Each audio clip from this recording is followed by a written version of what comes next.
Our story starts with a young girl who's fast asleep but lost in the dream world. She suddenly wakes up, realizing that she's just had a precognitive dream. Sometime in April, she's on a bus juggling between several thoughts. She notes that it's an important time when she should focus on her long-term training, where she'd have a chance to get a ticket for the national team. "This isn't the time for me to wear a cast," she says, looking at her broken leg and blaming a certain Nam Sayo. Then she recalls how she sustained a fractured leg by catching her brother, who jumped off a building. She notes that after saving her brother, her luck has died for about a year or more. Amid her thoughts, the bus stops and a student from her school enters. Seeing how tall the guy is, she wonders if he's really an athlete. She continuously stares at him while he greets her and takes a seat right in front of her. She takes note of all the details about this guy, down to his piercings, shoulder, and scent. According to her, she's smelling the faint smell of soap that's about to disappear, along with the morning air. She finds it so funny that she's about to laugh because she feels like she's the only one who can smell the soap. She tries so hard to hold in her laughter by tapping on her thighs, drawing the guy's attention. He turns around and whispers, calling her a pervert, and this puts her in a state of confusion. She then realized that from the moment he got on the bus, she forgot all about the competitions. The young girl, who we now know as Namgyo, arrives at school and meets other students doing their run, and some even make fun of her broken leg. Suddenly her friend Moon Ji-sung walks up to her, suggesting they go in together. While they are alone, he inquires if she's taking a break from training, and she affirms by saying that she should do nothing for a while. They discuss for a while, and she subconsciously notices his ears, and the image of the guy from the bus flashes before her, and this makes her question if she's really a pervert. Amid their conversation, a girl called Yeo Eunsu walks by, questioning why Namgyo is there when she can't even run. Furthermore, she adds that Namgyo went around saying that she'll be on the national team and the Olympics, but now she can't even compete in the preliminary match. Hearing all this, Moon Gi-sung warns her to be careful of what she says, but she yells at him and questions his position to tell her off. To her surprise, Namgyo tells her off by stating that the coach showed her videos as her training references, yet she can't even follow them after watching them 100 times. She should be the one feeling embarrassed, isn't that right? After Namgyo is done dishing out these words, the girl walks away angrily.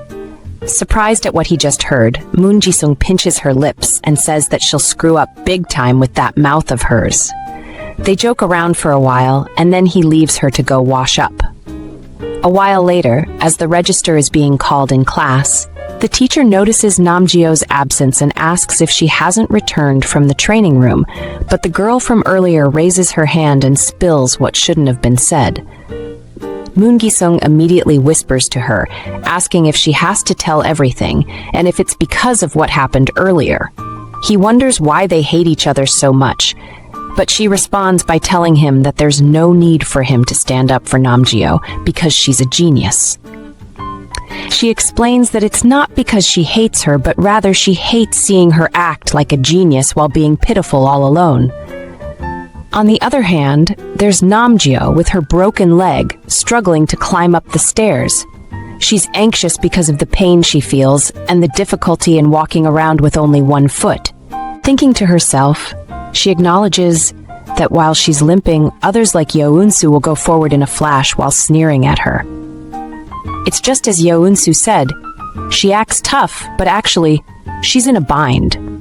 She finally gets to the top of the building, and immediately, a voice says that she can't just come up there as she likes, and as she turns, she realizes it's the same guy from the bus. Anxiety instantly takes over her, but she tries to hide it by asking what he's talking about when he's also up there. Seeing that his initial plan has failed, the guy offers her a spot to sit, claiming that they could see her from the sports field if she stands. Seeing how considerate the guy turns out to be, she admits that she's been anxious for no reason. So she struggles to sit while the guy offers a helping hand once more, which she declines. She then asks if he's the one who greeted her on the bus and if he knows her, but he decides to joke around by playing dumb. Out of the blue, he calls out his name Cha Gyeol, and says that her face told him that she was very curious about his name, but she screams, saying that she was not. Surprisingly, she inquires if his name is only a single character, which is quite unusual in Korea. As time goes by, Namgyo realizes that the unpleasant anxiety that had been lingering on her for a long time went away easily as if it was never there. She was certainly serious up until now, but now she feels like going crazy because it keeps hurting her pride, but she'll brace herself again. As their conversation continues, he asks about her name, and she introduces herself as Namgyo. All the while she has thoughts of first love in mind, H2Ns. In another scene, she's with the coach who's questioning her about her fractured leg, but her current situation makes him so frustrated and lost for words. He advises her not to push herself too hard and to have a good rest until the doctors say she's fine. One could tell that these are words mixed with worry, but feelings like hopelessness and disappointment inevitably come along. She feels like she probably has become the abandoned card in the coach's plan, although it was inevitable. Amid their conversation, he reveals that he heard from her teacher that she skipped class, and then he asks if she's rebelling because she got hurt. On hearing the question, her mind races back to when she fell asleep with her new friend Cha Gyeol, so she tells the coach that she just fell asleep somewhere. He understands that she's restless because she got hurt, but he advises her again to brace her mind and to only do exercises for the year and not worry, as this isn't the end. After their meeting is over, she thinks to herself, saying that she thought that she reached all the way here because of her choices, but looking at how nothing goes the way she wants it to, she wonders if she has no choice or if she's on a different but fixed path. On her way back with her friend Moon Gi-sung, she notices him intensely staring in another direction and questions him about it. He responds by saying that he thinks he saw someone and suggests she heads inside first. Who could it possibly be for him to be in such a rush? She asks herself. Meanwhile, Moon Gi-sung stands by the window observing the person with blonde hair who looks so much like Namgyo's brother. He feels she'd be worried if he told her so. He came out alone, but as he stands there, he recalls the words of Yeo Eunsu telling him that there's no need for him to side with his friend Namgyo, but since it's already a habit now, he decides to do things as he likes. So he follows her brother to where he's going with his friends, and on getting there, he notices that some of them even have cigarettes in their hand. He calls out Namseo, but a particular guy holds him firmly, asking if he really wants to go, and guess who it is? The guy from the bus with lots of piercings, Cha Gyeol. I knew he was up to no good from his appearance, or maybe not. Cha Gyeol asks Namseo if he and Moon Gi-sung know each other, and he affirms by saying he's his sister's friend. So Cha Gyeol, still holding him, decides to walk with him and send him off to Moon Gi-sung, surprising the other guys. While he's walking with his hand on his shoulder, he continuously ignores Moon Gi-sung, who keeps on inquiring about where he's going with Namseo. As they continue walking, he tries to console Namseo, who's still crying because of his experience with the other guys, and after a moment, he heads back. Confused, Moon Gi-sung asks Namseo if something is going on and if Cha Gyeol bullied him, but he tries to explain that the guy isn't like that. He recalls all that transpired earlier.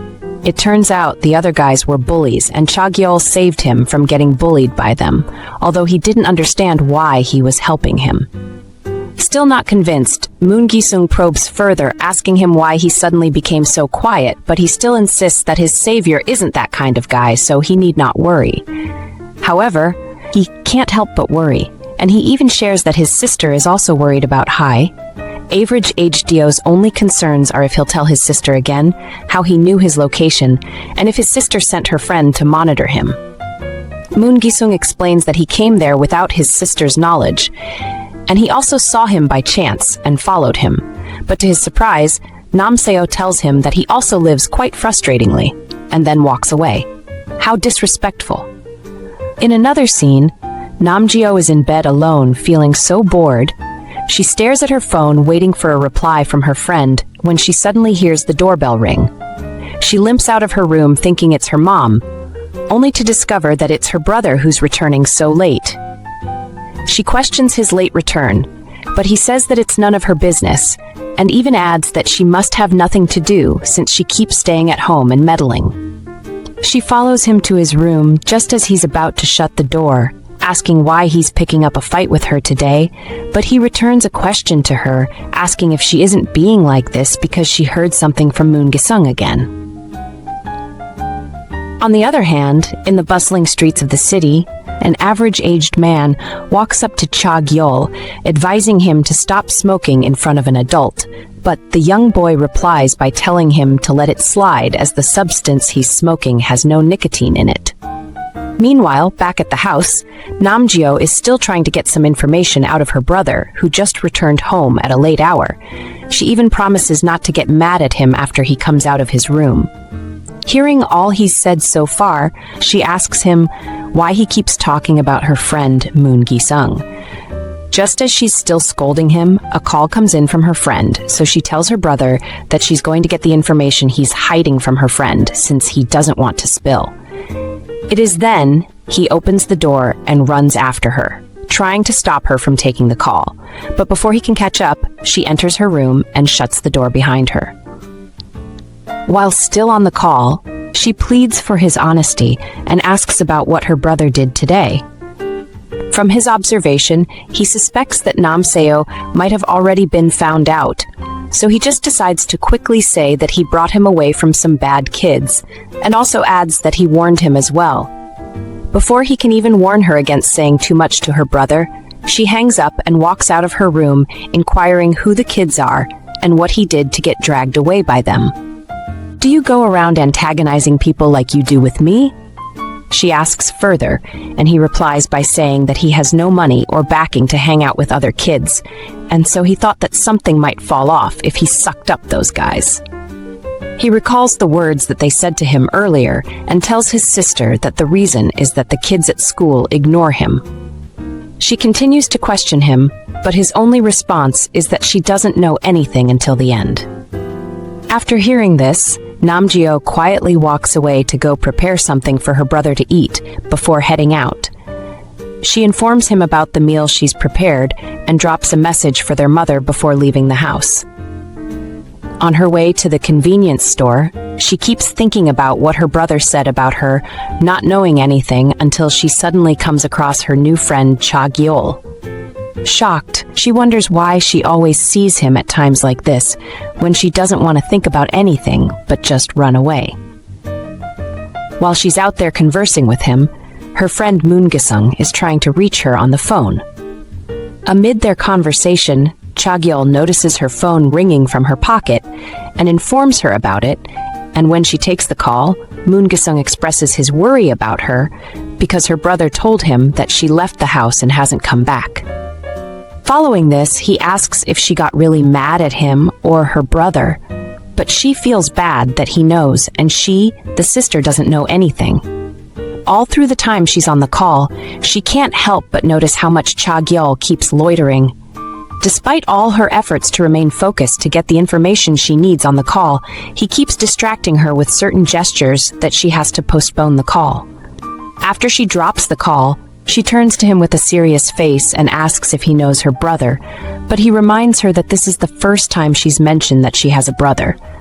Now, recalling all that her friend told her on the phone, she asks him what exactly he's hiding from her. Instead of giving her a reply, he offers to take her home instead, but she declines and asks him if he'll tell her if they get close.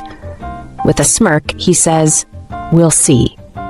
Thinking to herself, she says that since the moment she met him for the first time, she's been determined to listen once again if it's his words. The next day, she's with Moon Gi-sung, who wants to know if she's spoken to her brother, but she responds by telling him that her brother locked his door and didn't even talk to her. Rather, he called Cha Gyeol. Then she asks if he has seen this Cha Gyeol in question being together with her brother or harassing him, but he declines and says that he only saw him yesterday for the first time. Worried, she asks how he found out about him, and he replies that it's from asking. However, it looks like the guy in question didn't do something personally to her brother. He assures her not to worry as Cha Gyeol doesn't even come to school often, but he curiously asks if she knows about the kid in question, and she responds saying she only knows him roughly, or rather, he's just a kid she doesn't know. She inwardly wishes he had no relation with her brother, although she likes him acting like a gangster. Also, she wishes he wasn't a gangster and he came to school as well. She wishes she could like him proudly without having any second thoughts because he makes her think of nothing else. At school the next day, Namgyo is seated on the floor grumbling as she angrily cleans all the sports equipment. Suddenly, Yeo Eunsu walks in laughing and mocking her. Despite Namgyo's request for her to stop annoying her, she insists that she came there because she also has something to do. She stares at her, revealing that she's bored, but Namgyo responds saying that if she's bored, she can wipe the equipment in her place instead. "If I do that, you will be too useless," Yeo Eunsu replies, and as if that's not enough, she steps on the already cleaned items and throws a ball at her. How much more cruelty can come from this girl? Now in the training room, Yeo Eunsu puts in her best at training while the coach watches her, but despite all her efforts, he informs her that her feet are still heavy and suggests they take a short break. He urges her to do well now that Namgyo is not around because when her legs heal up, it'll just take a while for her to catch up. So she should get a medal in her absence. With this being said, she promises to get the medal before the coach leaves her. She's still trying to deal with the frustration when her friend walks in, inquiring if she's okay, while offering her a drink. Seeing how annoyed she is over the whole Namgyo issue, her friend reminds her of what she said about doing something about the situation, and so she whispers, asking if she should just lock her up somewhere like a warehouse. Shocked, her friend screams that it's a crime and tries to warn her against the repercussions if caught in the process, but she asserts that she won't be caught. Meanwhile, in the storehouse, Namgyo, who had fallen asleep earlier, wakes up, wondering when it got to nighttime. She notices a jacket on her body, but while she stares at it, she hears Cha Gyeol's voice asking if she's awake. He even suggests that they get along well for the rest of the day. Could this mean that they've been locked up together? Confused and somewhat embarrassed, she asks what he means by such a statement, and without even hearing his response, she heads toward the door, trying to run away quickly, only to discover that the door is locked. She tries to reach for her phone, but recalls that she left it in the classroom, so she asks for his phone and instructs him to try calling someone from outside. Surprisingly, he replies that he can't do that because his phone has no battery left. How frustrating it must be for our female lead. With no means to exit the storehouse, she begins screaming for help, but he reminds her that everyone's probably watching the soccer match, so she should just give up because no one would hear her.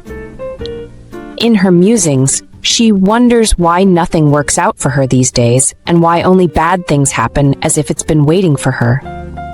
Now it feels just as if someone is planning to destroy her. Amid her musings, Cha Gyeol's voice pierces through the air, gently calling out her name and expressing concern over her standing and her condition. This comes as a huge shock to her, and so she inwardly asserts that he's a dangerous guy, and if she sits next to him, it might get really dangerous. Though she feels ashamed of her attempt to run away, she notes how he makes her approach him with her own feet, and concludes that she can't win against him. Subsequently, he holds her hand, asking if she doesn't want to sit, but all the while, she keeps on thinking about his subtle touch, before asking if he isn't holding her hand with any thoughts. In her head, she's already thinking that he'll just cunningly play games with her again, but to her surprise, he takes his hand off her and apologizes immediately. He also promises to sit far away from her if she feels uncomfortable. She can't even believe her eyes right now because she thought that he would come at her shamelessly, but here he is, getting embarrassed. Such a cutie. After a moment, he mentions that the situation seems a bit strange because her coach knows that she's in the storehouse, yet he locked the door without even checking it. He shares that he feels like someone deliberately locked the door, and just then, the realization of the culprit dawns on her. "I barely crossed the mountain. Just wait when the door opens, Eunsu," she says, fuming with rage. Seeing him pick up his jacket, she asks if he put it over her, and he affirms, saying she looks cold but threw it as soon as she woke up. She apologizes and explains that she didn't do that on purpose, rather she was just out of her mind. Now, the thing is, she was just happy back then, and she was busy being excited because she liked being with him. And if only he knew what she was feeling back then, he would not have been gaggling tactlessly. On the other hand, there's Cha Gyeol's friend, who thinks it's a good thing for him to be locked up with a girl alone. Back at the storehouse, Cha Gyeol asks Namjeo if her legs aren't cold since she's wearing a skirt. After a moment of argument, he takes off the jacket and starts showing her how she can use it in her favor, but she rejects it again. He teases her by asking if he should take off his pants too, but she screams in shock, causing him to laugh at her.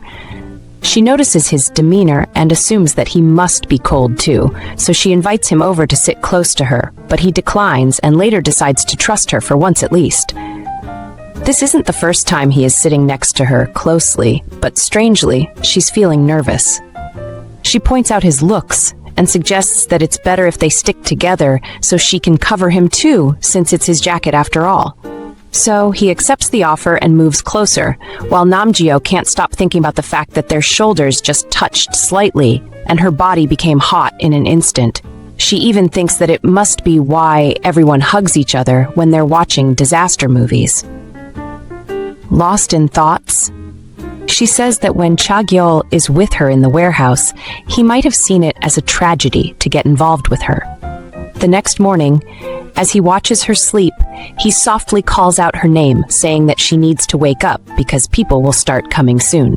As he wears his jacket, he tells her to say she doesn't know him when they go outside, and when she asks why, he replies by saying that he likes that better. Confused, she probes further, but he says nothing else and starts banging on the door calling for help. Luckily for them, a security guard just happens to be passing at that time. Still trying to understand what he means, she calls him, but he signals her to keep shut.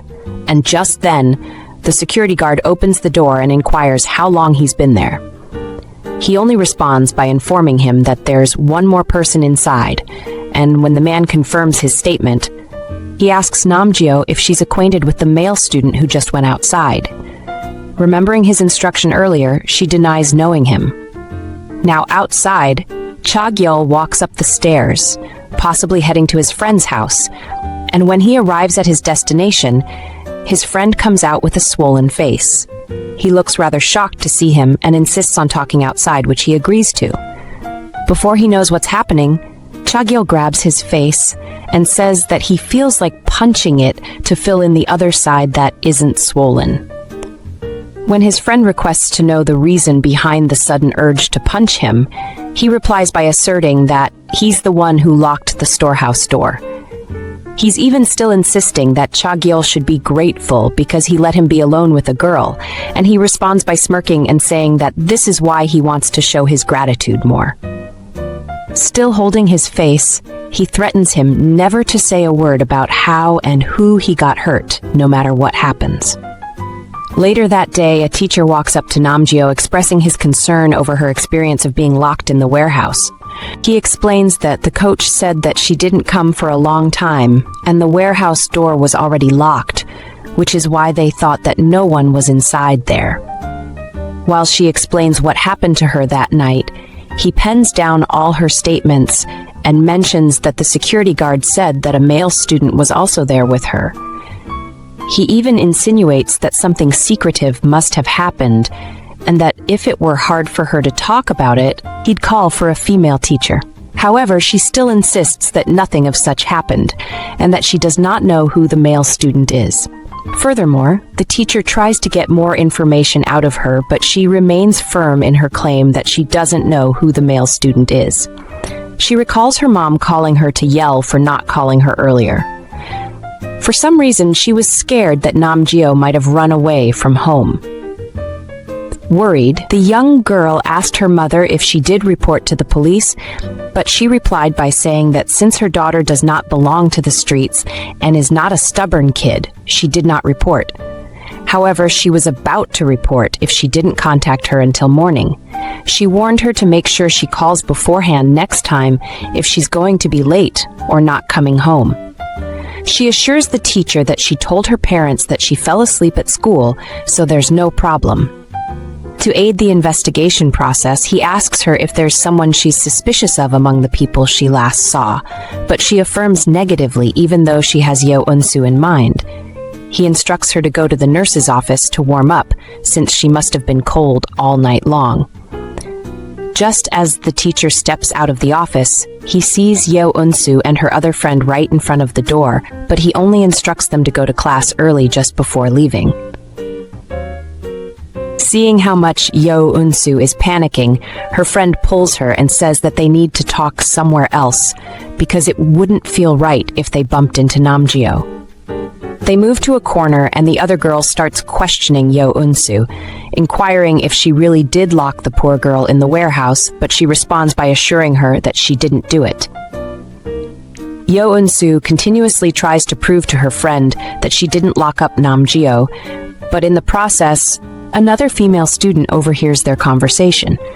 After eavesdropping a little more, the girl walks away excited that she finally got an interesting news after a while, and wonders who she should tell first.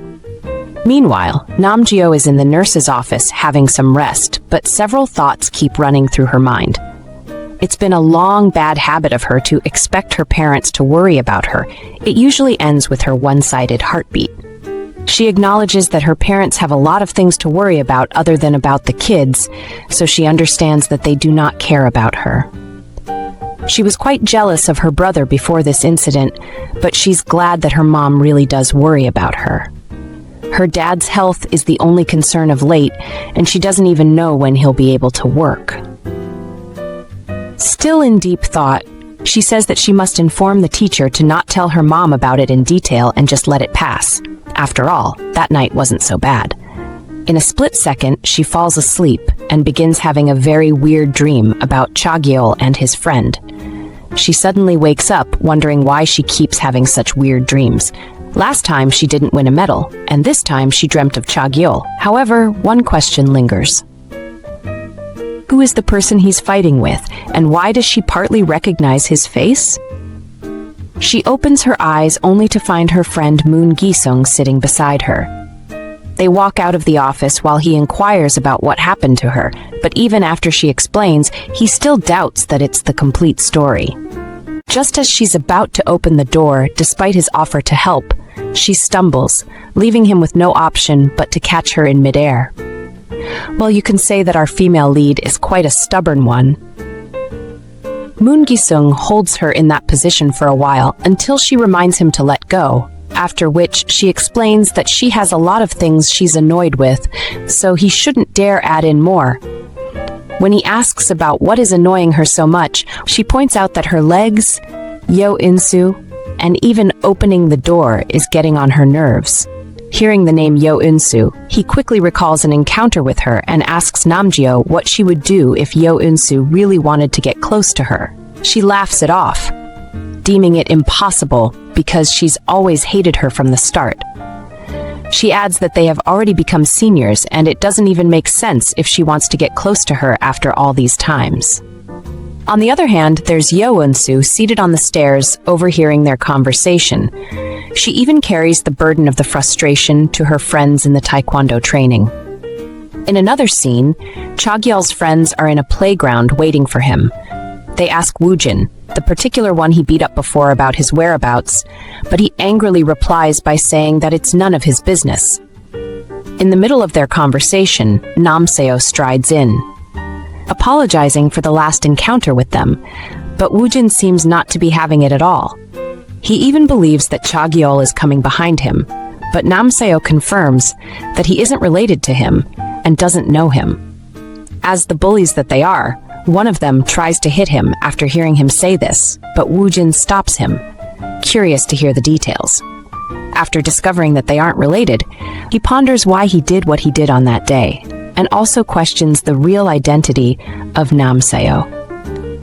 Meanwhile, Namgyo, who's grappling with the tension in her leg while walking, suddenly hears the voices of some people laughing. As she continues to make her way, she comes across a group of young guys, and to her surprise, her brother Namseo is among them. Sweat rolls down his face as soon as he catches sight of his sister, and then she signals him to come to her. He pushes her out of the sight of the other guys and asks what she's doing there, but she spanks him and explains that she's on her way home to wash up because her bandage smells after she removes the cast. Now it's her turn to do the questioning. "What are you doing here?" "It is class time right now," she asks curiously. They engage in a sibling feud for a while until Wujin makes his way there and immediately Namgyo sees him. She recognizes him as the guy Cha Gyeol beat up in her dream. Namseo introduces her as his sister, while inwardly noting that she's scared, but Wujin stares at her, recalling the moment he locked the storehouse door. Namseo asks if he can take his sister to the corner, and the request is approved. He's then told to grab a drink on his way back. As he walks with his sister, he notices her quiet demeanor and asks if she's scared, but she doesn't respond. He then assures her that if he's late returning home, he will be with the friends she saw earlier. He asks her to pass this message to their mom and to give him some money to buy the drink that Wujin requested. Just as he's about to put his hand in her pocket, she grabs him and says she's seen that guy before, but her brother thinks it's probably because they went to the same school. To his surprise, she mentions that she saw him in her dream, but she's sure that he's the one. Then she asks, why is he fighting with Cha Gyeol? Afterward, Namgyo returns to the classroom, but her classmates gather around her inquiring about her well-being. She lets them know that she isn't sick, rather she's just thinking about some things. Their demeanor toward her felt quite different on this particular day, and she didn't understand why they all kept commenting on her kindness.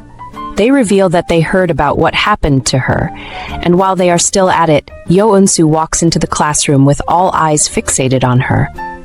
Some people even curse at her, while one girl complains about the smell of her food and suggests that she eat outside. Baffled, Yeo Eunsu walks toward the window, opens it, and also asks why the girl is complaining about the smell of her food out of the blue when this isn't even the first time she's had chicken breasts in the restaurant. She points out that they always eat in the classroom too, so why are they being this way today? While she's still questioning their attitude, Moon Ji-sung walks in and calls her out for a while. The other students in the classroom are left wondering why she's going out with Moon Gi-sung when Namgyo is there. This only baffles Namgyo so much more that she has to ask if they're talking about her and why their attitude suddenly changed towards Yeo Eunsu. To worsen the whole case, one girl asks her why she keeps covering up for Yeo Eunsu when they've already heard everything about her act of locking her up in the warehouse. They share that everyone in the Taekwondo club knew that she was jealous of her, but they never thought she would go to the extent of locking her up.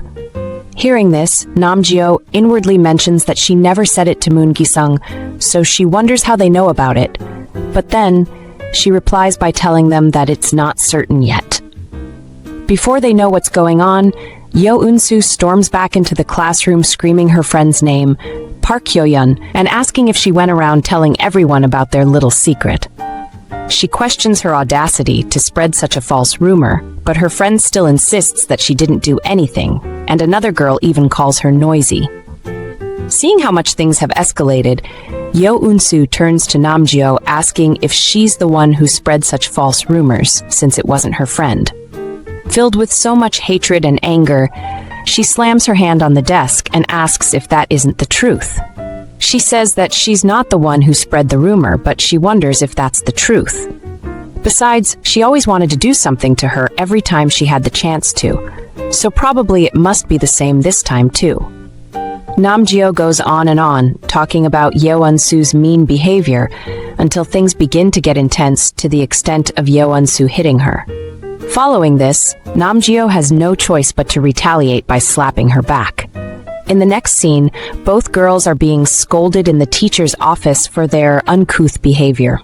Seeing the bruises on Yeo Eunsu's face, he mentions that athletes shouldn't swing their fists recklessly. he turns to Yeo Eunsu, particularly scolding her for trying to hit her classmate who's wearing a cast. He even adds that even though Namgyo started the fight, she should have endured it because she's the captain of the Taekwondo club.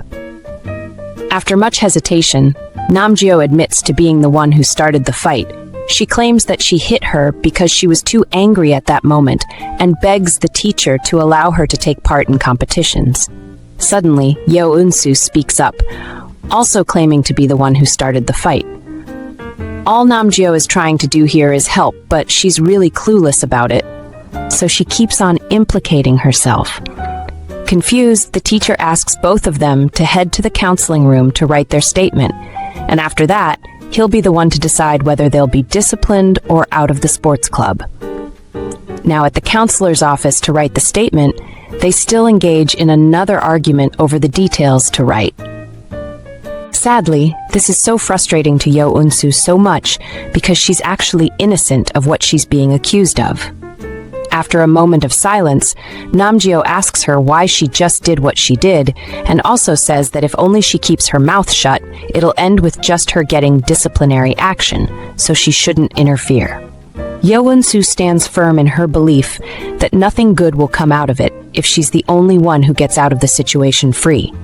As it is now, the whole class doubts her, so she can't certainly say that it's not her.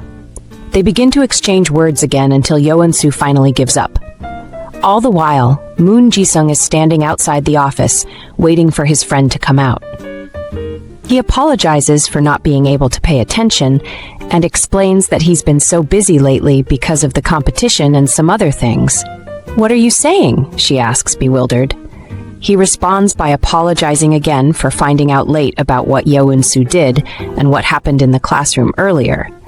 She finds his words strange because it's not his business, and he has absolutely nothing to be sorry about.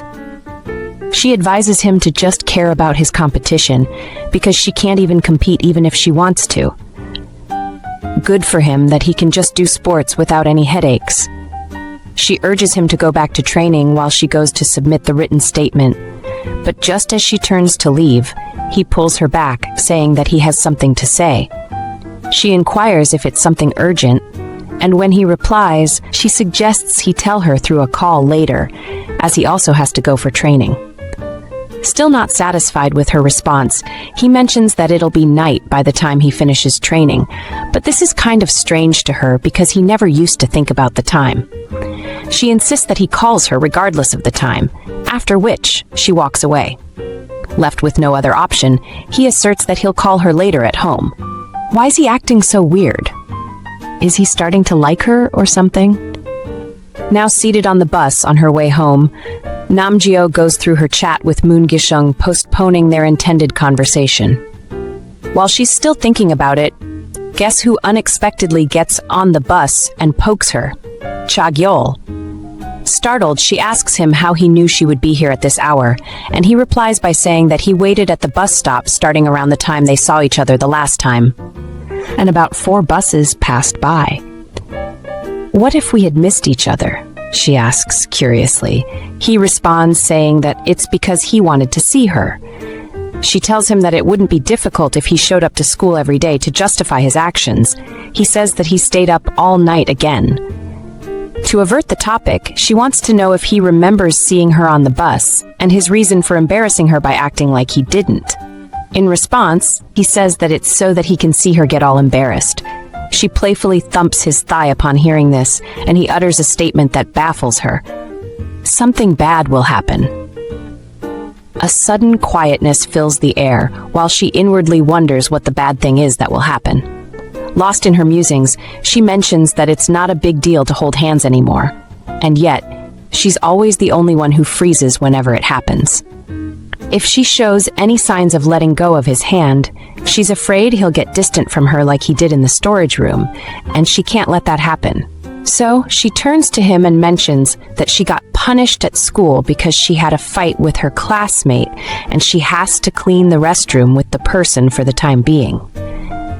He can't believe that she got punished for just arguing, but then she reveals that it got physical, with much urgency. He grabs her, searching if she got hurt in the process. She assures him that she's fine, and in fact, she was the one who hit the girl first. She explains all that happened to him, and he commends the girl by saying that she sounds like a good friend who was probably being considerate because she didn't want her to be in pain. All the while, Namgyo still thinks that something is fishy because Yeo Eunsu, who she fought with, is usually not one to hold back. Then she corrects his statement of being friends with her. Speaking of friends, she recalls the guy from her dream and asks him if he happens to have one with a big scar on his jaw. He responds by saying that the guy is not really a friend, but he knows who he is, and then he immediately asks if she knows him or if he said something to her. She declines, saying that she saw him by chance, and adds that she should probably be a fortune teller. When he inquires what she means by that, she explains that she once had a dream about him and the guy fighting, and he punched him till he started bleeding from a cut right next to his eyes. While Cha Gyeol is still questioning if it was a precognitive dream, she further explains that she didn't even know the guy when she had the dream, and she was so shocked when she saw him in real life. He tries to wave it off by saying dreams mean nothing, but she interjects and mentions that there's more, so he should hear her out. Then she shares that she has a bad feeling about it, and she's nervous because this guy question seems to be getting involved with her brother too. "Your brother?" he asks, surprised, and she says that she saw them together a few days ago and was worried. Surprisingly, she asks if he knows her brother, who is a first-year student with blonde hair, and he replies that he split them apart last time because it looked like he ran out of luck and got stuck with them, so he took him out of there. As the loving sister that she is, she requests that if such a thing happens again, he should help her brother, which he agrees to and looks away. Thinking to herself, she's glad that it was a misunderstanding, but she's bothered that he won't show her his face. She watches him as he rubs his eyes, looking all sleepy, and then she recalls that he mentioned staying up really late. She continues to stare at him until they eventually make eye contact, which results in a kiss. Amid the kiss, his eyes light up widely, and he immediately begins to apologize, saying he did it in his sleep. He continues apologizing and wiping her face. Meanwhile, she can't believe that she just had her first kiss with a guy who claims he did it in his sleep. He pleads for her not to cry and also urges her to hit him if she wants to. But to his greatest surprise, she reveals that was her first kiss. Hearing this, he lifts his head and asks if she's mad at him, but deep down her mind, this is something she has been wanting to ask him. She'd been holding it in because she was afraid it would make her look inexperienced, but she recklessly blurted it all because she couldn't calm down after their lips touched. She inwardly acknowledges that she's been completely defeated as they share a kiss once more. The next day, the new lovebirds arrive at school together, while the other students are jogging. Cha Gyeol notes that it's his second time seeing people on the sports teams jogging in the morning because of how early he came to school that day, and all this effort is just so that he can see someone special. As someone new to dating, Namgyo is just putting up a wall because she feels sorry, so she instructs him not to wait for her next time as she wakes up out of habit but doesn't know what time she'll be out. He readily agrees with this decision by stating that today is the last day he'd do that, leaving her slightly hurt as she didn't expect such a quick response. He hands her his phone and says that he was waiting for her to ask for his number, but she never did, so he suggests that henceforth she should ask him everything right away. During their moment together, Moon Gi-sung approaches her and asks what she's doing, but he instantly recognizes Cha Gyeol. Before responding to him, she quickly returns her now boyfriend's phone and dismisses him, leaving Moon Gi-sung curious as to whether they know each other. He tries to explain to her that Cha Gyeol is the same guy he was telling her about, but she interrupts, saying that it was a misunderstanding and that her brother already vouched for Cha Gyeol. Moon Gi-sung asks if she really believes them, and she's like, well, they both said it's not true, so what can I do but believe them? Plus, I'm tired of being treated like a stalker. She tells him that she has something to ask her brother, so she'll take care of the matter without him having to worry anymore. "What's wrong with you these days?" he asks, dazed. When she asks what he means, he says that she keeps telling him not to worry. She sees this as no big deal, but he insists that it is, and asks what she's going to do if she gets caught with a guy like Cha Gyeol and loses her recognition as a gifted athlete. From the way he's sounding, she thinks that he's the one who's dealing with something and taking it out on her for no good reason. Plus, he even made her wait for him yesterday because he had something to tell her but ended up ignoring her text. After much hesitation, he explains that he wasn't in a situation to talk on the phone, and then he apologizes for being out of line. Despite Namgyo insisting that he can still tell her what he intended to, he cuts in and says that he just acted like that because she hasn't been hanging out with him lately, so they should stop talking about it.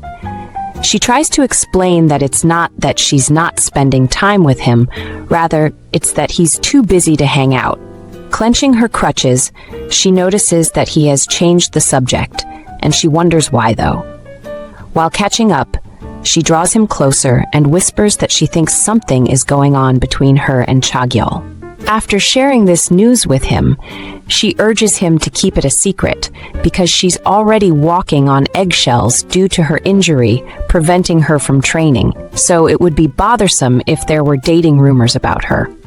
This comes as a shock to him because he recalls her saying she wasn't interested in things like that, but she replies by saying that life is unpredictable and that they are not really official yet.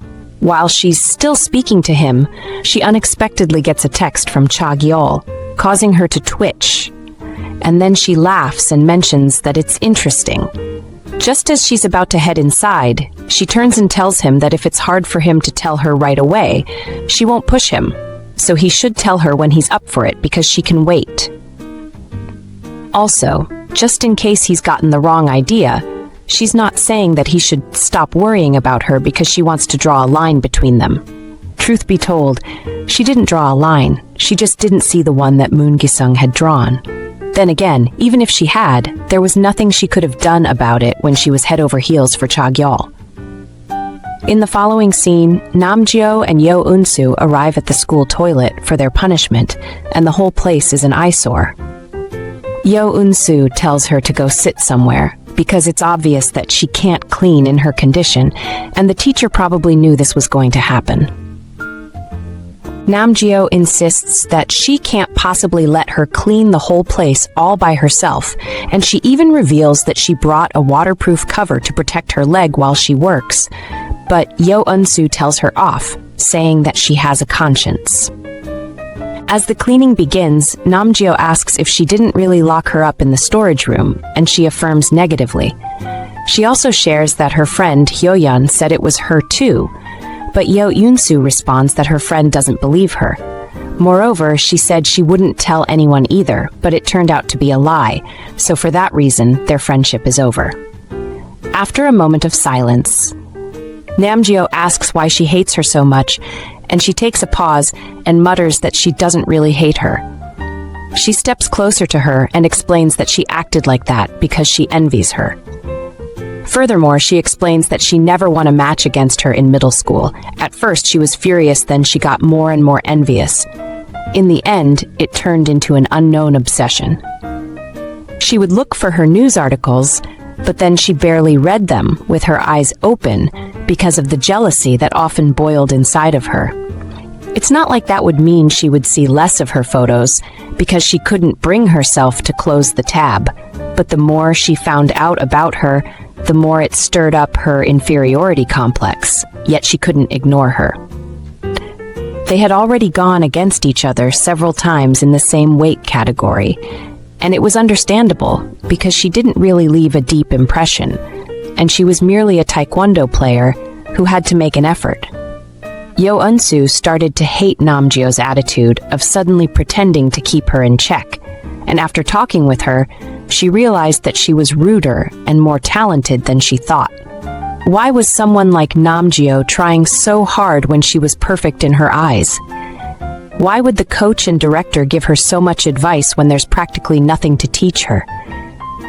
She had those thoughts for 2 years, and by the 3rd year of high school, they had become enemies.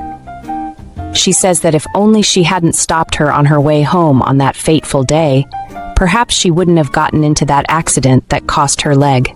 She wanted Namgyo to take it out on her, as she was too prideful for no reason to apologize to her first. She needed an excuse to say sorry, but despite her wishes, she never blamed her. Yeo Eunsu then reiterates that she wasn't the one who locked her up in the storage room, but she was craving her attention so much that she was glad that she got angry at her. She mentions that she has always wanted to be like Namgyo. Later that day, Namgyo and Cha Gyeol are having a chit-chat where she tells him about her conversation with Yeo Eunsu.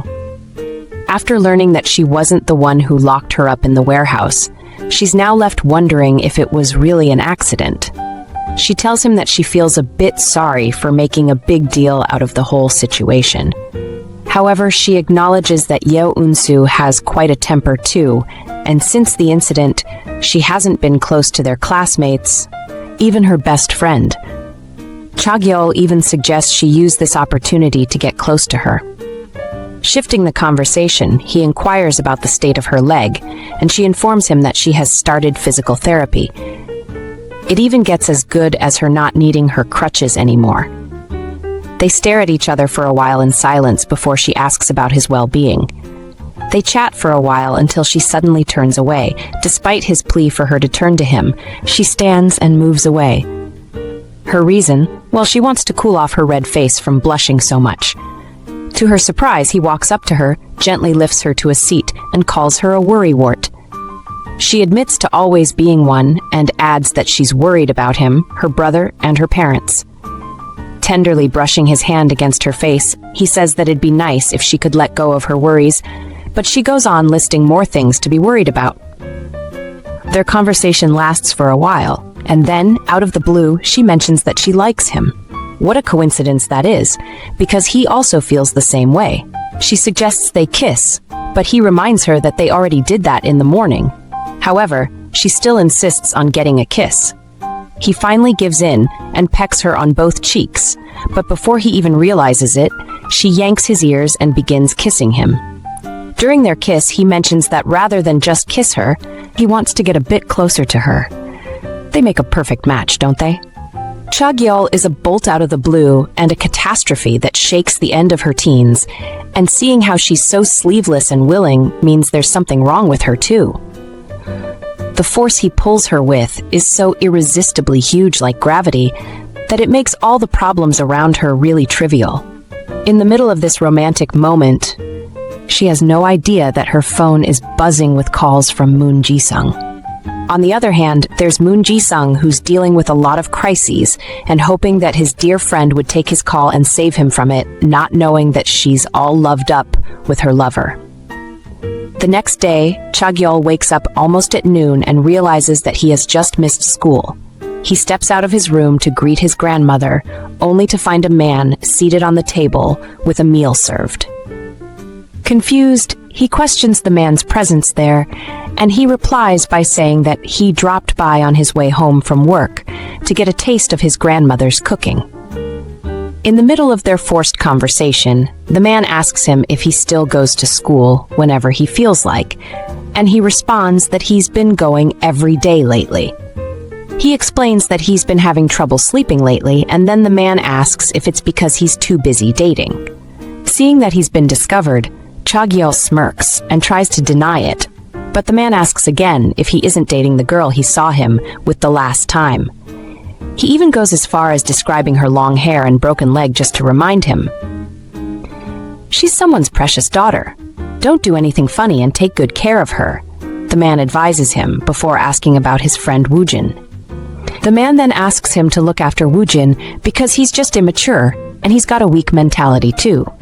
So, as the one who came to his senses first, he should help him out, but Cha Gyeol reminds the man that he told him not to hang out with Wujin, and also tells him that he can watch over him since he wants to be a detective. The man asks about his girlfriend again, but Cha Gyeol warns him to stop acting like he's in a relationship, and also says that Namgyo isn't someone he can be with. I hope this guy doesn't turn out to be bad for our female lead. The man dishes out some piece of advice and confiscates his electronic cigarette just before leaving. Meanwhile, back at the school, Namgyo has just gone to answer the teacher at the teacher's office. Apparently, her brother was bullied by Wujin and his friends, so the teacher invited her out of concern. So Namgyo barges into the office screaming her brother's name and asking what he has been up to that's making the teacher worry about him. He tries to hide his face, but she yanks off his hoodie, revealing his scarred face. And then the teacher starts explaining that he has been coming to class hurt lately, and she can't help but be worried about him. With no clue as to who hurt Namsayo, the teacher directs the question to his sister because she thinks that she might have an idea of who has been doing that to him. Just then, Namgyo leans closer to her brother and asks if it is Wujin who did this to him. Namgyo wants to confirm the culprit behind her brother's injuries, but Sayo doesn't intend on telling her. Even despite Gio's insistence, it seems that her brother is very intent on not telling her the person that has hurt him so badly.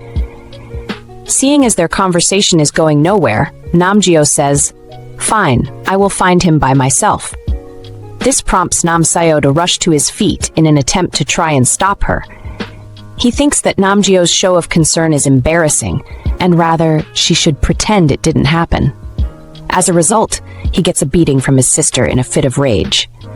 We see Namgyo leave her hurting brother on the ground, rushing to a third-year classroom in search of who she thinks is the culprit behind his injuries. Nam Sayo's classmates are visibly shaken by her sudden entry into the class. However, they need not worry because she soon leaves, seeing no sign of the person she's looking for. She tries to call Cha Gyeol but isn't successful. She checks another classroom, but doesn't find him there either. It's not like she expects him to be in the classroom, but it's frustrating that she can't find him anywhere. Isn't this guy a third-year student? Namgyo sees a boy standing outside the class and describes Cha Gyeol's appearance, asking if the boy knows what class he's in. However, as the boy is about to answer, Namgyo is suddenly grabbed from behind by Yeo Eunsu, who tells the boy not to worry. She says, "I'm going to take her with me." Despite Gio's attempts to make the girl let go of her, she fails miserably. Yeo Eunsu doesn't let her go until they get to the stairs where no one is around. She believes Gio is making a ruckus, prompting her to intervene. Namgyo doesn't want to tell her the reason behind her actions. However, it doesn't mean Eunsu is oblivious to the truth. "Is this about your brother?" she asks, but doesn't get any reply from Gio. Yeo Eunsu informs Namgyo that even though she doesn't care about her grades, the teachers certainly do. She reveals that the teachers are looking for opportunities to punish student athletes because a number of them are causing problems in the school. Does Namgyo want that to happen to her? Namgyo confesses that she doesn't know what to do about Namsayo, always getting beat up by someone. Furthermore, she can't just stand by and do nothing. However, Yeo Eunsu advises her against making any rash decisions. Does Namgyo really want to get thrown out of the Taekwondo team for violent conduct? Does she really want to let her career get ruined for her brother's sake? Yeo Eunsu wants Namgyo to think about herself in all this. However, the girl can't help but wonder if something really bad happens to her brother, Namsayo, later. The way he's always getting beat up is very worrying. In addition, her brother keeps hanging around the people that treat him badly. She can't keep an eye on Sayo all day long. By the time something happens, it'll be too late. Namgyo can't help but think out loud. Her concern for her brother is immense, to the point Yeo Eunsu tries to calm her down. However, at that moment, Cha suddenly appears behind her, and overhearing part of their conversation asks, "Too late for what?" Cha Gyeol's sudden appearance startles Namgyo, making her stumble before Gyeol catches her. He asks her about her crutches before Gyeol suddenly remembers about her brother telling her not to forget them as she stormed out of the sick bay. However, Gyeol insists it's fine since she's feeling better anyway. But Yeo Eunsu interrupts their conversation, asking about the strange boy that just interrupted their conversation. Unfortunately, Namgyo hesitates to give her an answer. She remembers the fateful day that she and Gyeol were together by the waterside and how she confessed to him. But she can't bring herself to tell Yeo Eunsu that Cha Gyeol is her boyfriend or even say that they're dating. Lucky for her, Gyeol intervenes by saving their just acquaintances. However, Eunsu isn't convinced, neither is she pleased with Cha Gyeol's presence. Particularly, she notices Gyeol's downcast expression. Eunsu asks Cha Gyeol to leave since she and Namgyo are having a conversation. Strangely enough, Gyeol obliges very easily. But not before brushing Gyeol's hair and saying he'll see her later. After his departure, Yeo Eunsu doesn't hold back and makes her displeasure with Cha Gyeol's unruly appearance known to Gyeol. She also advises Namgyo to stop hanging out with strange people like him. Despite initially not wanting to, Namgyo also thinks Gyeol is acting strange. She can't tell if he's upset or not, because after all, she technically just covered up their relationship in front of Yeo Eunsu. Seeing this is the case, Namgyo decides to end her conversation with Eunsu and head to the rooftop to see Gyeol. She turns down Eunsu's offer to accompany her as well. We see Cha Gyeol on the rooftop, reminiscing about the events that just transpired. He appears to jokingly say, "If I had known this would happen, I would have lived a better life and gotten less piercings." Immediately, Namgyo gets to the rooftop and sees Gyeol. She apologizes for not telling Yeo Eunsu about their relationship. However, Gyeol tells her not to worry about it. But when she asks if he is angry, Gyeol delivers a shocking response. He says that it's true they're not dating. He pretends not to remember anything about the day they made their feelings known to each other, much to Namgyo's astonishment. Gyeol decides to talk about her brother instead, telling Cha Gyeol that someone hurt him badly again. Gyeol says that he will have a word with the people that wronged Namseo, but Namgyo can't believe this guy. She remembers Cha Gyeol saying he helped Namseo and that he has nothing to do with the guys making trouble with him. Shockingly, Gyeol tells her that she has completely misinterpreted all his actions up until now. Notwithstanding, he says he will help take care of her brother's bullies. But this doesn't comfort Namgyo at all. She is completely heartbroken. It seems that her impression of Cha Gyeol is completely different from how he really is. Namgyo is at home, crying on her bed. She now knows that Cha Gyeol was only playing with her. He probably doesn't see her in a romantic way at all. So much for believing in a bad boy with a good heart, because it seems Cha Gyeol definitely isn't one. As Namgyo vents her anger out on her pillow, she hears someone walking in the house. It's Namgyo and Namseo's mother, and she's looking for both of them. After an unsuccessful search for Seo in his room, she goes to Gyeo's room. Namgyo quickly pretends to rest her bed on her pillow as her mother enters the room. She asks if Gyeol knows where Namseo is, which makes Gyeol lie about not knowing his whereabouts. Furthermore, Namgyo's mom notices how downcast she is and asks her what the matter is. "Does your leg hurt?" she asks. However, Gyeol says that isn't the reason why she's sad. Her mom continues to probe, saying, "I think there's something going on. Why are you suddenly acting like a baby?" Namgyo finally confesses that it is because she is heartbroken about everything happening in her life. She feels so stupid for ruining Taekwondo career this year because of her injury. She also feels bad about not being able to take care of her brother, Namseo. And though she doesn't confess it, it's clear she feels awful about being played by Cha Gyeol as well. "Is that what you think?" her mom answers in reply. It's clear that she certainly doesn't think the same way Namgyo does about herself. The woman consoles her daughter, telling her everything will be fine. "Time will heal everything," she adds. However, as we see, Namgyo doesn't quite understand the meaning of her mother's words. Her first heartbreak at the hands of Gyeol isn't something easy to swallow. After confessing to each other, how can Gyeol just say they're nothing? It certainly isn't something easy to get over. We see Cha Gyeol walking to an open rooftop where there are some boys hanging out. He makes his presence known by banging the door open with a kick of his legs. His actions are enough to rattle the boys, who are frightened, thinking instead that Wujin's father came to check on them. In fact, Cha Gyeol's presence is a surprise as they didn't believe he would make it. It seems Namseo is also there, passed out on the floor from taking things he shouldn't be taking. "Yeah, I wasn't going to come, but someone kept pestering me," says Cha Gyeol, approaching the dazed Wujin. Wujin is shocked by his statement because, in his words, Cha Gyeol kept ignoring all his calls. "Here for him?" Wujin asks, looking at the unconscious Namseo.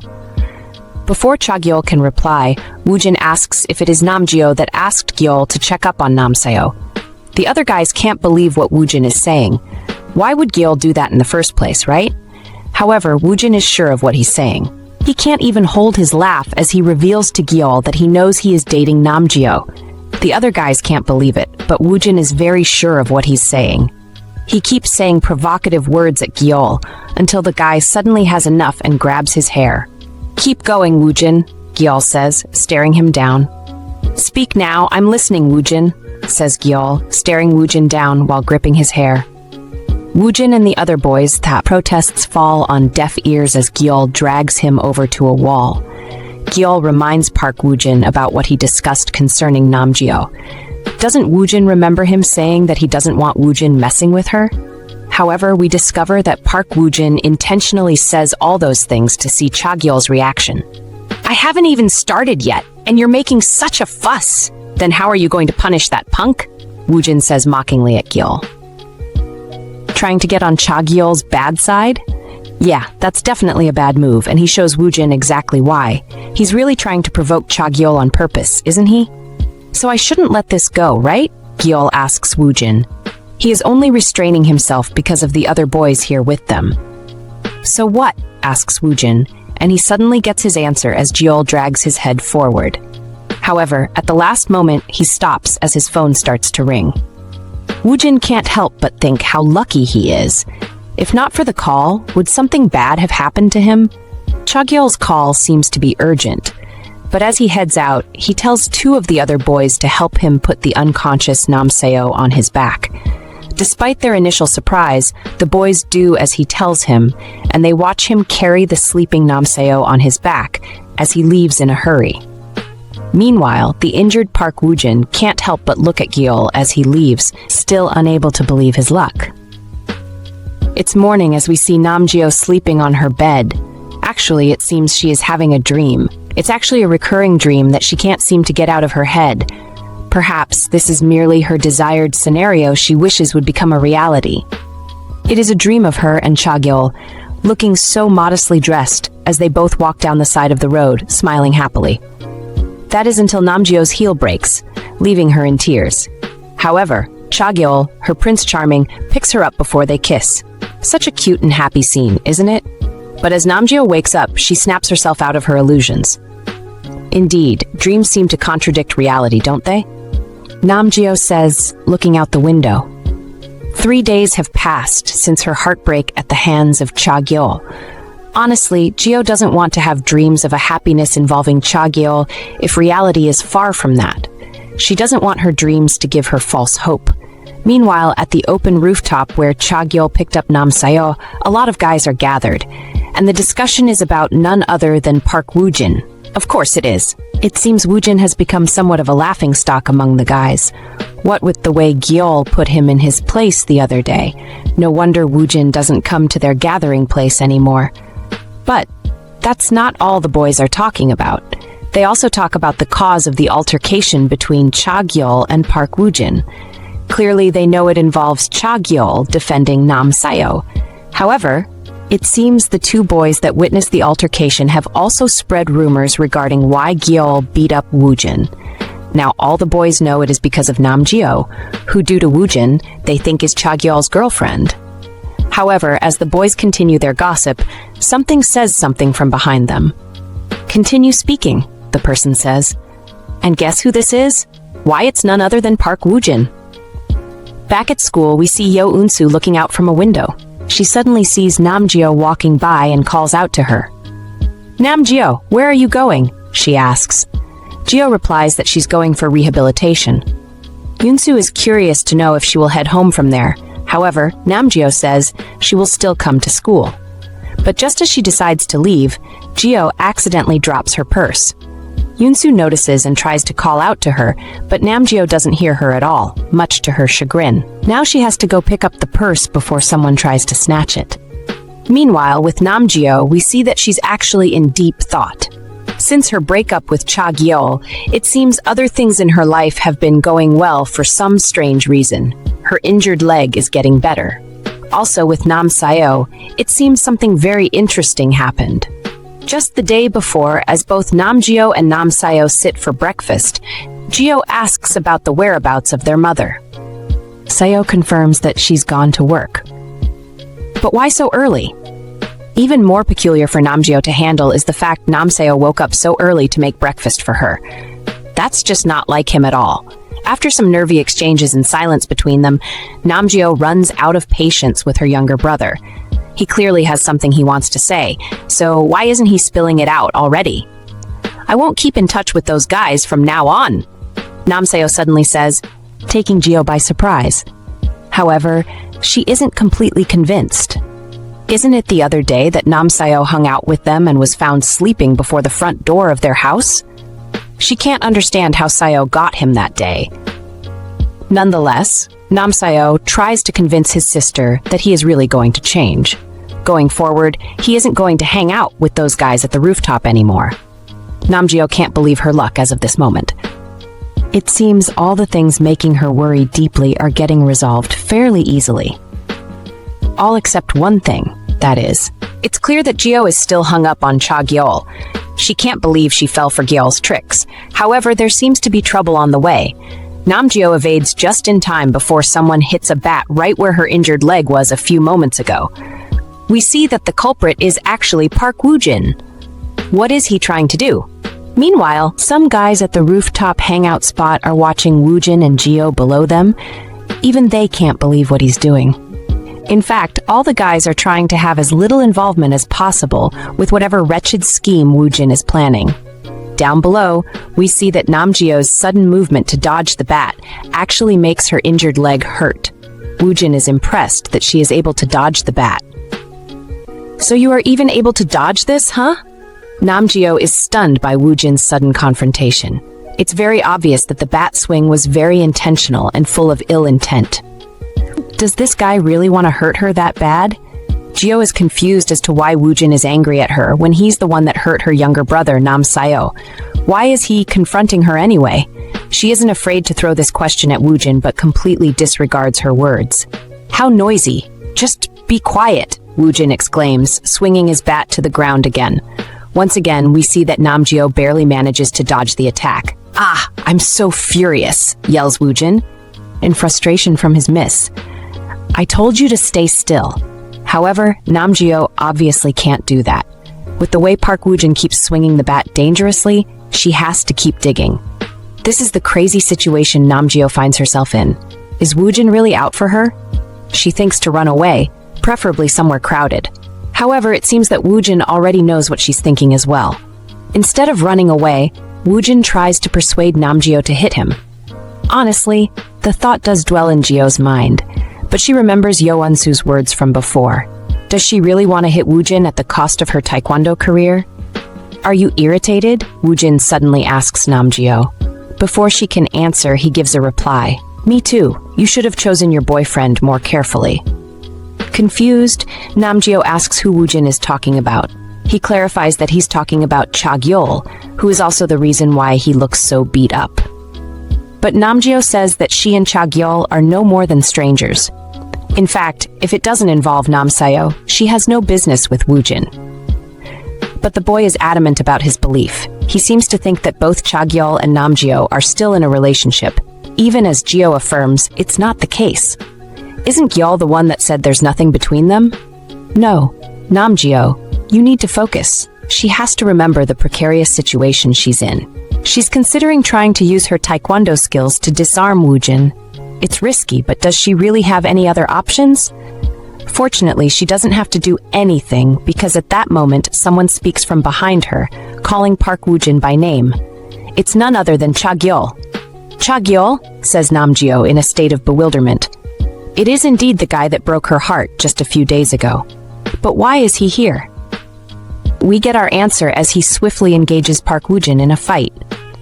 As the battle unravels, Cha Gyeol begins to take considerable damage from Wujin's bat. Geo can't help but think she's experiencing some sort of deja vu. What's worse is the battle is tilting in Wujin's favor as he continues to seriously hurt Cha Gyeol. Namgyo can't bear it anymore, and so she decides to take matters into her own hands. She delivers a powerful kick to Wujin's head that rams him into a wall. Fear suddenly takes over Namgyo as we discover she accidentally knocks him unconscious. But is the damage to Wujin very severe? What's with the grim look on Cha Gyeol's face? It seems she has knocked Wujin totally unconscious. "Why did you interfere?" exclaims Gyeol, facing the visibly shaken Namgyo. She can't help but ask if Wujin is really badly hurt from her intervention. At first, Cha Gyeol doesn't answer her, until she keeps pestering. Fortunately for Geo, it seems that Wujin is truly just unconscious. "I'm sorry I shouted at you," says Cha Gyeol, embracing Namgyo tenderly. He tells her that he will take care of everything, but wants her to leave the area immediately. However, Geo isn't willing to do that. Cha Gyeol suddenly pulls back from her, looking her in the eyes. "Geo, listen, you've never been to this spot," says Cha Gyeol. Any attempt of further protest from Namgyo is suddenly interrupted by Gyeol. "Take her away," he says.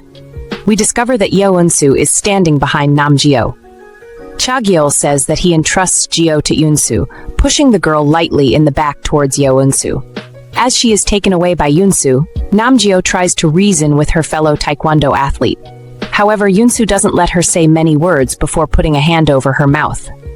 "Just pretend like you don't know anything. Put all the blame on him," says Yeo Eunsu. "Don't do anything. We don't know anything." Despite not wanting to run away, Namgyo knows that Gyeol and Eunsu are doing this for her own good. This thought alone is enough to make tears fall from her eyes at Gyeol's selfless act. Like Yeo Eunsu says, they have no business being here anymore.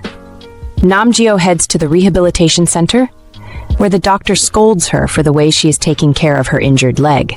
Fortunately, he seems to think the strain on her leg is due to exercise.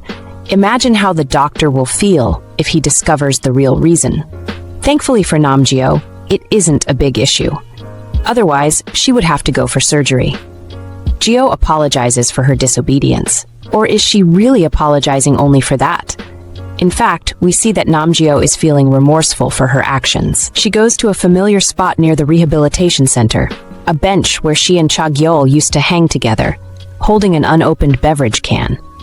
The realization is slowly sinking in that they are no longer a couple. Furthermore, Namgyo can't believe she let the pressure get to her head so much that she abused her ability as a Taekwondo athlete. Even if Wujin is a terrible person, she has no right to inflict harm to him with her Taekwondo skills. What's worse is now, everything is being blamed on the guy she likes. And here she is, not saying a thing and letting everything happen. Namgyo's conversation with Yeo Eunsu after the altercation with Wujin reveals that Eunsu has to persuade her not to say anything about the incident for both their sakes. She doesn't want Namgyo to ruin her Taekwondo career. However, we see that Geo thinks about her actions as nothing more than cowardice. Perhaps, in her words, that is why Cha Gyeol left her alone. Because I smell like trash. It seems Namgyo is really falling into a state of depression. "What trash?" asks Cha Gyeol, appearing out of nowhere. He really needs to stop doing that. With a smile on his face, Gyeol approaches Namgyo. "Why are you saying such an unpleasant thing to yourself?" he asks, facing her. Cha Gyeol's sudden arrival is a surprise to Namgyo. As he sits down beside her, Geo can't help but ask why what he's doing here. However, Gyeol informs her that Park Wujin has also been hospitalized at this same clinic, while suddenly taking the can she's holding out of her hand. Out of concern, Namgyo asks about the boy's well-being. Though he is the one that attempted to harm her, we see that Geo is hopeful that he hasn't suffered a severe injury because of her. After making a few jokes, Cha Gyeol informs her that Wujin hasn't said anything about her involvement in his injury, possibly out of embarrassment. He doesn't want anyone to know he is in this condition after a one-hit knockdown by Namgyo. Fortunately, that means that Namgyo is all in the clear. She isn't going to suffer any negative backlash from the incident. But we see that Geo is filled with remorse. "I'm sorry," says Namgyo, unable to look Cha Gyeol in the eye. But Cha Gyeol responds by saying, "Sorry for what?" For Gyeol, if not for Namgyo's intervention, it's very possible that he would be the one being hospitalized instead. Namgyo asks about his forehead that suffered some damage in the altercation with Park Wujin. But as Cha Gyeol wants to touch the injury, Namgyo stops him. They share a brief moment, staring each other in the eye before Namgyo advises Gyeol not to touch his injury. After all, he can accidentally make the injury worse by randomly pressing his forehead. But Gyeol merely disregards it as a small scratch. What hurts him more is that he can't add a piercing to his eyebrow anymore. He believes he will look good with an eyebrow piercing, insinuating that Gyeol shares a similar opinion. "When did I say that?" retorts the flustered Namgyo. With a chuckle, Cha Gyeol replies, "I know, even though you haven't said it." However, we see that Namgyo is very much disturbed by Cha Gyeol's light tone of speech. It's almost as if he's acting this way in order to prevent her from finding out about something. "How will the school punish you?" Gyeol decides to ask, without beating about the bush. Cha Gyeol casually says he will most likely be expelled. This shocking revelation isn't helped by how casually Gyeol tries to relay the matter. Namgyo can't help but feel stupid and shameful for the way things are turning out. "Honestly, what are you doing?" Gyeol can't help but ask. Why is Cha Gyeol throwing away his future just to help her? Why is he going out of his way to protect her when she never asked for his assistance? Gyeol doesn't understand her sudden reaction, but Namgyo clarifies. "You said there's nothing between us. Then why are you protecting me like this?" Cha Gyeol's reply is a stunning one. "How can there be nothing between us?" he says. He believes they're in a relationship of mutual affection. Besides, he isn't going to forget that Namgyo actually saved him. He reiterates that if Gyeol hadn't been bold enough to intervene, he might be the one hospitalized and may even be in a worse condition than Wujin. But Namgyo isn't having any of it. She isn't going to be swayed by Cha Gyeol's sweet words, not this time. Gyeol says she won't confess about the altercation between her and Wujin. Isn't that what Gyeol wants her to do? Furthermore, she insists that her silence is going to result in his probable expulsion from school. Gyeol feels she's having a hand in ruining Gyeol's life. However, it's clear that Cha Gyeol doesn't share the same opinion. He clearly doesn't believe his life is ruined just because of an expulsion. But Namgyo knows that Gyeol only has his grandmother as a family member he can count on. How isn't his life ruined? Surprisingly, Cha Gyeol concedes that his life may actually be ruined. Despite Namgyo repeating that she isn't going to let him make her feel pity or guilt for him, Gyeol says it's fine. "Live like this," he says. "Just pretend like you didn't see anything." This is Gyeol's request for Namgyo, but on the premise that she will never use her taekwondo skills to hit anyone again. Gyeol initially thinks he is trying to mock her until he says it again. Cha Gyeol wants her to keep going. "Otherwise, my life would be ruined for nothing," he says, smiling as he caresses her face with his finger. After Cha Gyeol tells Namgyo to make good of his sacrifice, he stands up to leave. He's taking the canned beverage gotten from Gyeol with him. "I will consider this a present from you to me." These are Cha Gyeol's final words to her before he departs. However, for Namgyo, this is another sad moment. She wishes they never crossed paths if this is going to be how things end. Perhaps if their paths never crossed, then maybe Cha Gyeol wouldn't need to sacrifice his future for her sake. Perhaps Namgyo won't feel as hurt about everything as she does now. Perhaps Cha Gyeol won't be disappointed with how cowardly she is. We see that it's not long after that day that Cha Gyeol's whereabouts suddenly become unknown. It's something that Namgyo confirms by herself, as she even goes to Cha Gyeol's house to visit him. We see that she manages to get his house address by asking the student records office of the school. Namgyo even goes as far as lying about borrowing some things from Cha Gyeol to get his house address from the student records keeper. Unfortunately, he isn't even at home. "Where are you?" asks the saddened Namgyo, leaning on the front door of Gyeol's apartment. Eventually, one of Gyeol's neighbors spots her and asks if she is a friend of his. Of course, Namgyo decides to play along with the woman's preconceived notion. Didn't their relationship end on a very sour note, though? "Cha Gyeol has moved. Don't you know that?" says the neighbor. This is a statement that shocks Namgyo. Cha Gyeol has moved? What's more shocking is that his sudden change of location isn't without reason. Apparently, his grandmother has passed away, the only family Cha Gyeol could depend on. The neighbor seems very appalled that Namgyo doesn't know about the devastating news. How could someone claiming to be his friend not know about such a major event that happened to him? If you're friends, then you have his number, right? Don't just stand here, try calling him, says the neighbor. Namgyo says she will and announces her departure. But unfortunately, as she tries to call Cha Gyeol, she doesn't get good news at all. The number you dialed doesn't exist. Her phone announces in the empty hall. Namgyo can't contact Cha Gyeol, and what's worse is she just realizes what possibly happened the day Gyeol took the blame for her altercation with Wujin. She remembers the clothes Cha Gyeol wore that day. How could she not have known that was the day his grandmother passed away? As Gyeol leaves Cha Gyeol's apartment building, we see that it's raining heavily. As she walks in the rain, Namgyo encounters a certain man just before the building. She remembers who this is. She has run into him before, just across the street with Cha Gyeol. However, the man clarifies that he isn't a stranger. His name is Gu Woon-ho, and he is a police officer. Have you tried to look for Cha Gyeol? The man asks out of nowhere. Namgyo says yes, and that she hears that he is relocated. However, we see that Gyeol's emotions finally overwhelm her.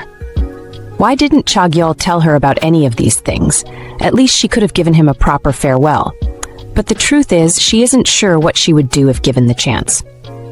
Uncle, I don't find Cha Gyeol anywhere, Namgyo says, breaking down in tears before Gu Woon-ho. Truly, we see that Gyeol is devastated about losing the boy she likes without having a fighting chance. We see a television screen with an older woman with similar hair to Namgyo getting all the attention. This woman is a Taekwondo athlete, but is she really? With the number of television programs and social media variety shows she's on, this woman is closer to being a celebrity.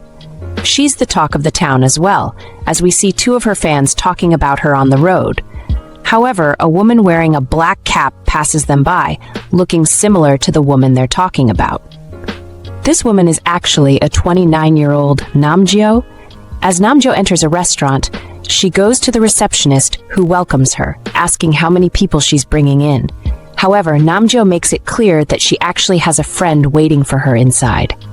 It seems even the receptionist actually knows who Namgyo is. Anyway, we see someone sitting at a table call out to Gyeol as she makes her way in. It turns out to be none other than Yeo Eunsu. These two are still friends after such a long time. Isn't that nice? Eunsu talks about her Taekwondo superstar friend's appearance, but Gyeol makes it clear that she's just coming from a shoot this morning. How busy, says Yeo Eunsu. I don't know if you're an athlete now or a celebrity. Namgyo says this isn't the first time she's heard that either. But it's not like she has a choice, given that she's recently retired. Therefore, any penny she gets from ads and television broadcasts are significant for her. Namgyo actually has an offer from a Taekwondo trainer to be their successor and teach the art to the next generation. But we see that she has little interest in that since she's retired, though Yeo Eunsu says she would like Gyeol to perform as an athlete for a few more years. Nonetheless, Namgyo doesn't want to come out of retirement. After all, she has had such a successful career in Taekwondo. First in the Asian Championship, first in the World Championship, before winning a bronze at her first Olympics. She is even given the title of National Filial Piety for crying like talking about her deceased father during an interview. That title sounds ridiculous to Namgyo, but regardless, she's gotten some good ad jobs due to it, so who's complaining? Although we see she actually gets some criticism for her seemingly prioritizing her recognition over her athletic career. Nevertheless, her career reaches a new peak. Just last year, she finally fulfills her dream of winning an Olympic gold medal. However, after the initial excitement, we see that Namgyo is filled with a strange feeling of emptiness, and that emptiness has been with her ever since. That moment of achieving everything you ever wanted is finally here for Gyeol. All her dreams since high school came to fruition, but she still feels something is missing. Why are you making that face again? Are you thinking about him? Asks Yeo Eunsu, concerned for her friend. But Namgyo can't answer her. She doesn't have the right to think about someone that sacrificed his future for her own. Namgyo knows that her high school dreams are now a reality, but something is still missing. The person in her dreams isn't her. and for a long time she used to think that the person that she would celebrate all her success with would be Cha Gyeol. Guess Namgyo really hasn't gotten over him, has she? She still dreams about Cha Gyeol. She still misses Cha Gyeol. All that is very clear. How can she even forget about him? If not for Cha Gyeol, Namgyo doubts she'll be as successful as she is today. As they order another round of food and drinks, Namgyo and Yeo Eunsu talk about other things, like Moon Gi-sung, who is now an MMA fighter, but their conversation starts to make Namgyo feel sad and lonely. It isn't long before she decides to part ways with Yeo Eunsu. Eunsu advises her to take a cab, but Geo declines. "I didn't exercise today, so I'll walk," she says, bidding her friend farewell. As Namgyo heads to her home, she starts to experience a splitting headache. Has she accidentally taken too many drinks, or is she that exhausted? At that moment, however, Geo suddenly hears a loud scream that stops her in her steps. Namgyo wants to be sure her senses aren't playing a trick on her. Is that really the voice of someone screaming? Her suspicions are confirmed when the person starts to shout. "Who are you?" "Let go of me," exclaims the frightened person. "Get your hands off. Why are you so persistent?" We see that Namgyo, despite her slightly affected state of mind, the drinks, isn't going to shy away from someone screaming for help. Unsurprisingly, it is a classic robbery case, purse snatching. However, this purse-snatching thief is very persistent as he drags the purse with the poor woman doing her best to keep hold of her possession. "Get your hands off her," yells Namgyo. Luckily, she arrives just in time before the thief can successfully steal the bag. Upon seeing he might be caught, the purse snatcher tries to flee. After making sure the woman is fine, Namgyo tries to follow after the thief. However, it seems that her tipsy state is making it hard to keep up. Nonetheless, with perseverance and tenacity, Geo does manage to catch up to him, forcing him into a dead end. Seeing no other choice, the thief decides to fight Namgyo. However, we see that Geo is very reluctant to engage him in battle. She still remembers the last time that happened, and Cha Gyeol had to save her from getting in trouble. But as the thief continues to annoy her, Geo decides not to hold back any longer. With a swift attack, she managed to land a strong hit that decapitated his arm. But the Taekwondo superstar doesn't stop there. She continues to hit several weak points until she completely restrains the thief to the point he can no longer move. A successful face-off for a Taekwondo genius. Now, the only decision she has to make is whether to take this crook to the police herself, since she really wants to sleep early today. But at that moment, an eerily familiar voice starts to speak to Geo. "You haven't changed, have you, Geo? I told you not to beat people up anymore, right?" It is the voice of a man she has been longing to see for 10 years. As she turns, Namgyo sees Cha Gyeol in the flesh, staring down at her from the stairs of a building. She's in utter disbelief upon seeing him again after so long. Is this a hallucination or something?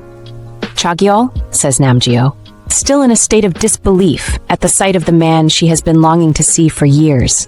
The mere sight of him is even for her legs to lose strength as she falls to her knees. Cha Gyeol manages a smile. "Is it really you, Cha Gyeol? How have you been all this while?" Namgyo can't help but ask. However, their reunion is short-lived as someone from behind Cha Gyeol suddenly calls out, "Boss." Apparently, it seems Gyeol is getting ready to go somewhere. He leaves without even saying farewell to Namgyo. Even as the police arrive at the scene, we see that Namgyo's thoughts are only about Cha Gyeol. How can he just come back into her life so suddenly? Where has he been all these years? The next day, we see Namgyo eating with Gu Woon-ho, the police officer that knows Cha Gyeol.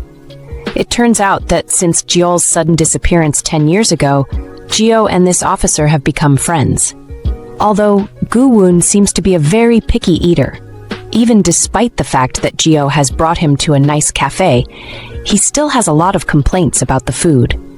Geo still remembers the officer taking her to a small cafe to cheer her up after the discovery of Cha Gyeol's sudden disappearance.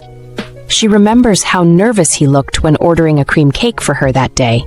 How hilarious that it is that moment that their friendship began to blossom. But as they're having a casual discussion, Namgyo decides to drop the egg. "I met Cha Gyeol." Her words stun Gu Woon-ho so much that he nearly chokes on his cake. He asks Gyeol questions to make sure she isn't just seeing things. But Namgyo knows she's not mistaken, especially since he is the one that called out to her. "Are you saying that he called you first?" asked Woonho, still obviously doubting her words. "Yes, but he was with someone that seems quite dangerous," answers Gyeol. "He even called Cha Gyeol his boss." Shockingly, Namgyo discovers that Gu Woonho actually knows everything she's talking about. In fact, the officer has known Gyeol's whereabouts for a long time and didn't even bother to tell her. Apparently, meeting Gyeol isn't going to be a pleasant encounter for Namgyo. We discover that Gyeol actually runs a company called Global Deal that sells imported electronic products and more recently has started to invest in athletes. Although this company seems to be a legal entity, Gu Woonho informs Gyeol that it has a lot of shady activities going on behind the scenes. However, Gyeol doesn't care a lot for all these things. She can't believe that all this time, Woonho has been in contact with Cha Gyeol and kept her out of the loop. While thinking on this new revelation outside the restaurant, Gyeol feels she owes Cha Gyeol a favor for saving her from ruining her life, so she should be allowed to hear from him once to properly give her thanks, right? But is that really the only reason? Deep down, Namgyo knows she is still in love with Cha Gyeol. However, at that moment, she suddenly receives a call, but from who? "Gyeol," the surprise caller says with a hint of concern. It is none other than Moon Gi-sung, who gets a light scolding from Namgyo. She reminds him that she doesn't like being called that way. And surprise, surprise, it's because that nickname reminds her of Cha Gyeol. However, Gyeol doesn't tell this to Moon Gi-sung. She's also curious to know why Gi-sung is calling her since it's been some time since they last spoke to one another. Furthermore, he wants to take Namgyo out to eat if she's up for it. Somehow, Moon Gi-sung gets away with calling her unemployed without getting her angry. Moon Gi-sung insists he wants to take Namgyo out for dinner and asks for her current location. Gyeol replies by simply stating she's outside, but in truth she is at the same place she last saw Cha Gyeol after so many years. She thinks that perhaps if she waits long enough she will see him again. This woman is hopeless, isn't she? Gyeol informs Moon Gi-sung that she won't be staying long if he plans to actually take her out for dinner. Her longtime friend has no qualms with that, as he merely intends to grab a bite and be on his way back to his house. However, in his curiosity, he doesn't fail to ask if she's busy or has an appointment. Gyeol can't possibly ring herself to tell Moon Gi-sung that she's busy stalking Cha Gyeol, so she just says she's waiting for something. Fortunately, Gi-sung doesn't probe further and sends her the address of the eatery. Upon getting there, Gyeol is unable to eat, despite Moon Gi-sung ordering grilled intestines, a dish Gyeol claims to love. This is simply because Namgyo doesn't have an appetite. Her head is only focused on the likelihood of seeing Cha Gyeol later. She doesn't want to smell like grilled intestines upon seeing him later on. However, it's then that Gyeol notices a difference in Moon Gi-sung's stature. "You seem bigger than before," she says, staring.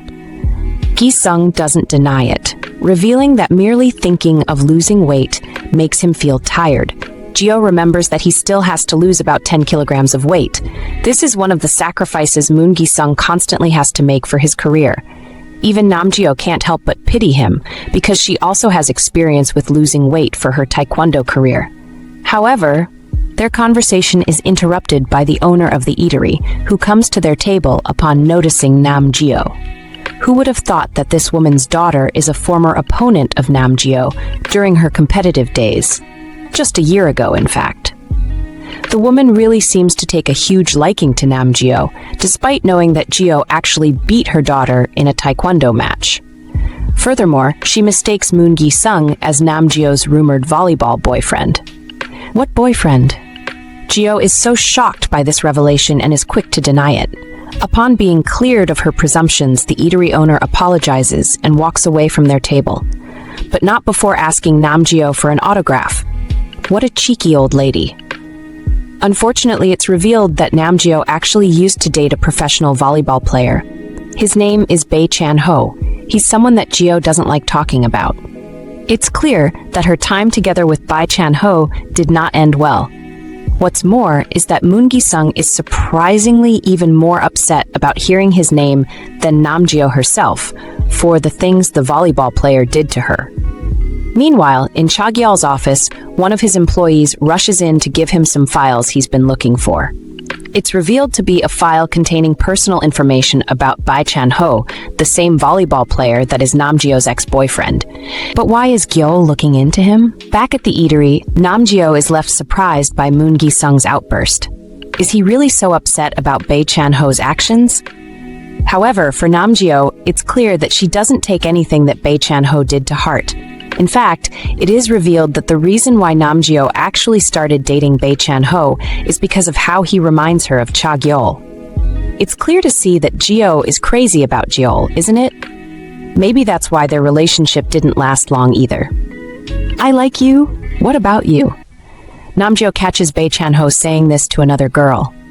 Can you believe this guy said the same words he used to ask Gyeol out to this other girl?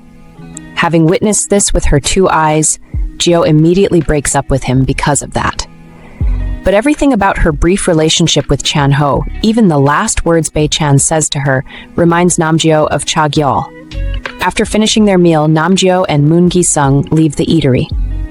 Gyeol's childhood friend apologizes to her about bringing up the topic of Bae Chan-ho, but Gyeol tells him not to worry.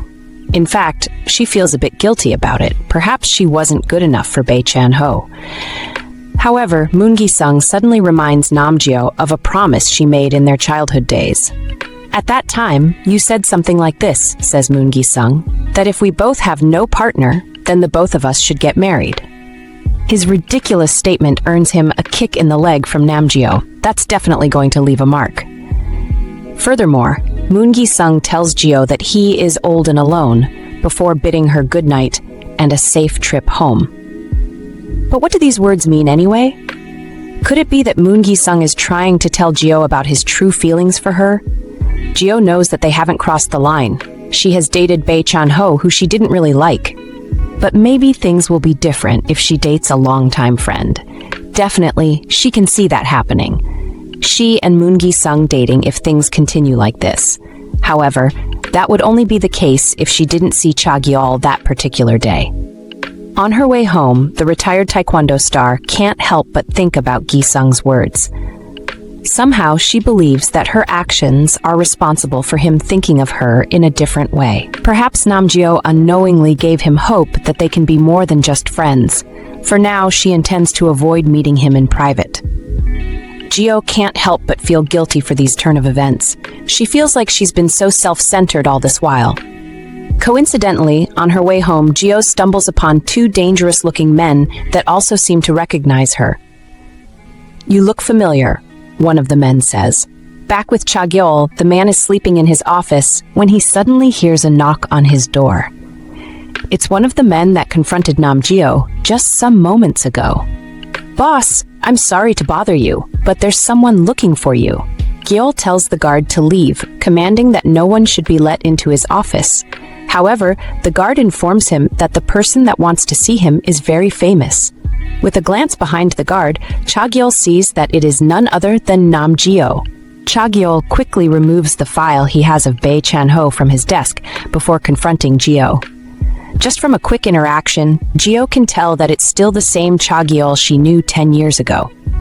These two ex-lovers finally see face to face after so long. They have a lot of catching up to do, don't they? "Didn't you say you want to see me?" asks Cha Gyeol with a smug look on his face. He really hasn't changed after all this while. Nam Gyeol is so nervous she can't even form a reply or move as he stands from his seat to approach her. She thinks he even looks taller than back when they were in school together. But surprisingly, Cha Gyeol suddenly grabs her by the shoulder, gently guiding her towards the exit. Gyeol tells her to go home because he's busy. This man is so shameless. She literally saw him sleeping the moment she came into the room. Nevertheless, Nam Gyeol is desperate to see him. After all, she has been longing to see this man again after a decade. "I'm sorry for coming without telling you in advance," Gyeol yells as Cha Gyeol nudges her to the exit. "But I don't have your phone number, so I had to come." Her words are enough to make Gyeol stop in his tracks. He tells her that he has already given her a sign before, but she is so insensitive. A flashback reveals that during Cha Gyeol and Namjeo's first encounter after 10 years, Gyeol actually makes a gesture for her to keep quiet. If they say you have connections with some shady people, who will be the one in trouble? Cha Gyeol tells the celebrity athlete. He makes it clear to Namjeo that he is saying these things out of his concern for her. That's why he wants her to leave immediately. But surprisingly, Namjeo comes up with an abrupt reply. She wants them to see in secret. Cha Gyeol finds it hard to reject her idea at first, but still wants her to leave. However, in a moment of quick thinking, Geo comes up with the idea that she wants to borrow money from Cha Gyeol's company. It's one of his company's services after all. However, after much contemplating, Gyeol still decides to turn her idea down, guiding her outside before shutting the door. He does hand her some money, though. Disappointed, Namjeo heads to the showers as soon as she gets home. She can't help but think that maybe Cha Gyeol has moved on from her. At the same time, this hopelessly in love woman is clinging on to the hope that at least Cha Gyeol missed her just a bit. Meanwhile, we see Yeo Eunsu in a white vehicle with someone else.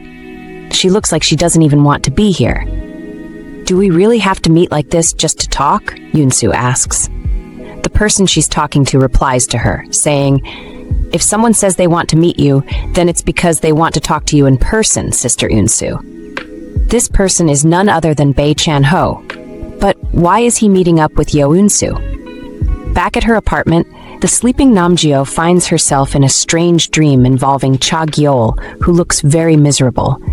He is even holding white daisies and looks very mournful, not to talk about the bloodstains on his suit, almost like he got injured. The strange dream comes to an end with Cha Gyeol hugging Geo and trying to calm her by saying, "This is nothing special." Namjeo startles awake, completely perplexed by her dream. Ironic that she starts dreaming of Cha Gyeol again the night after seeing him. However, the sorry sight of him in her dream makes her very worried about him. Geo can't help but wonder about Cha Gyeol's current lifestyle. Officer Gu Won-ho did tell her that he works with a distribution company, but to her, Gyeol's company seems more like a loan company. In addition, she remembers Cha Gyeol declining her loan idea, saying he does do usury. In that case, what is he doing there? Namjeo feels as if there's a connection between all these facts she knows. It seems like Uncle Gu Won-ho lied to her. She can't tell anymore. What's more is that Namjeo can't help but feel guilty about Cha Gyeol's current way of life. If she didn't lash out at Wujin 10 years ago, maybe Cha Gyeol wouldn't need to save her. He definitely wouldn't have been expelled because of her. Over at Cha Gyeol's home, the man is sweating profusely with labored breaths as he stirs in his bed. He finally startles awake, staring about his bedroom. "Again," Gyeol says between sighs, taking a stick to calm himself down. He can't help but think of Namjeo. Speaking of the celebrity athlete herself, Geo is getting her makeup done at a place. While this occurs, two women walk in, chattering about something they see on one of their phones. Athlete Namjeo. One of the women says, approaching Namjeo, "Can I ask you a question?" One of the women asks, approaching Geo, who asks what it's about. The woman shows her some news on her phone that leaves Namjeo completely speechless. It shows rumors swirling of Yeo Eunsu and Bae Chan-ho being in a relationship. There are even images of Eunsu and Chan-ho meeting up. But this isn't the only scandal reported in the news article. There's also mention of a match-fixing scandal that Yeo Eunsu was involved in some time ago. What is this?" asks the shocked Namjeo, unable to make any sense of what she's seeing. After hearing about the shocking news regarding Bae Chan-ho and Yeo Eunsu, Namjeo tries to call her longtime friend and former Taekwondo teammate. After a few times of not being able to get through, Geo finally gets Eunsu on the phone. "What? Are you going to talk about Bae Chan-ho too?" asks a clearly annoyed Yeo Eunsu over the phone. Namjeo can't contain her anxiety from hearing Eunsu talking through the phone. She immediately asks if the rumors are true. Is Yeo Eunsu actually dating Bae Chan-ho? However, Eunsu can't believe Namjeo is even asking her that sort of question. She confirms that Bae Chan-ho and her aren't officially dating or anything. They've only hung out together a few times. However, she does apologize for keeping her longtime friend in the dark about it. However, Namgyo seems to be bothered about another thing. She wants to know if Yeo Eunsu is all right concerning the other news that came up. It's regarding the scandal that led to Eunsu retiring, that she allegedly once tried to match fix. Eunsu tells Namgyo that she is fine and hangs up before Gyeol can get another word in. Furthermore, Namgyo can't help but be worried about Yeo Eunsu. She is concerned about where their relationship will stand now that Eunsu is interacting with Bae Chan-ho. And there's also the match-fixing scandal that is resurfacing. Gyeol remembers a time during the peak of their taekwondo careers when rumors came that Eunsu was trying to cheat her way into beating her. Of course, Eunsu tells her that she wouldn't never do such a thing. The two then have a wager that the loser of their match has to buy a meal for the winner. This is right before they actually have to face off against each other. As the match proceeds, Gyeol gets a slight advantage in the match against Yeo Eunsu and leads the scoring board as the referee calls an end to the second round. This isn't to say Namgyo feels confident. In fact, she fears that Yeo Eunsu is more likely to defeat her in this match. However, they don't get to finish the match because Eunsu suddenly decides to withdraw from the match due to an injury. Namgyo is very displeased with her decision, challenging her about it afterwards. Notwithstanding, Eunsu makes it known to Namgyo that her trainer advised her to withdraw from the match if the injury was too severe to continue. Eunsu isn't bothered with her decision to withdraw. Neither is she bothered with the loss.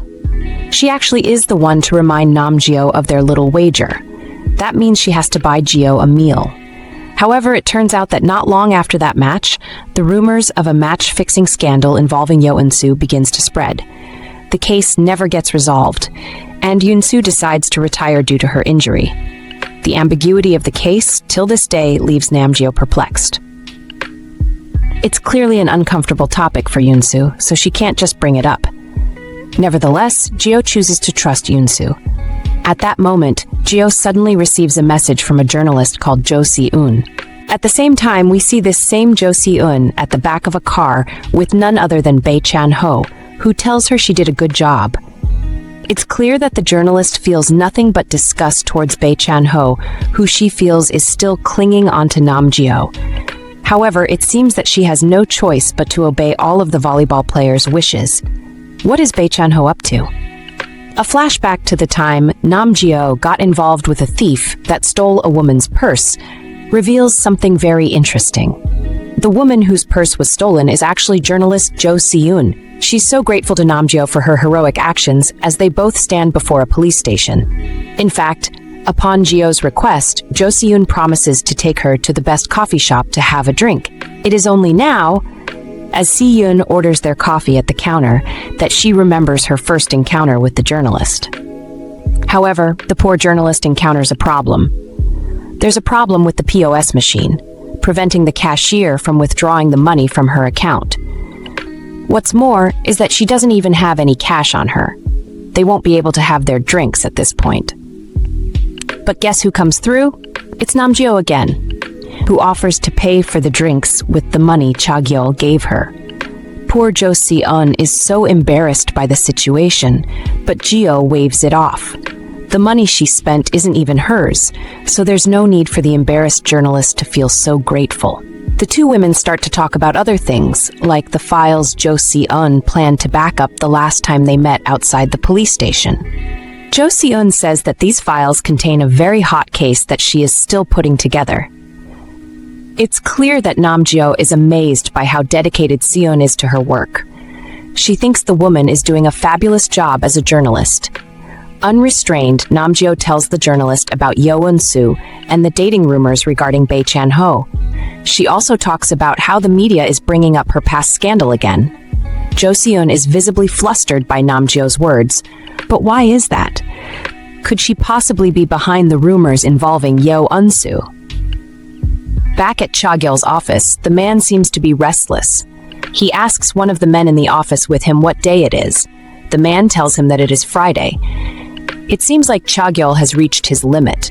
He restlessly looks out the window, wondering why Namgyo hasn't contacted him. Having enough of just looking about idly, he decides to leave the office and go look for her. However, before he can leave, someone arrives who is here to see him. It is none other than Park Wujin. Namgyo and journalist Jo Si-eun leave the cafe after spending good time together.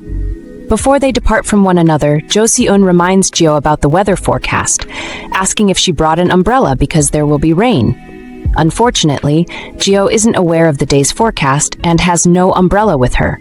Notwithstanding, they both go their separate ways. It's clear to see that Namgyo has a good impression of the journalist lady. As she boards the bus that will take her home, Namgyo wonders about Yeo Eunsu again. She really hopes nothing bad happens to her friend. At the same time, it starts to rain heavily. Gyo can't help but pity herself. Couldn't the rain have waited at least till she had gotten home? However, another thought comes to mind. She remembers the dream she had in the morning where it was raining, right before she saw Cha Gyeol with blood stains on his clothes. She immediately fears the worst for the man she is madly in love with.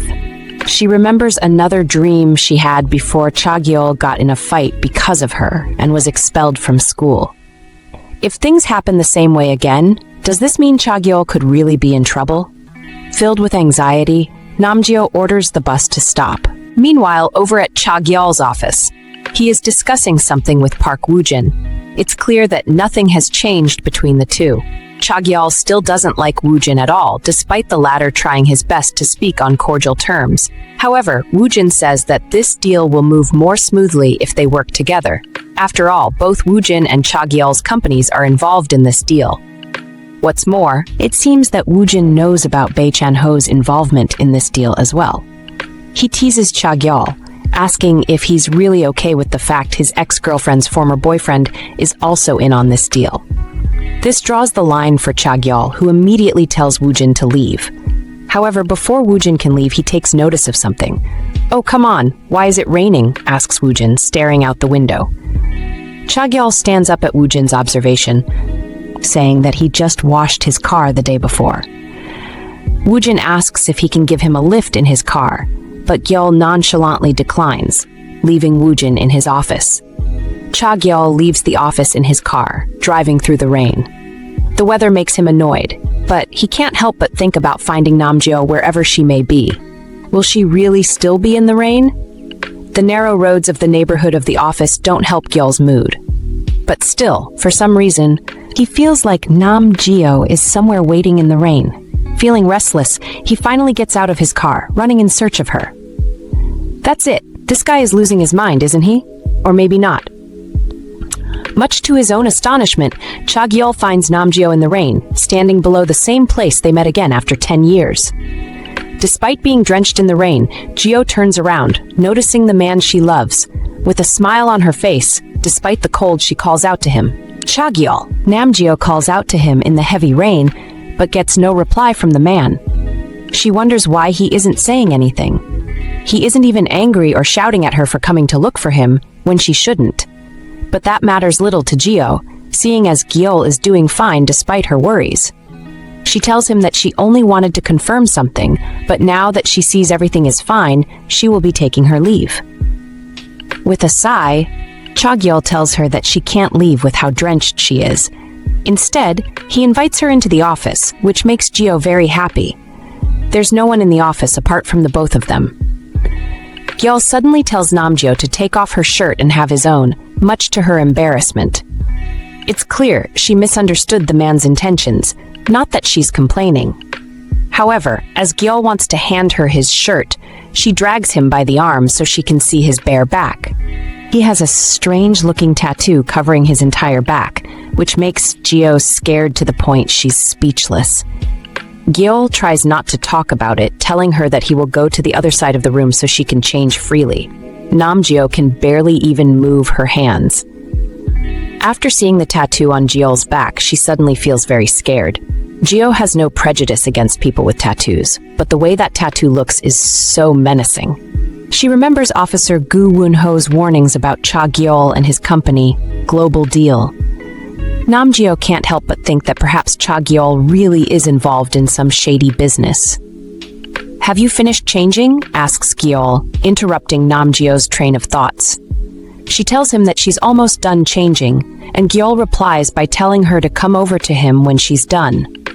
However, it is at that moment that they hear some chatter coming from outside the office. It seems like Cha Gyeol's workers are coming back already. The door swings open, and the men step in to find Gyeol shirtless while sitting at his desk. However, Namgyo is nowhere to be seen. The men are surprised as to why Gyeol is here. He is supposed to be working at the headquarters today. Furthermore, why is he even shirtless? Regardless, the men decide to invite him out for a drink. But at that moment, they notice Namgyo's shirt on the floor as well as her handbag.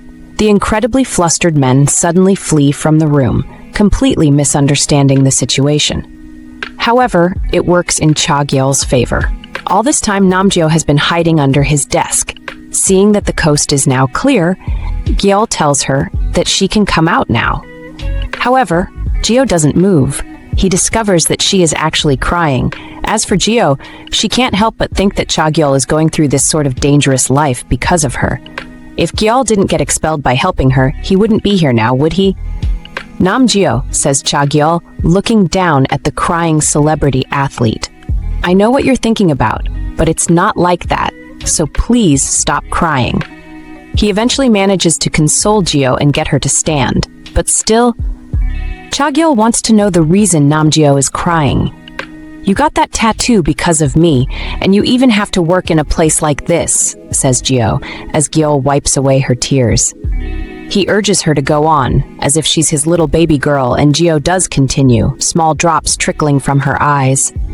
You didn't even bother to give me your contact, Gyeol says. Last time you just gave me money and then pushed me out. She really does sound like a baby, doesn't she? A real adorable baby girl. Cha Gyeol doesn't give her a sufficient reply yet until she asks him if he hates looking at her face. It's clear that she can't get over the guilt of Gyeol getting expelled because of her. She even thinks that he hates her for it. However, Gyeol stops Namgyo as she tries to hide her face from him.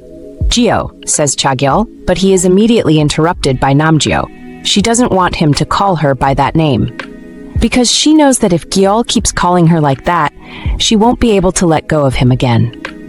Cha Gyeol consents to her request, asking her if they can talk later because he has to do something else. Confused and hurt, Namgyo asks if this means he doesn't feel like talking to her right now. Gyeol insists that's not what he means before kissing Namgyo full on the lips, taking the celebrity athlete by surprise. After their passionate kiss, Gyeol tells Gyeol to keep talking because he knows she has a lot of questions to ask him. Will you answer me? Asks the surprised Namgyo.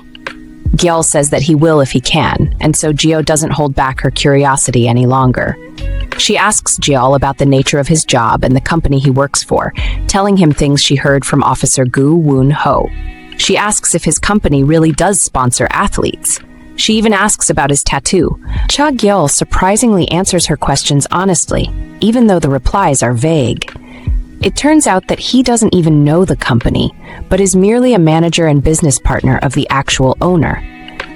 Furthermore, he reveals that he has had the tattoo for a long time, so she has nothing to be concerned about. But Gyeol feels like she should be concerned. After all, Gyeol was expelled from school because he tried to help her, not the other things he's done for her in the past. Despite Gyeol trying to downplay it, Namgyo confesses that she really thought Cha Gyeol left so suddenly because he was disappointed in her. For the past 10 years, she couldn't find him and lived with this thought all this while. However, Cha Gyeol reiterates that her assumptions are all wrong. He is very happy that Namgyo listened to his advice from 10 years ago. But Gyeol's curiosity doesn't end there. She asks him why he didn't bother to give her his contact details when they met at the office. Initially speechless, Cha Gyeol replies by asking Gyeol for the money he gave to her. Namgyo remembers the money. It's the same one she used to pay for the coffee with journalist Jo Si-eun. She thanks Gyeol for the money because it really helped her out of a sticky situation. However, this leaves Gyeol speechless again. He reveals that his contact information is actually written on that note, much to his embarrassment. I wrote my number on it, Cha Gyeol confesses, clearly flustered by his own words. He explains to the astonished Namgyo that he actually didn't write it in advance to give it to her, but happened to have it on him at the time.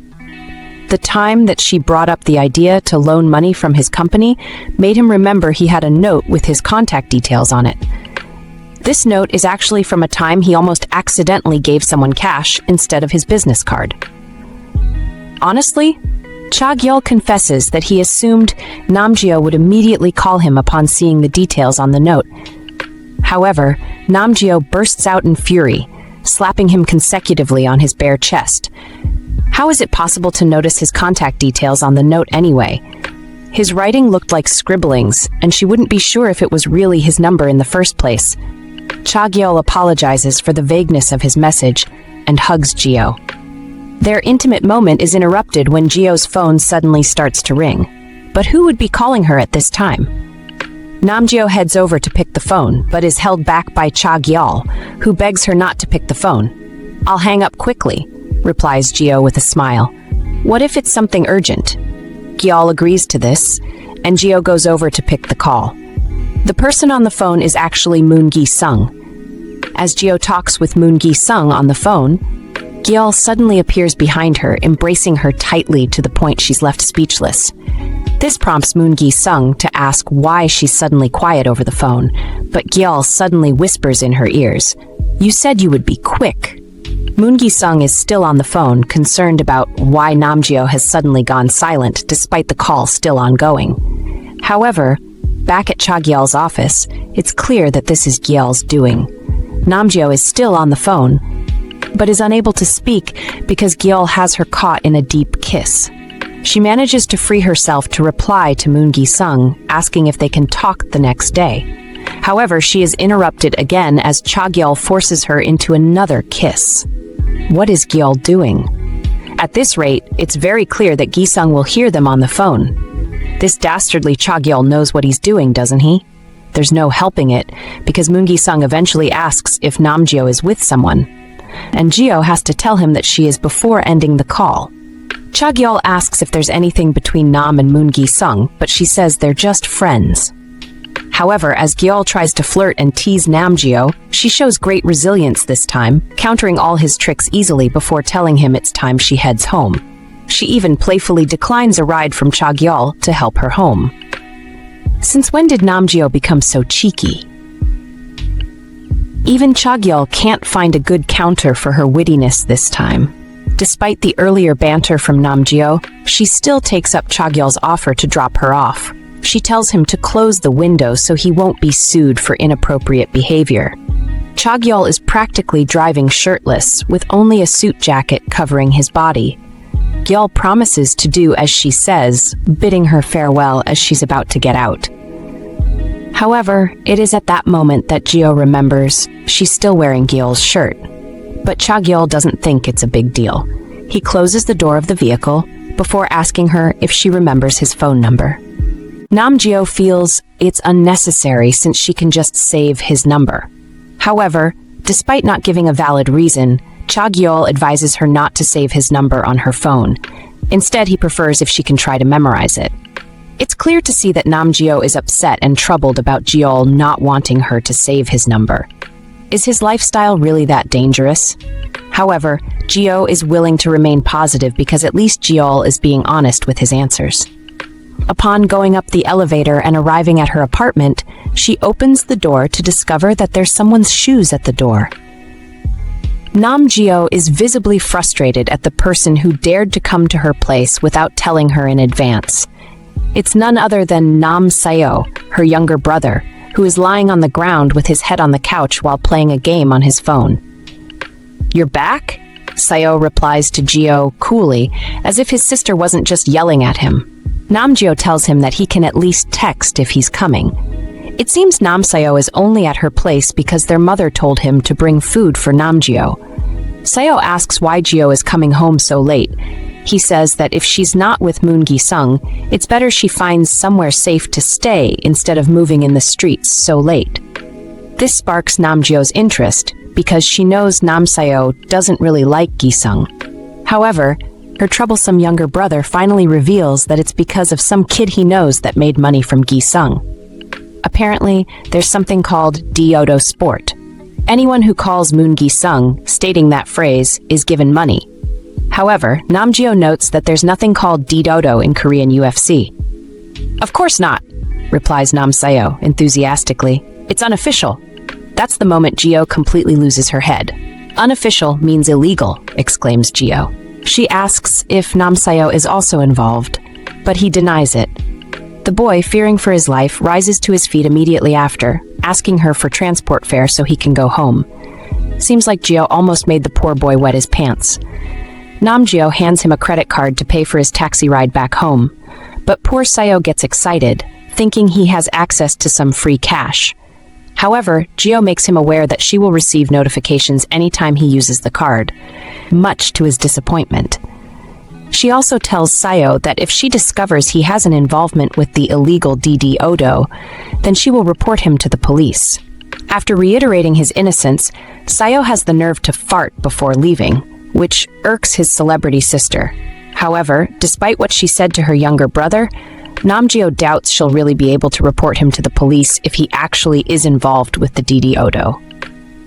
Moving on from that thought, she decides to call Moon Gi-sung to clear up any misunderstanding he might have had when she was with Cha Gyeol earlier. The tired Gi-sung answers her call, stating he's just getting home. Apparently, what he wanted to ask Namgyo earlier is if she will be available tomorrow. He says that a former basketball player turned actor named Kyung-shin is celebrating his birthday tomorrow, and he wants Namgyo to tag along. Geo isn't too keen on attending the party, since she isn't really a fan of Kyung-shin. However, she decides to go with him. But it seems that Moon Gi-sung has an ulterior motive, which Geo isn't oblivious to. Could it be that he plans to use this birthday party as an excuse to get Namgyo to fall in love with him? Namgyo and Moon Gi-sung arrive at Kyung-shin's party together. It's being held at a place with a pool. It's clear that Geo isn't very ecstatic about being at the party. She thinks it is very noisy and just another exorbitant display by Kyung-shin, thinking he's some megastar. Even Gi-sung admits that he wasn't expecting something like this situation. Namgyo is still ranting about her dislike for Kyung-shin when someone calls out to Moon Gi-sung. Yup, it's none other than Kyung-shin himself. Do Kyung-shin and Moon Gi-sung exchange pleasantries before Gi-sung introduces Namgyo to the former basketball player turned actor. Contrary to what Geo says earlier, she and Kyung-shin exchange greetings emphatically. Furthermore, Kyung-shin doesn't even seem like an arrogant guy. He is honored by Namgyo's presence, even willing to make her presence known to the rest of his friends. And also, Kyung-shin seems appreciative of the gifts Namgyo and Moon Gi-sung bring for him. Seems like Geo has completely misjudged his character, doesn't it? Interestingly, contained in Gi-sung's gift to Do Kyung-shin is some chocolate, apparently from a relative that couldn't make it. Geo takes notice of it too, and it seems like she is wrong about him using his relative's absence as an excuse to invite her for the party. However, she isn't entirely convinced yet. Kyung-shin tells them that they can go to the second floor of the center, and on their way, Geo keeps looking at Moon Gi-sung skeptically. Huh, what's wrong? Asks Moon Gi-sung, a faint smile on his face. Geo, feeling embarrassed, tells him that she didn't expect him to think so simply. It seems she's excessively cautious about Gi-sung for no reason. They reach the upper floor and have their seats, watching others enjoy the birthday party. Why don't you go swimming in the pool? It looks fun, suggests Geo to Moon Gi-sung. However, the man replies that he just wants to sit back and relax. However, at that moment, another person calls out to Gi-sung. It is a woman who apparently is a classmate of Kyung-shin in the acting academy, who seems eager to talk to Moon Gi-sung. Namgyo starts to realize just how popular Moon Gi-sung is these days. Even a pretty lady like this woman is so comfortable talking to him. She feels it's better for her to leave, but before she can completely rise to her feet, Gi-sung grasps her by the wrist. "Where are you going?" asks Gi-sung. Seeing as Geo is unable to give him an answer, he tells her that he wants to tag along. However, Geo swiftly declines, saying she wants to go to the toilet. And also, he is in the middle of a conversation with one of Kyung-shin's former classmates. "You should stay here. I'll be right back." Geo tells Moon Gi-sung, tapping him on the shoulder. Despite his reluctance, he has no choice. Geo goes to the restroom, fawning over how expensive the venue for Kyung-shin's birthday party must be. She even spots a sweeper taking care of the restroom. However, on closer observation, she realizes that it isn't actually a cleaner, but journalist Jo Si-eun. Why is she dressed up as a cleaner? Is this her side job? Unfortunately, that isn't the case at all. Namgyo quickly deduces that Jo Si-eun is here to gather information for one of her articles. Seeing that her identity has been exposed, Jo Si-eun begs Namgyo for help and also to hide her real identity. At the same time, Kyung-shin is suddenly seen going up the moving stairs while talking to someone on the phone. Is he the reason Jo Si-eun is at the event center? As Do Kyung-shin passes by the bathroom, journalist Jo Si-eun hides herself and Namgyo to prevent him from seeing them. Kyung-shin is still on the phone with a woman he calls his baby. Luckily for them, he only rests in the room beside the bathroom for a while, before the person on the phone tells him to come back downstairs. His departure signals a moment of relief for Namgyo. She doesn't know if she would be able to handle it if he stayed up any longer. But as she turns her attention to the journalist, Geo finds Jo Si-eun picking up a used smoking stick that Do Kyung-shin dropped before leaving the room. Geo asks Jo Si-eun if she's really at the event center to just sneak around. However, the journalist tells Geo that she can't say anything because she doesn't know what sort of relationship exists between Namgyo and Kyung-shin. Regardless, Geo isn't accepting Si-eun's words. She finds it unacceptable that journalist Jo Si-eun wants her to keep her identity a secret, but still has no trust in her to tell her about what's really going on. Geo reaffirms that she doesn't have concrete affiliations with Do Kyung-shin or anyone else, apart from her friend Moon Gi-sung. She wants the journalist to tell the truth about why she's at the party, so she will know whether to help keep her identity a secret. Fortunately, it seems Geo's words are enough to make journalist Jo Si-eun reconsider her actions. She doesn't disclose much, but tells Namgyo to be careful of the people close to Do Kyung-shin. Si-eun truthfully states that even she currently has no idea about Kyung-shin's close connections. She only comes to this place to collect information, but that is all she chooses to disclose to the former Taekwondo athlete. So far, Jo Si-eun only suspects a few people as being in cahoots with Kyung-shin. These culprits are his classmates at the acting academy and the woman he was talking to on the phone, who she believes is his lover. Geo starts to see some truth in the journalist's words. She summons courage and asks Jo Si-eun if she is sure that Kyung-shin is hoarding drugs at the party. But the journalist admits that she isn't sure. Furthermore, unless she is able to see the crime scene, she won't even be able to call the police. It is at that moment that Namgyo suddenly remembers that she left Moon Gi-sung alone with a classmate of Kyung-shin. She hurriedly leaves Jo Si-eun, telling her she'll get in touch with her later to go find Moon Gi-sung. Down at the second floor, Kyung-shin's classmate is trying to persuade Moon Gi-sung to have a drink.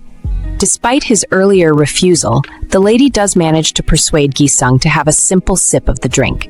However, before the UFC fighter can gulp down the drink, Geo arrives in the nick of time to snatch the glass out of his hand. The surprised Moon Gi-sung asks Namgyo what the matter is, but she insists they leave first. In fact, she wants them to go home, away from this place. Unable to verbally tell Moon Gi-sung why she's so pressed to leave, Geo types it on her phone and shows it to him. She believes they might have been invited to a drug party. Meanwhile, with Cha Gyeol, he has one of his men secretly watching Park Wujin while he surveys the area from his car. The man tells Gyeol that Wujin has barely left his house all day. Furthermore, he doesn't seem to be doing anything suspicious. While Cha Gyeol is on the phone, talking to the man, he sees a white car pull over in front of him. And guess who steps out of the car? Why, it's none other than Namgyo. Upon seeing her, Gyeol tells the man they're done watching Wujin for the day and that he can go home. However, he suddenly notices Moon Gi-sung stepping out of the white car with Namgyo. It seems the two are going up together to Geo's apartment. Cha Gyeol is visibly annoyed by the sight of Gi-sung. Looks like someone's jealous. Anyway, Geo and Gi-sung arrive at Geo's apartment. However, the shocking news that Gyeol broke to Moon Gi-sung clearly still has him rattled. He even rejects Gyeol's offer to get him something to drink. Instead, Moon Gi-sung wants to know everything that the journalist told Namgyo about Kyongshin's party. Gyeol remains confident that Jo Si-eun isn't lying to her about Kyongshin hosting a drug party. But if that's the case, Moon Gi-sung wants to know why the woman didn't bother to call the police. Gyeol tells him that it's because she doesn't have enough evidence. Besides, if the journalist really did decide to call the police, it means that both Gyeol and Moon Gi-sung would also be in trouble. Gyeol explains that this is the reason she prioritized them leaving the party first, before she could say anything. Gyeol asks the Korean UFC fighter if he ate anything Kyongshin's classmate offered him. Anything that looks strange. However, Gi-sung makes it clear that he didn't take more than the food he shared with Gyeol. Although, he makes mention of the wine that the woman kept trying to make him drink, even though he didn't really want to. "You should have run away if it was that suspicious," exclaims Namgyo. She can't believe Gi-sung simply sat with the lady and was even about to drink the wine. But Moon Gi-sung reminds her that she's the one that told him to wait for her at that table. This leaves Namgyo speechless because she can't tell Moon Gi-sung the real reason she left the table. How can she tell him that she wants him to try being with someone else instead of chasing after her? That would make her sound like a horrible person, wouldn't it? Gi-sung asks Gyeol about journalist Jo Si-eun once more, questioning her reliability. Understandably, this situation is a difficult one for Moon Gi-sung because, after all, Do Kyongshin is someone he sees as a friend. Despite Namgyo being quick to judge him because of her inherent dislike of him, it's clear that Moon Gi-sung isn't willing to do the same. He proposes they act like they know nothing, at least until some evidence turns up. Gi-sung is willing to trust the words of some journalist he has never seen over those of his friends. This puts Namgyo and Moon Gi-sung on opposite ends. Could this possibly cause a rift between friends? Gyeol feels bad that this situation might actually affect their friendship. However, at that moment, someone knocks on the door. The knocking continues until Gyeol tells whoever is at the door to stop knocking as she approaches it. "Open it," the person says. Opening the door, Gyeol is surprised to see Cha Gyeol standing before her. What's he doing here at this time? Cha Gyeol steps in, but it seems Moon Gi-sung doesn't really recognize him as he challenges him for coming to visit Gyeol so late. Cha Gyeol almost makes a scene as he tells Gyeol to introduce him properly to Moon Gi-sung, hugging her intimately. This prompts the embarrassed Gyeol to tell Gi-sung to leave. She even forces him out of her apartment, leaving the Korean UFC fighter confused. "Did I interrupt you?" asks Cha Gyeol as the two stand alone in Gyeol's apartment. "Because I was going to." After recovering from her shock at Gyeol's appearance, Namgyo asks him how he knows her apartment suite. Can you believe what Cha Gyeol says in reply?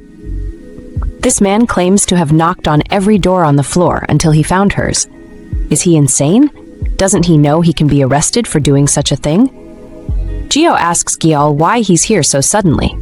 After all, she was talking about a serious matter with Moon Gi-sung before his arrival. She even kicked him out because of the scene Gyeol made. However, Cha Gyeol says that this is exactly what he wants. He reveals to Namgyo that he was actually scared upon seeing her with Gi-sung. This man can't hide his jealousy, can he? However, Namgyo can't believe the situation she finds herself in. After 10 years of waiting longing for Cha Gyeol, he finally starts to act like he cares about her?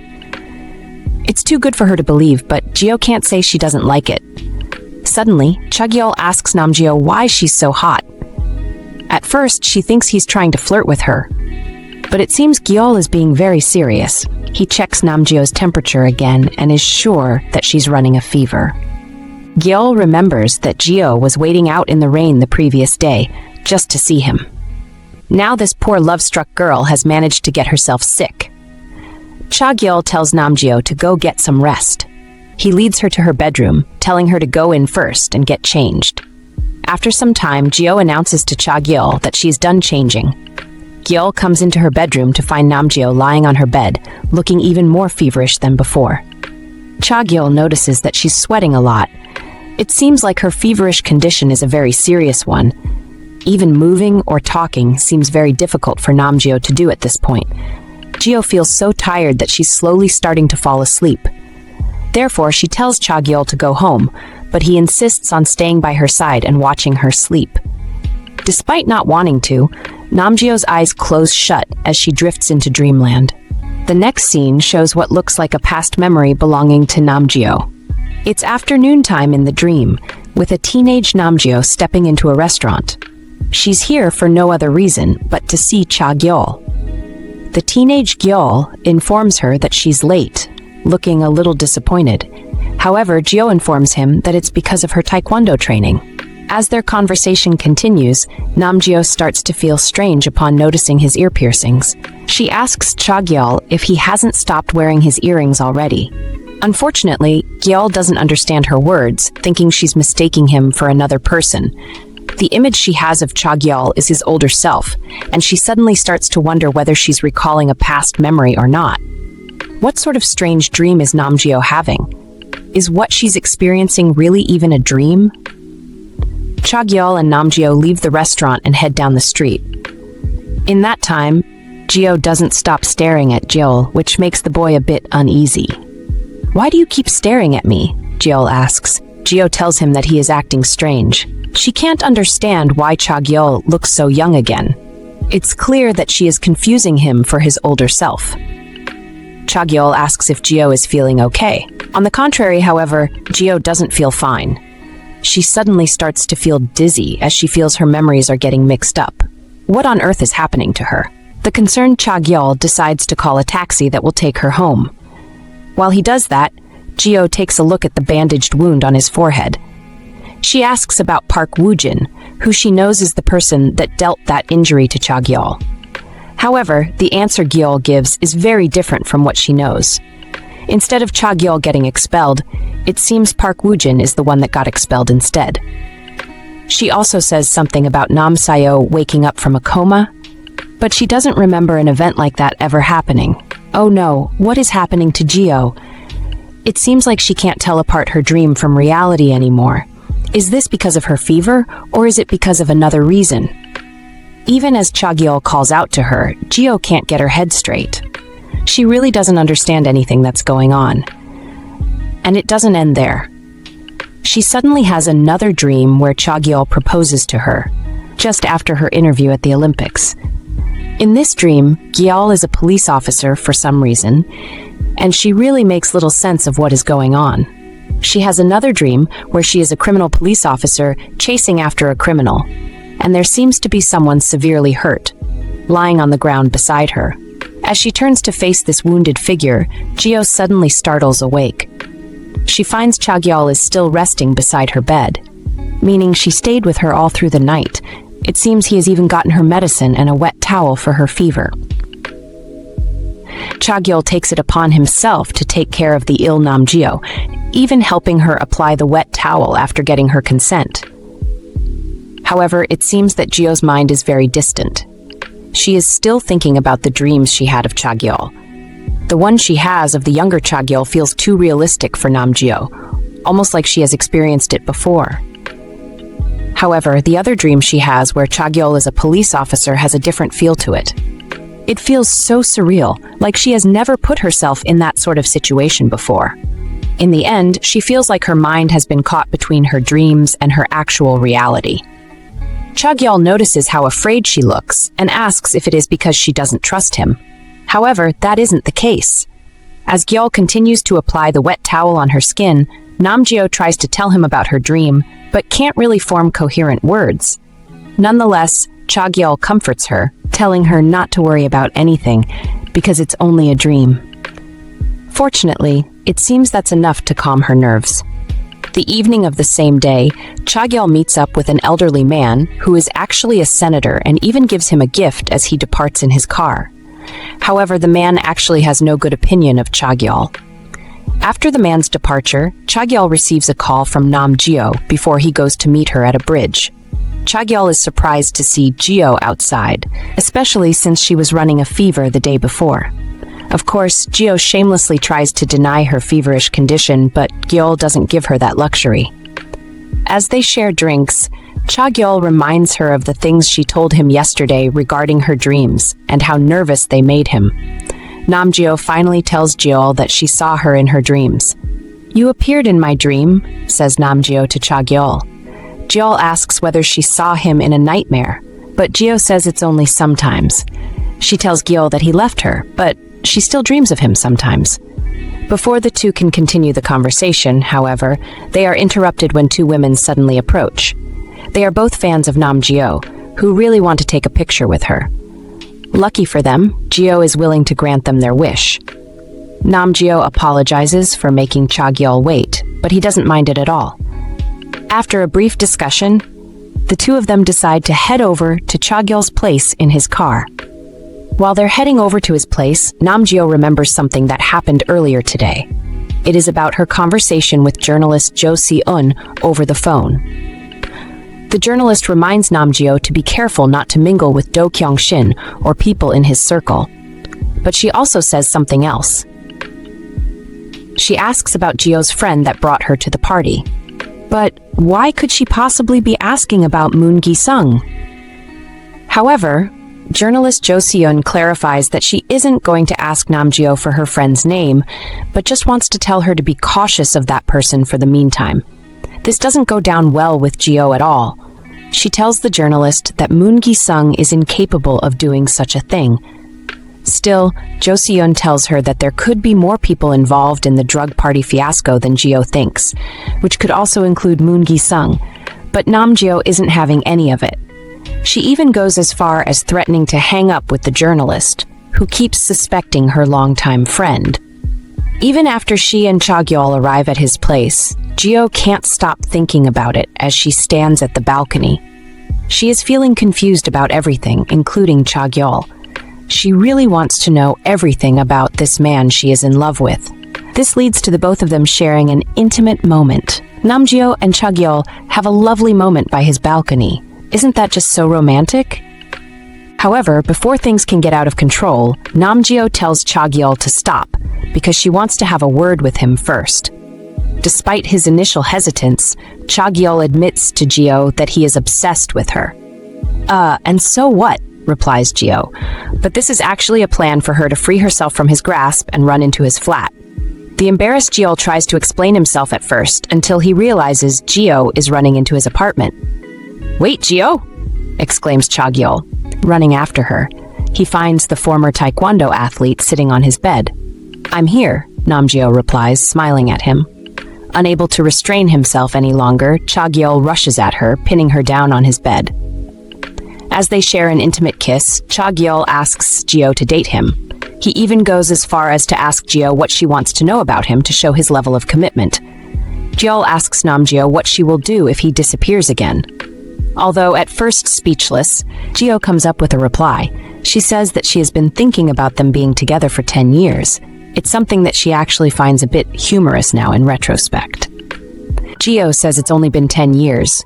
She groans, tries to sit up, but a cough comes first. Something's pressing down on her.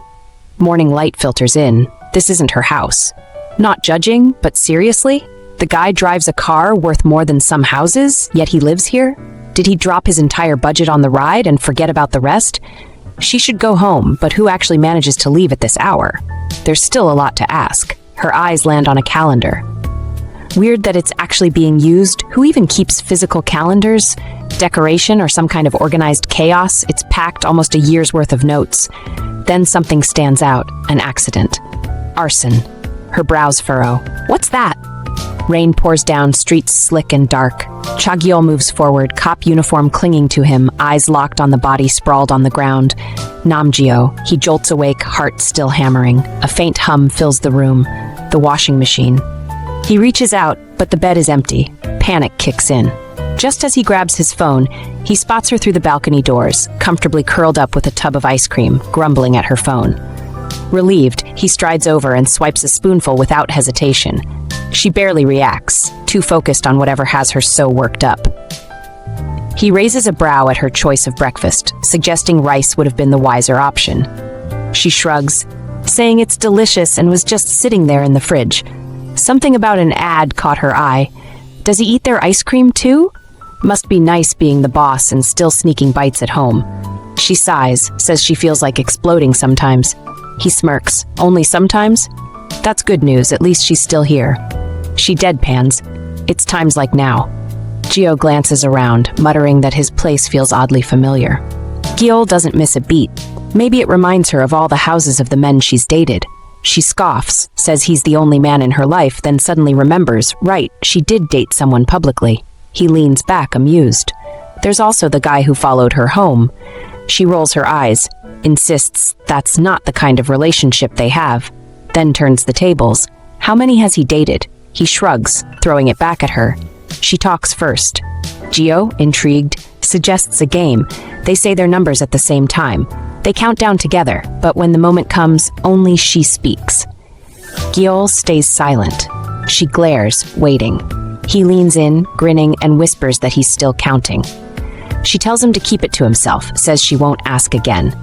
He tilts his head, asking why she suddenly looks so drained. Does she regret it?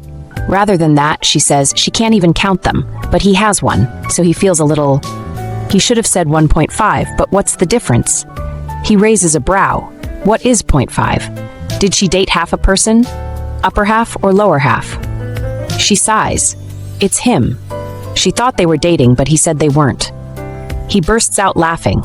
She squints. Is he laughing at her? He shakes his head, still grinning. He just thinks it's funny that even if he's just 0.5, he still exists in her past.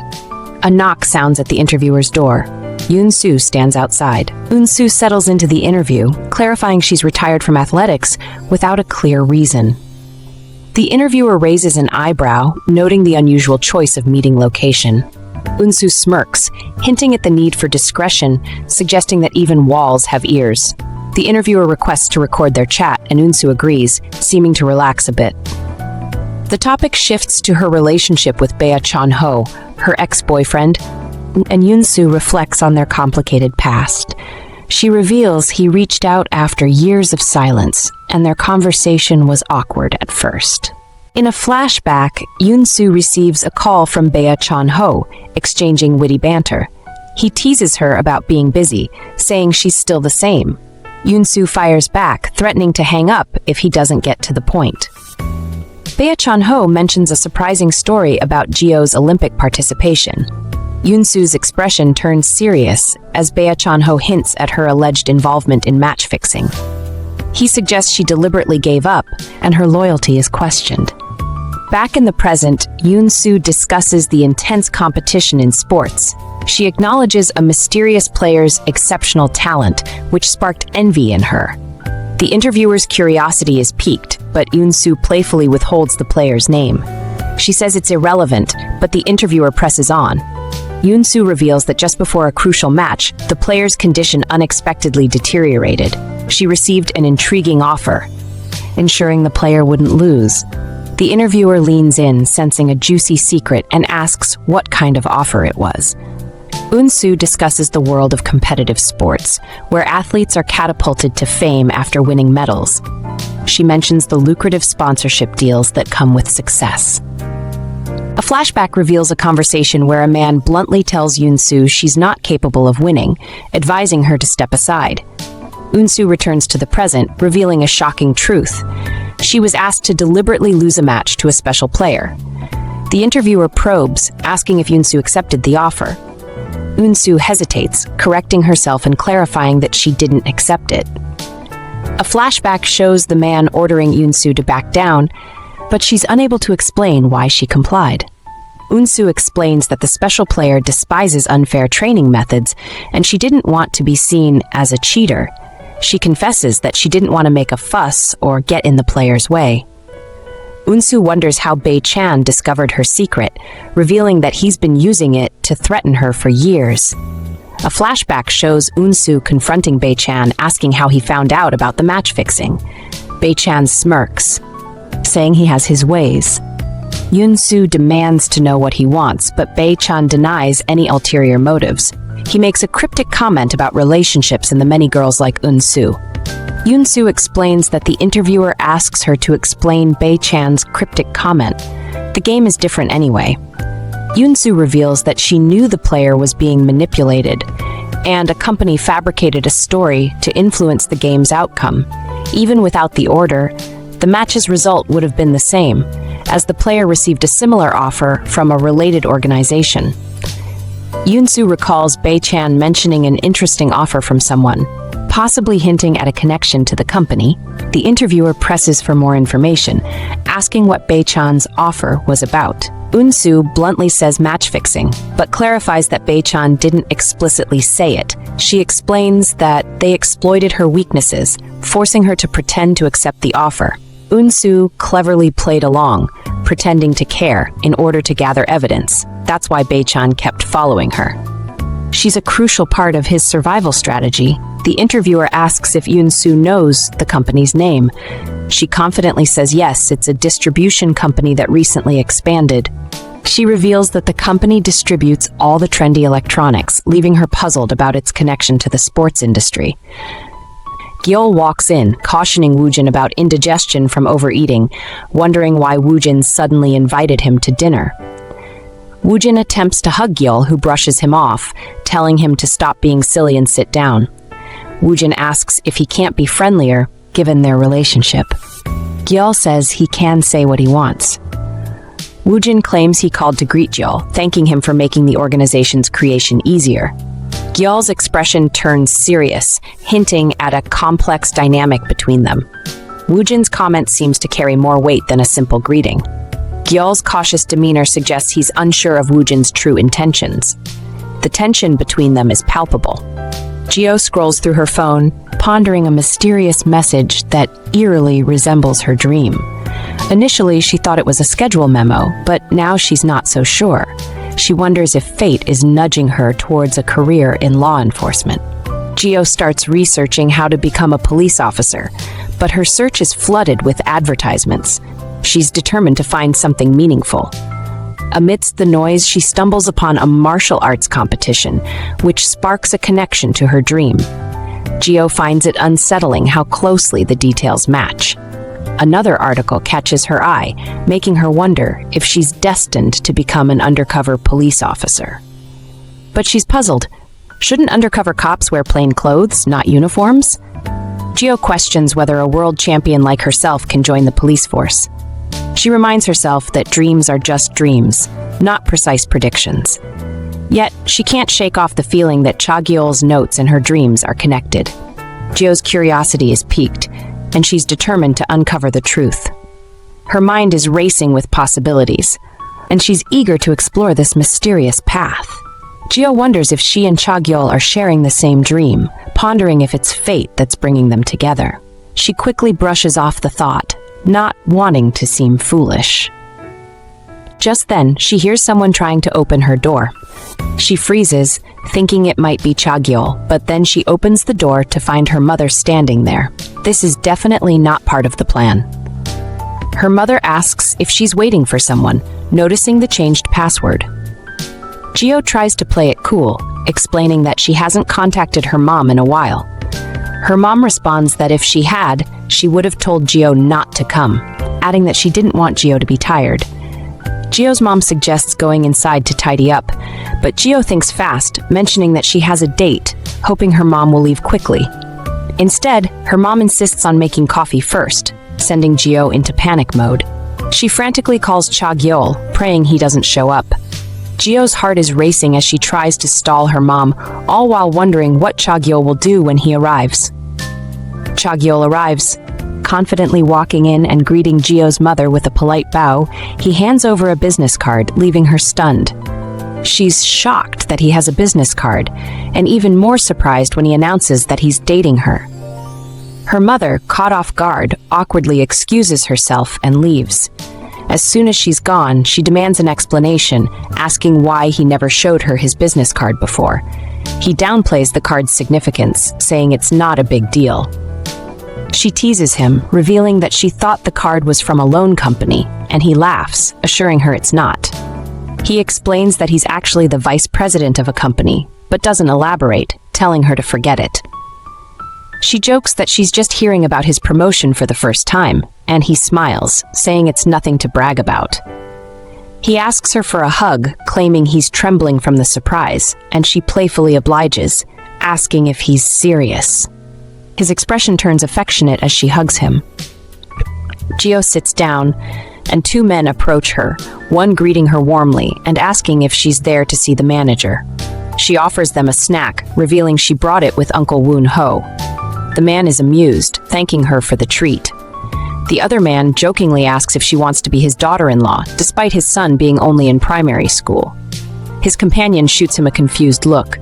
They ask if the manager is busy, and Gyeol replies that he's on his way. The two men nod and turn to leave. Gyeol waits outside the office, pondering Cha Gyeol's words and wondering if that's why her uncle told her to contact him directly. Uncle Woon Ho approaches, inviting her inside. She comments on the tense atmosphere, and he asks if she's really feeling stressed. She hands him a coffee and cookie, instructing him to dip the cookie in the coffee. He teases her, asking if that's what kids eat nowadays. She calmly reveals to her uncle that she's been seeing Cha Gyeol, prompting him to spit out his drink in surprise. She asks why he's so shocked, reminding him that she mentioned meeting Cha Gyeol coincidentally. Her uncle asks for clarification, and she confirms that they're indeed dating. He chokes on his drink again, and she teases him about his reaction. He asks if she's truly in love with Cha Gyeol. She explains that she wanted to discuss something with him because of Cha Gyeol, specifically asking why he didn't tell her about Cha Gyeol's whereabouts. Her uncle reveals that he was asked to keep it a secret. She mentions Cha Gyeol's supposed demotion, and her uncle clarifies that his new position is actually safer than his previous one. He adds that this change brought Cha Gyeol and her together, which he considers a good thing. She presses him for more information about Cha Gyeol's past and why they're keeping secrets from her. Her uncle hesitantly explains that the company Cha Gyeol was involved with has a shady background. He expresses his concerns about their relationship, feeling that Cha Gyeol is like a son to him, but they come from different worlds.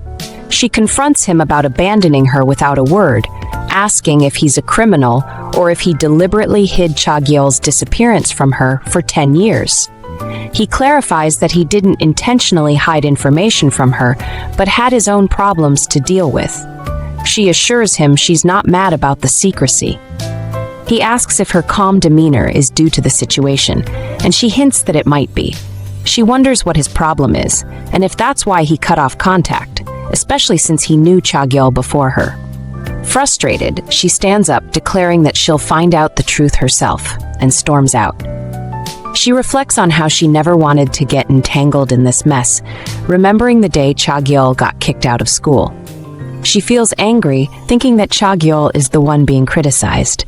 She chastises herself for being stupid, realizing that they should just ask Cha Gyeol directly. She recalls her uncle's strange behavior, wondering if he said something in front of Cha Gyeol. Her phone rings, interrupting her thoughts. It's a reporter, and she thinks to herself that getting involved with her is exhausting. She answers the call, and reporter Joe thanks her for calling back. Joe explains that she needs a favor, and Gyeol agrees to listen. Joe mentions that she's having trouble solving a problem, and Gyeol encourages her to share. Joe reveals that it's about Yeo Eunsu, and Gyeol's curiosity is piqued. The reporter reveals to Gyeol that their story involves some shady dealings, too sensitive to discuss over the phone. They agree to meet in person, and when they do, the reporter sets up a camera and hands Gyeol a book to flip through. The topic is shocking: an organization tied to illegal match fixing and drugs, and the public relations ambassador for this group? Eunsu. Gyeol's eyes widen in surprise. What's Eunsu's connection to this mess? The reporter explains that Eunsu is working to gather evidence to clear her name. Always up for a challenge, Gyeol jumps at the chance to help, asking how she can get involved. The reporter seems to expect her enthusiasm, nodding as they begin to discuss their plan. Gyeol's mind is racing with possibilities, eager to dive into the investigation. The reporter's tip leads Gyeol to a party where she hopes to gather more information. As she mingles, she spots Park Wujin, and her eyes narrow, thinking he should be behind bars, not rubbing shoulders with the elite. She's too busy to check her camera, and before she knows it, she's seated next to her ex-boyfriend, Bae Chan, who's now dating Eunsu. He smirks, teasing her about coming just to see him. Gyeol plays it cool, claiming she's only interested in his success. but Bae-chan senses she's hiding something. He asks if she has any regrets about their breakup or if she's concerned about his relationship with Eunsu. Geo denies any lingering feelings, but Bae-chan presses on, wondering why she bothered to follow him. Just as things get awkward, Cha Gyeol appears, placing a hand on Bae-chan's shoulder. Bae-chan's demeanor changes, and he falls silent, acknowledging Gyeol's authority.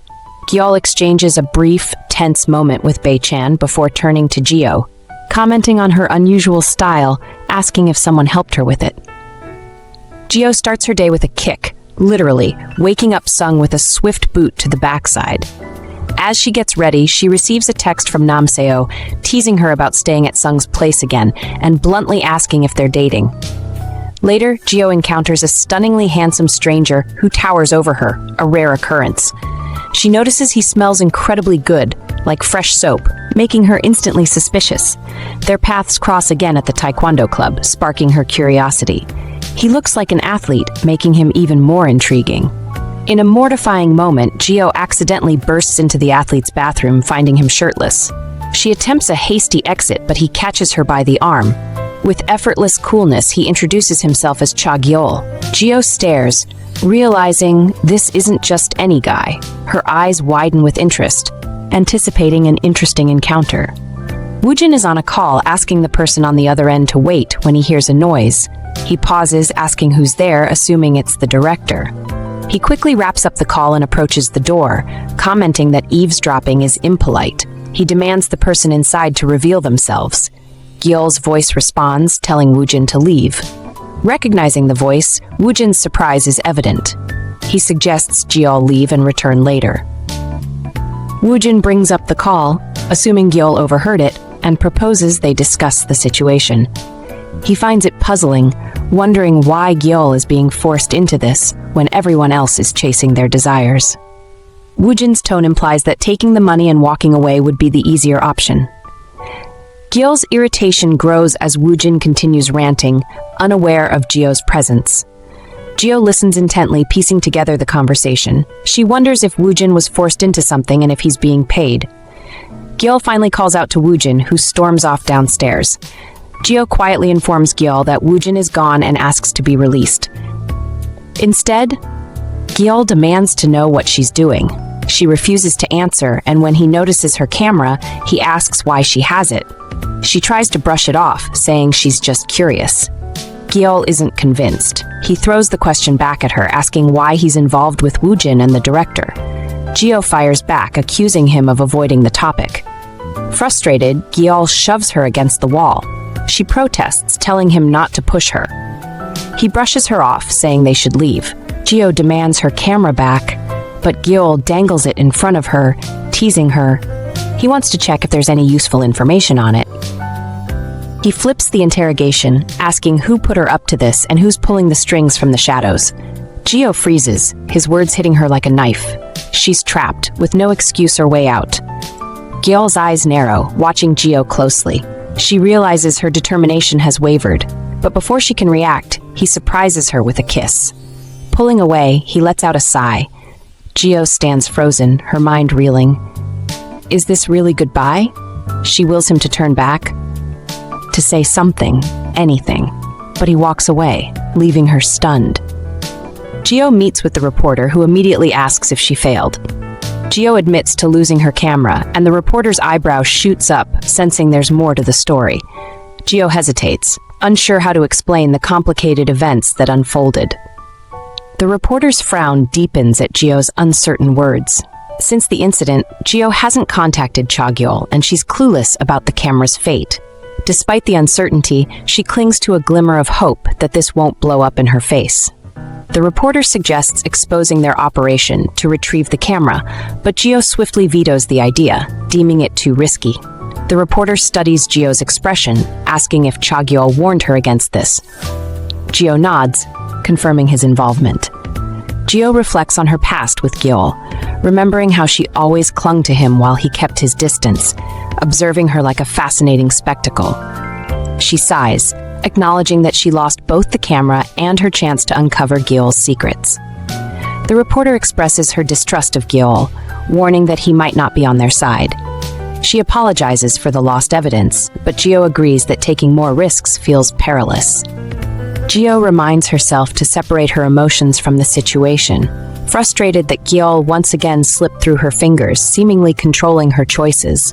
The reporter remains skeptical, sensing that Gyeol's offer must have an ulterior motive, and expresses her desire to meet him. Gyeol raises an eyebrow, wondering why the reporter didn't try to meet him sooner. The reporter shifts the conversation, highlighting the challenges of tracking key figures and the flow of drugs without the camera evidence. However, she's determined to sneak into CEO Park Wujin's office once they have a lead. Gyeol's eyes widen as the reporter proposes sneaking into CEO Park Wujin's office. The reporter shrugs, downplaying the risk, and Gyeol can't help but laugh at the absurdity. Meanwhile, a streamer is celebrating a mysterious victory on his live channel, claiming he's broken something. His viewers are confused, but he's thrilled.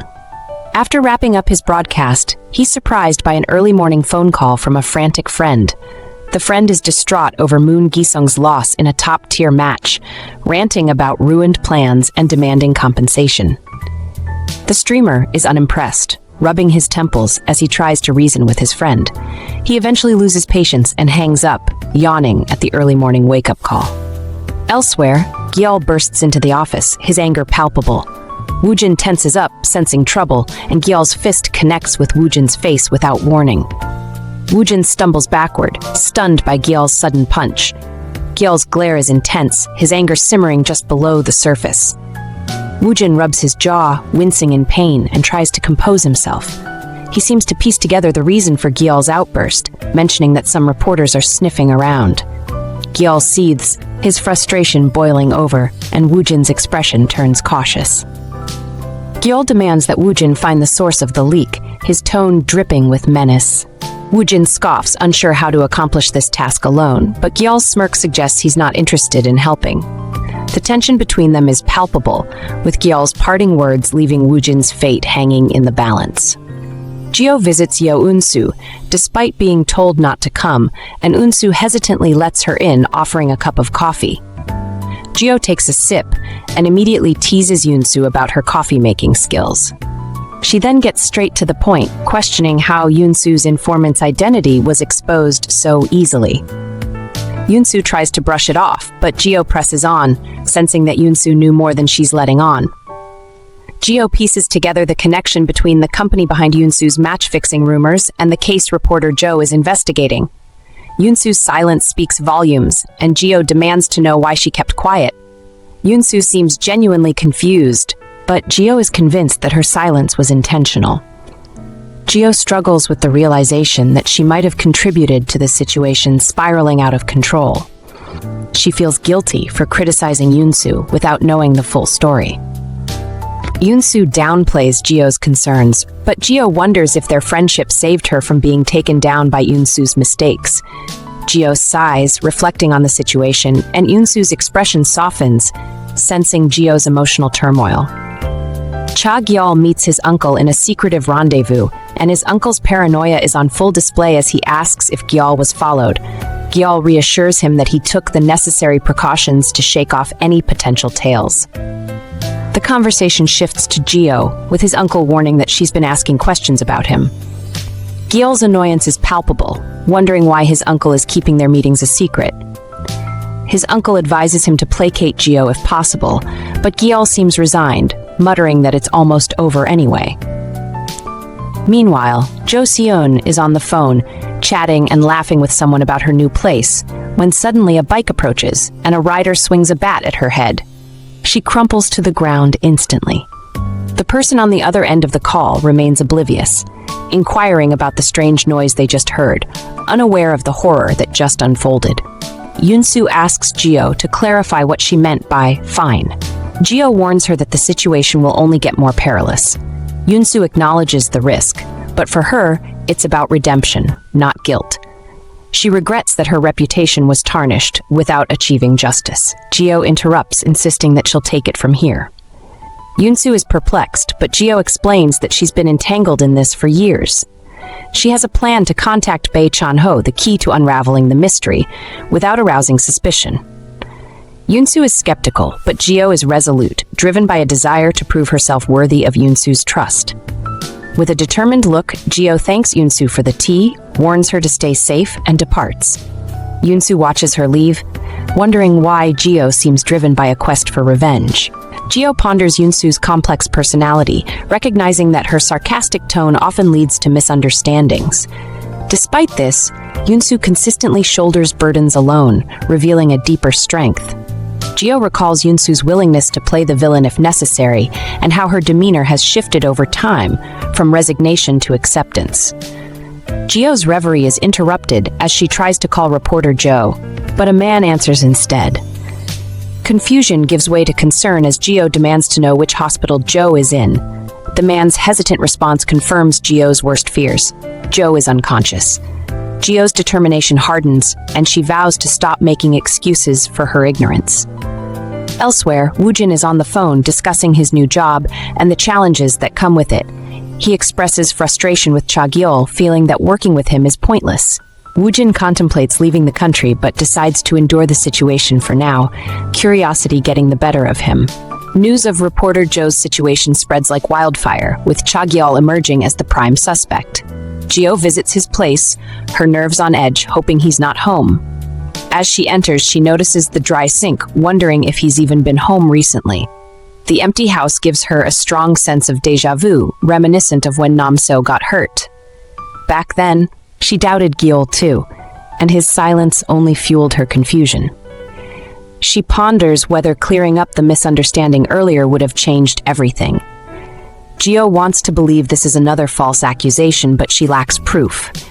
She recalls their last conversation, regretting not asking the questions that lingered on her mind. Fear of ruining everything held her back, and she's torn between her doubts and her desire to trust Gyeol. Gyeol walks in, catching Gyeol off guard, and teases her about breaking into her ex's place. She ignores his sarcasm, explaining that she knew he wouldn't come in if he knew she was there.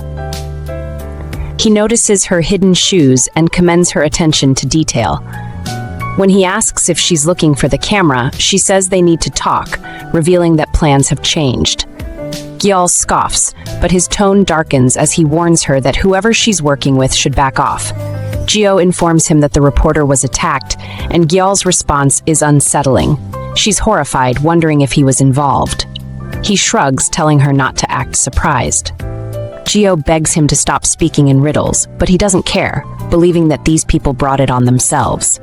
When she insists that the reporter is important to her, he raises an eyebrow, questioning her motives.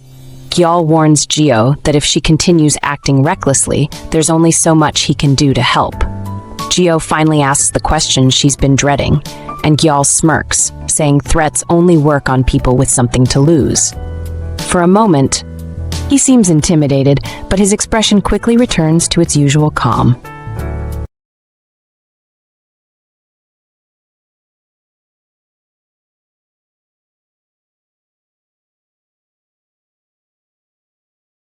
Gyeol tells Gyeol she can't ignore the crimes happening around her, especially when people are getting hurt because of her. Gyeol's evasiveness frustrates her, and she says she can't take his side if he won't explain what's going on.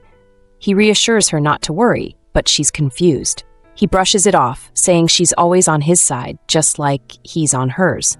Gyeol snaps, frustrated with his secretive behavior. She apologizes, but he tells her to leave, warning her not to do anything reckless. Alone, she realizes the painful truth. She was so afraid of losing him that she never truly saw him. Meanwhile, Gyeol checks his calendar, trying to recall what happened in July. He mutters to himself, unsure of what to do next. Gyeol works out when Nam-seo calls, assuming he needs money. He's offended, but then brings up Gi-sung, sharing rumors about his terrible game. Gyeol shrugs it off, but Nam-seo wonders if Gi-sung intentionally lost. Gyeol asks Nam-seo to clarify his concerns about Moon Gi-sung, and he mentions rumors of match fixing. He warns her that the person involved is cautious and advises her to gather evidence if she plans to take legal action. Gyeol repeats, match fixing? In surprise, and Nam-seo quickly downplays the rumors, saying he just thought it might bother her. Gyeol decides to contact Moon Gi-sung, and Nam-seo cautions her not to push herself too hard. She tries calling Moon Gi-sung, but his phone is off, leaving her wondering why he's unreachable. She can't help but notice a pattern. First Yeo Eunsu, now Moon Gi-sung, and wonders why athletes are being targeted with these rumors. The lack of an official denial raises her suspicions, and she starts connecting the dots between match fixing, sponsors, and the potential consequences. Gyeol is lost in thought, oblivious to her surroundings, as she ponders the possibility of someone bribing a UFC fighter like Moon Gi-sung. She knows it's unlikely, given his background and determination. She searches for documents related to Park Wujin and discovers a connection between Wujin's business and Moon Gi-sung's past. The coincidence is too striking to ignore. Gyeol contacts Yeo Eunsu, apologizing for the sudden inquiry, and asks if Park Wujin was involved in her match-fixing scandal. Eunsu denies any direct contact with Wujin, but mentions the company name Global Deal Company.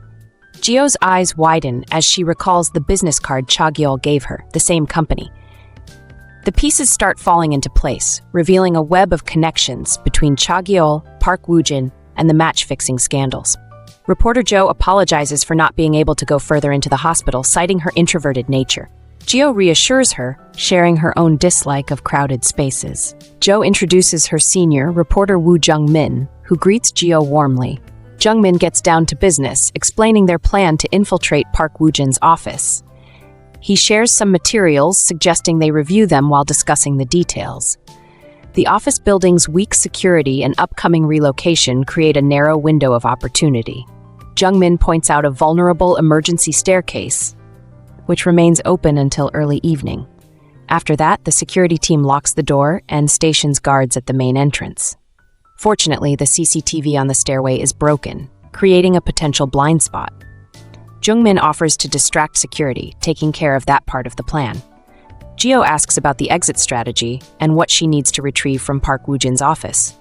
Jo hesitates, unsure if the file is physical, digital, or locked away. Gyeol notes the uncertainty, but Jo is determined to try. Gyeol reflects on her responsibilities, not just for herself, but for those around her, including Cha Gyeol. She's not ready to give up on him yet. Jung-min notices her deep in thought and checks if they're causing her trouble. She reassures him, and he apologizes for not protecting Jo from getting involved. Gyeol appreciates his concern, mentioning the unusual connections between people in her life. Jung-min nods understandingly.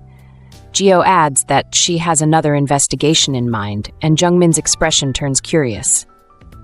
Cha Gyeol arrives at a restaurant, inquiring about the representative's availability. The man replies that he's not there yet, but should return soon. However, the restaurant is closing early due to a staff shortage. Gyeol raises an eyebrow, seemingly unimpressed by the inconvenience. He decides to grab a bite elsewhere, jokingly remarking that he needs to survive too. Before leaving, he instructs the man to inform the representative that he'll return in a day or two, his tone calm and collected. Gyeol and Jung-min stake out the security officer's car, which Jung-min finally tracked down after days of effort. He plans to create a diversion while Gyeol sneaks in. With a few swift swings of a hammer, Jung-min accidentally damages the car. He makes a call, pretending to be a good Samaritan, and arranges to meet the car's owner to apologize and make amends. As they wait, Jung-min cautions Gyeol to be careful, noting that the security officer's early departure might raise suspicions. Gyeol returns the warning, and with a nod, she slips inside while Jung-min keeps watch. Gyeol breathes a sigh of relief upon finding the office empty and texts Jung-min to confirm she's inside. Now, she faces the daunting task of finding what she's looking for. The desk is surprisingly tidy, making her wonder if anyone actually works there. She scans the shelves, but the documents might as well be written in a foreign language. She decides to try her luck with the computer, but the intranet login is a mystery. With no safe cracking skills, she opts to copy as many files as possible. Just as she gets started, footsteps echo down the hall, sending her heart racing. She dives under the desk, her mind racing with escape options. Before she can decide, someone calls her name, and she smacks her head on the table. Cha Gyeol stands over her, looking stunned. Gyeol demands to know how he found her, but he seems just as shocked. He scolds her, worried about the risks she's taking. Gyeol brushes off his concerns, but Gyeol is unconvinced. Their argument escalates, with Gyeol insisting she had no choice, and Gyeol frustrated that she didn't listen to his warnings. Gyeol cautions Gyeol to keep her voice down, and she explains her mission to find Park Wujin's documents. Gyeol suggests the safe might be the best place to start and advises her to take everything she can. Gyeol is surprised by his sudden willingness to help. Gyeol notices the paper in her hand and asks about it. She shows him her list of passwords, which she compiled using numbers connected to Park Wujin. Gyeol is unimpressed, questioning the effectiveness of her plan. Gyeol tries another combination, and Gyeol recognizes one of the numbers as Park Wujin's old subphone number. Gyeol's eyes light up as she types it in, and the safe unlocks with a satisfying click. Their celebration is short-lived as Park Wujin's voice echoes from outside, sending a chill down their spines. Park Wujin storms into his office, visibly irritated, and demands to know where everyone went. Gyeol shrugs, taking responsibility for Wujin's men. Wujin mutters under his breath, threatening to deal with them later, and suggests they leave for dinner. Gyeol stalls, claiming he needs to make some calls. Wujin raises an eyebrow, sensing something is off. He sniffs the air, asking what's going on, and Gyeol tries to brush it off. As soon as Wujin leaves, Gyeol rushes to the window and helps Gyeol climb in. She admits she nearly gave up on escaping. Gyeol dramatically clutches his chest, making her ask if he's hurt, but he waves it off. Gyeol thanks him, saying she thinks she can trust him, but they'll need to talk later. As she turns to leave, Gyeol warns her again not to trust anyone. Suddenly, she rushes back in, panicked, realizing the door is locked. Gyeol grabs her arm, pulling her along, and she demands to know where they're going. He leads her to the rooftop, revealing their escape route, the next building. Gyeol asks Gyeol if there's a safe way to cross to the next building, and he bluntly admits there isn't. She realizes he's suggesting she jump between rooftops and nervously asks about her chances of survival if she falls. Gyeol's deadpan response sends a chill down her spine. She tells him to stop being so pessimistic, but he insists she needs to succeed. His seriousness startles her. Gyeol then makes a surprising offer. If she manages to make the jump, he'll reveal everything she wants to know. The promise hangs in the air, making the risk seem slightly more worth taking. Gyeol secures a promise from Gyeol that he'll spill the beans if she makes it across safely. With a deep breath, she hands over her gloves and takes the leap of faith. She lands with a sigh of relief. Gyeol watches her go, pondering what secrets to reveal. But his thoughts are cut short as Park Wujin appears, sneering at him for letting an intruder slip in. Gyeol plays it cool, suggesting they catch the baby rat. Wujin taunts him, implying that the mysterious girl has made him soft. He summons his subordinate, Jong Pal, ordering him to track down the masked girl with a ponytail. Meanwhile, Gyeol struggles to find her way back to the main road, exhausted. Just as she thinks she's safe, footsteps close in. A man spots her, and with no other choice, she leaps into action. Silently praying her leg holds up, she thinks to herself that Gyeol shouldn't have made that promise. Now she's in a precarious situation. Wujin insists it's not his fault, claiming Gyeol jumped on his own. Gyeol rushes to Gyeol, frantic, her mind racing. She can't believe this is happening again. Gyeol winces, barely able to speak, and mutters something under his breath. Gyeol is confused but quickly focuses on the wound, pressing down hard. Her hands shake as she tries to stop the bleeding. She can't waste time. Help needs to come fast. She presses down on the wound, hoping help arrives in time. Gyeol glares at Gyeol, tells him to take his hand off her. He refuses. Say something. She sighs. What does he want her to say? Praise me. Is he insane? Probably. Ignoring her, he calls for emergency services, reports a stabbing. She frowns, worried. Is he in pain? He shakes his head. He just wants to see her. Something feels different. Like this moment was meant to happen. Like he was born just for this. At home, his grandmother nudges him. Go shower and head to school. He sits up, staring at nothing. Did he die instead of Gyeol? No, he's here. But why this point in time? Why not the moment before her death? Maybe this time, he's meant to do better. Later, they plan a trip. Gyeol asks why. Gyeol calls it a vacation since they couldn't go in summer. He wants to get far away, far from Park Wujin. That man needs to be put in jail. People like him are why the country is the way it is. Gyeol beams. She loves it. She regretted not traveling before. He watches her, thinking about the second time he came back, how he felt regret. Now he wants to move to a new house. It's too dangerous for her to walk alone at night. She teases him. Who uses that as an excuse to sleep as soon as the sun sets? If we live together, he stops himself. It's not a proposal, but deep down he wants to stay by her side. His grandmother watches him closely. Something wrong? I'm going to school. But his thoughts are a mess. What if Park Wujin isn't the real problem? Why didn't he return to the moment before her death, but instead 10 years earlier? Why does he keep holding on to hope? Every time he goes through this, he realizes hope leads to nothing. Maybe he was never supposed to be her friend. Maybe that's why he was sent back. Maybe this is about him, not her. It's exhausting. Then she calls his name, hands him a handkerchief, apologizes for making him worry. He looks at her and thinks, maybe it's worth trying again? Because she's still the same. Gyeol studies her face with a quiet curiosity, marveling that she's managed to face life's storms without anyone by her side. He confides that now, more than ever, he plans to stick around, imagining a future where the two of them grow old together, a vision that softens even his rough edges. In his mind, every hopeful thought is tinted by memories of her unwavering support during his darkest moments, and he secretly wishes for a different start, one where her life wouldn't be marred by so much pain. Later, she confesses that sometimes in the still hours of the night, her dreams turn wild. Visions of herself battling foes, clad in unfamiliar uniforms, even serving as a guardian of the law. The strange images leave her questioning her own sanity, as if she's caught between reality and a fantasy world that she can't quite control. When he gently probes about the origin of these dreams, she deflects with a playful query about his own past. His eyes search hers for meaning, and he challenges her with a look that asks if his deep feelings have ever been taken for granted, to which she can only sigh, as if trapped in a half-remembered dream.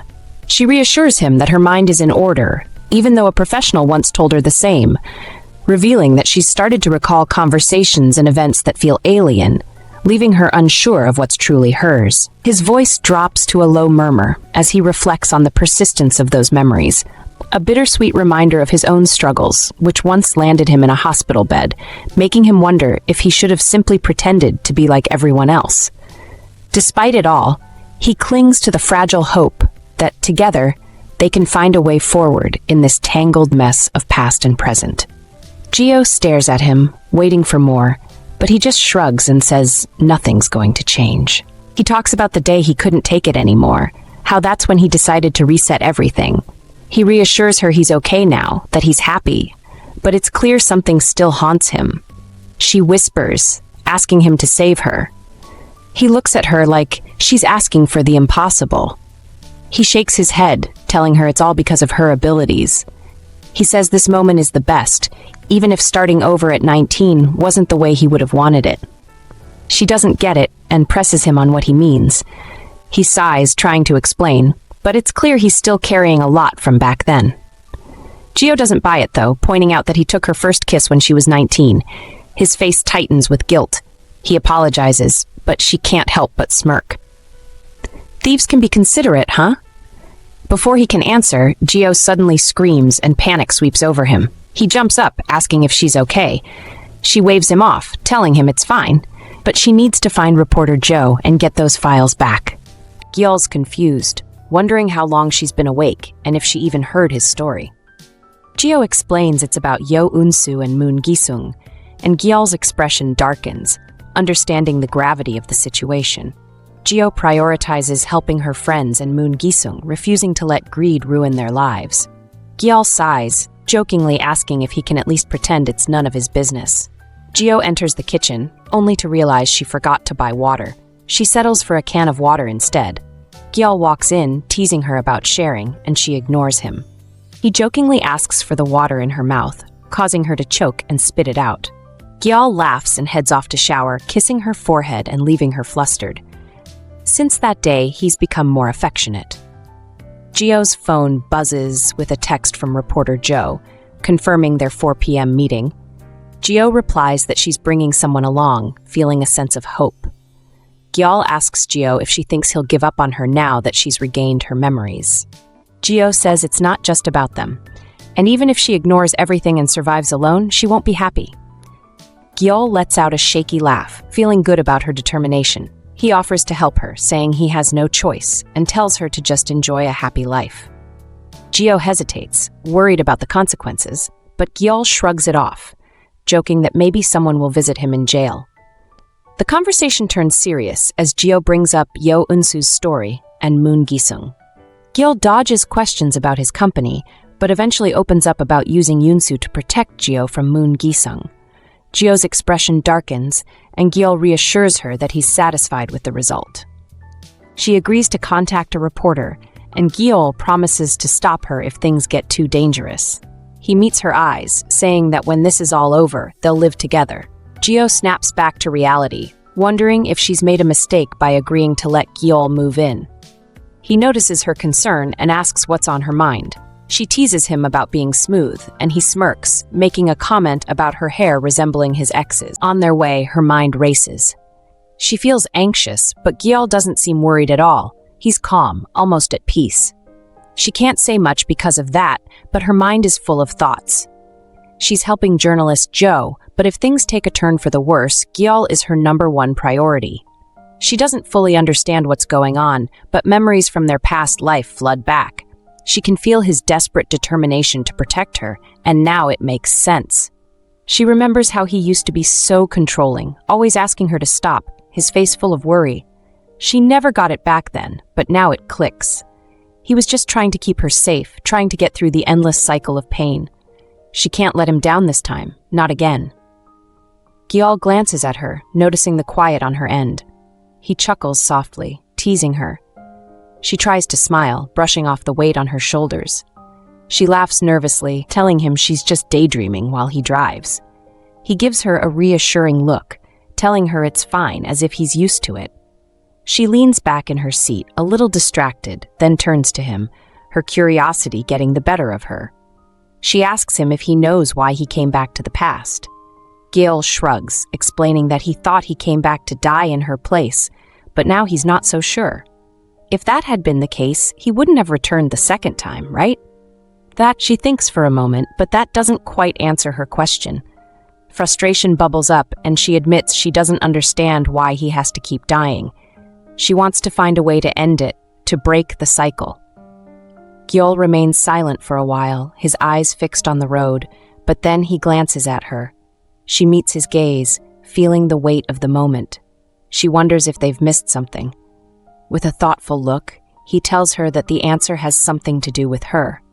That makes her pause. She doesn't know what he means. They sit in a private booth with the journalist who looks concerned as to Gyeol. She asks Gyeol if she's all right, mentioning how shocked she was to hear about her accident and how she regrets putting her in such a dangerous situation.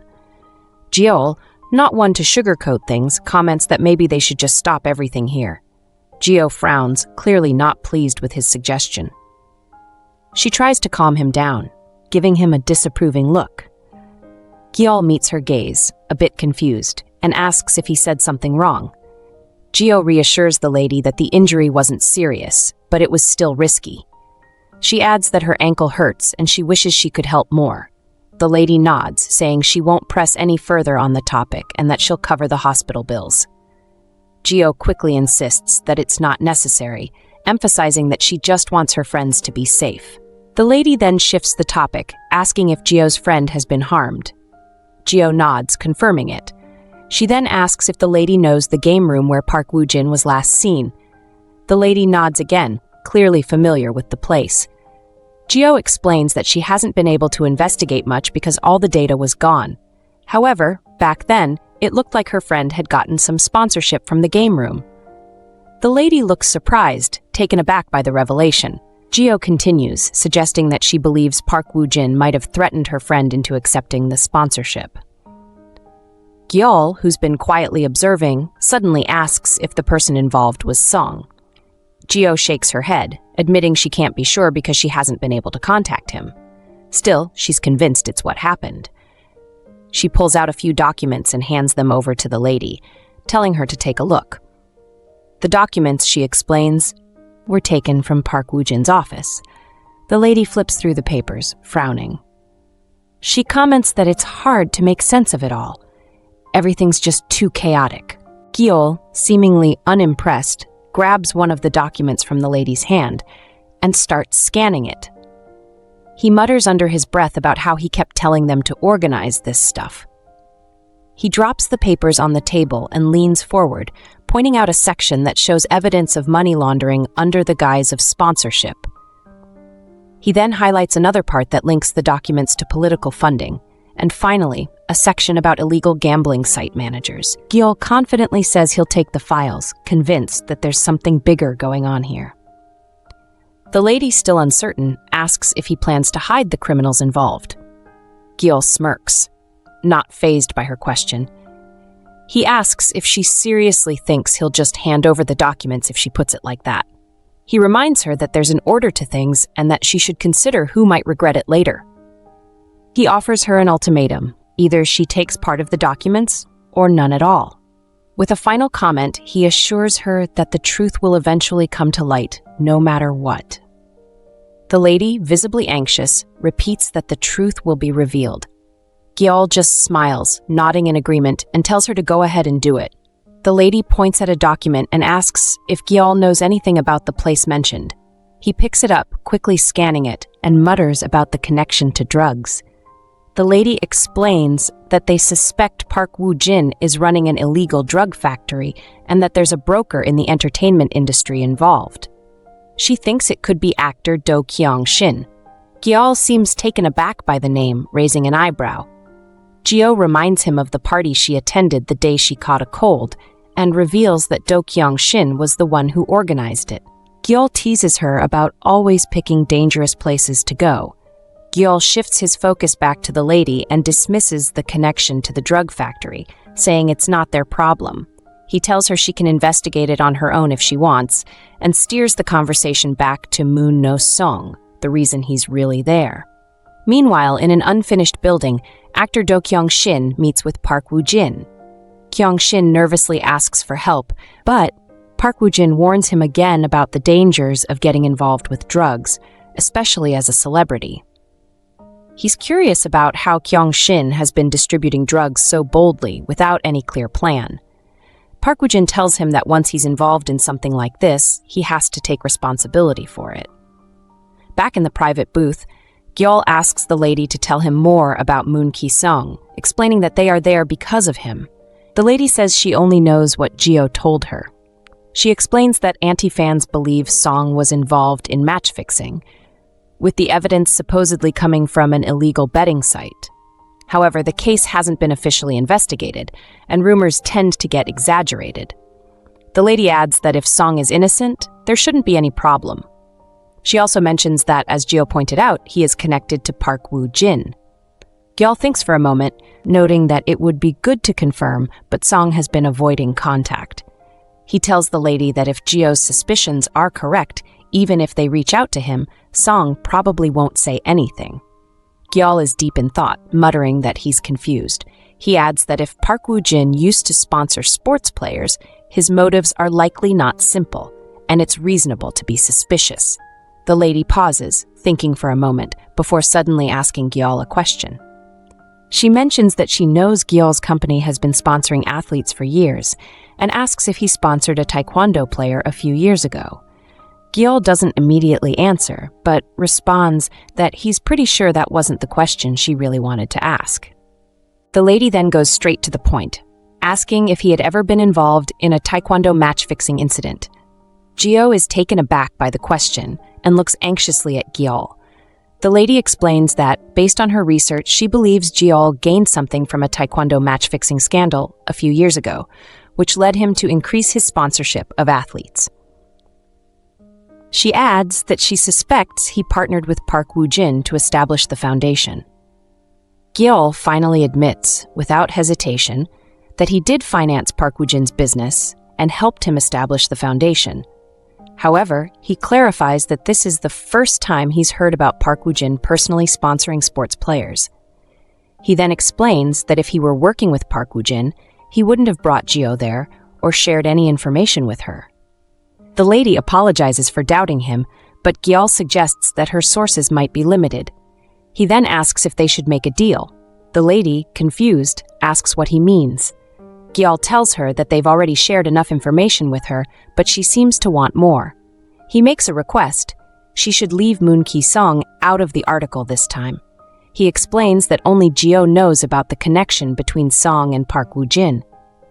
Gyeol asks her to pretend like she doesn't know anything and assures her he will contact her again once he has more information. Later that night, Gyeol comes back from her shower to find Gyeol standing there, looking all gloomy. She wonders to herself if he feels bad for being doubted. Without saying a word, she walks over and hugs his waist, asking him if he's all right. Gyeol smiles at her, though it looks forced. He tells her that it just seems like he messed up everything again. Gyeol, confused, asks what he means. Gyeol recalls their conversation in the car earlier when he told her he thought she was the key. He had mentioned that no matter what he did, the result was always the same. He couldn't handle it alone. Now, after finding his memories, he remembers everything, and it all feels like a mess. He tells her that he messed up all the things he did when he didn't have her. Gyeol asks him why he's not confident. She tells him that he isn't a god and can't predict everything.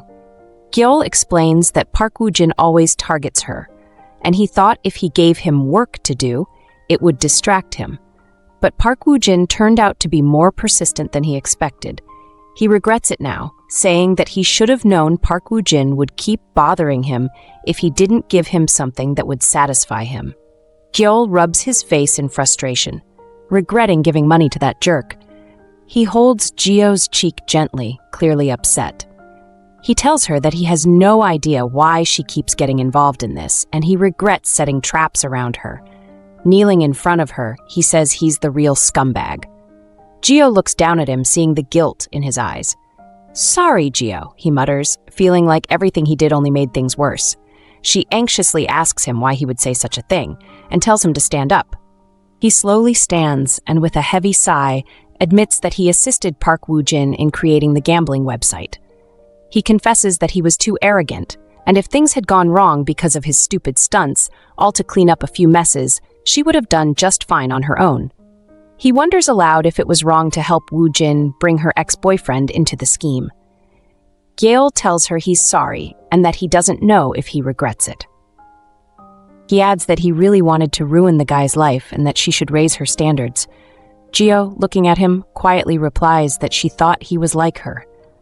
Gyeol is broken and doesn't know what to do. He calls himself a moron and says all he could think of was dirty tricks, being no help and only getting in the way. He admits that trying to fix things only makes them worse, and he's at a loss for what to do. Gyeol panics, asking if he's okay.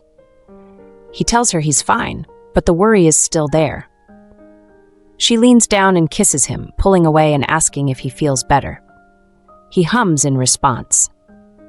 She takes his hand, reminding him that nothing has happened to them yet and that he's just doing his best. She tells him to calm down, assuring him she doesn't blame him for anything. Then she pulls him into a hug and asks if it's been rough for him. Gyeol smiles and tells him she wishes she had all of her memories back, realizing it must have been harder for him being alone. He looks at her and says it wasn't that bad. Her gaze falls to the ring on her finger, and she tells him the story behind it. She explains that she got it from a stranger during a tough time. After a terrible match, someone had approached her, given her the ring, and told her it was from someone else. She didn't understand at the time because she wasn't a believer, but later realized it was for prayer. She's worn it ever since, always thinking there was someone out there praying for her. She smiles at Gyeol and asks if it was him who gave it to her. Gyeol smiles back, saying he's glad he got the size right. Gyeol then looks at him, a little emotional, and says, "You were always next to me, but I left you all by yourself. That's enough reason for me to apologize." Gyeol laughs and tells her she makes it sound like she abandoned a 5-year-old. Gyeol replies that whether 5 or 500 years old, not being able to protect the person you care about is still bad. Gyeol laughs again, saying he's not 500 years old, and Gyeol smiles, glad to see him laugh. She then lightens the mood, asking, "Now let's discuss those strange things you mentioned earlier. What do you mean by cleaning up a few messes for me?" She tells him to hurry up and answer, her playful tone making it clear she's not too mad. Gyeol hesitates, asking her to promise she won't get angry. He explains that, as the journalist said, he took part in match fixing. He admits that he didn't have any grand intentions. When Gyeol was struggling with her matches, he just wanted to make it easier for her, to get rid of the obstacles in her way. He didn't think much about it at the time. He just wanted things to be physically easier for her, but it got out of hand. He adds that he feels bad for Eunsu, who refused to get involved, but her coach had other plans. As he speaks, she lowers her head, feeling the weight of shame. She understands why she feels sorry for Eunsu and why she's helping Song. The silence stretches until Gyeol breaks it, telling her he didn't want to tell her because he knew how she'd react. Gyeol squeezes her hands together, blaming herself for everything, unable to believe that she is the root cause of it all, the reason people have gotten hurt. Gyeol asks her if she's mad at him. She shakes her head, saying she's not. Instead, she explains that in his endless cycle of repeating life, Gyeol has lost something human, something she can understand. To him, life feels like an endless loop, where every opportunity just repeats itself, and he thinks it's pointless for people to struggle to survive. He's been living in a world that's clean, but also boring and impermanent. Gyeol realizes she's the only real variable in his life. She's known this for a long time, and she understands it better than anyone else. She tells him she couldn't be mad at him, though she admits it sometimes feels like she's just being treated like a doll. Gyeol apologizes, saying he didn't tell her because he was afraid she'd be disappointed. Gyeol reassures him that he doesn't need to worry anymore. He's her priority now. She confesses that not remembering everything makes things too easy, as if she gave up on the spirit of sports. She reflects on how Eunsu didn't know it was all her fault, yet still treated her with kindness. She stops crying, feeling that there's no need for it, suggesting they should end things soon. Gyeol wipes her tears and shifts her focus to a solution. She says they need to clear up the misunderstanding with Eunsu without getting caught and make sure she never learns the truth. Gyeol stares at her in disbelief before standing up and pulling her into a hug from behind.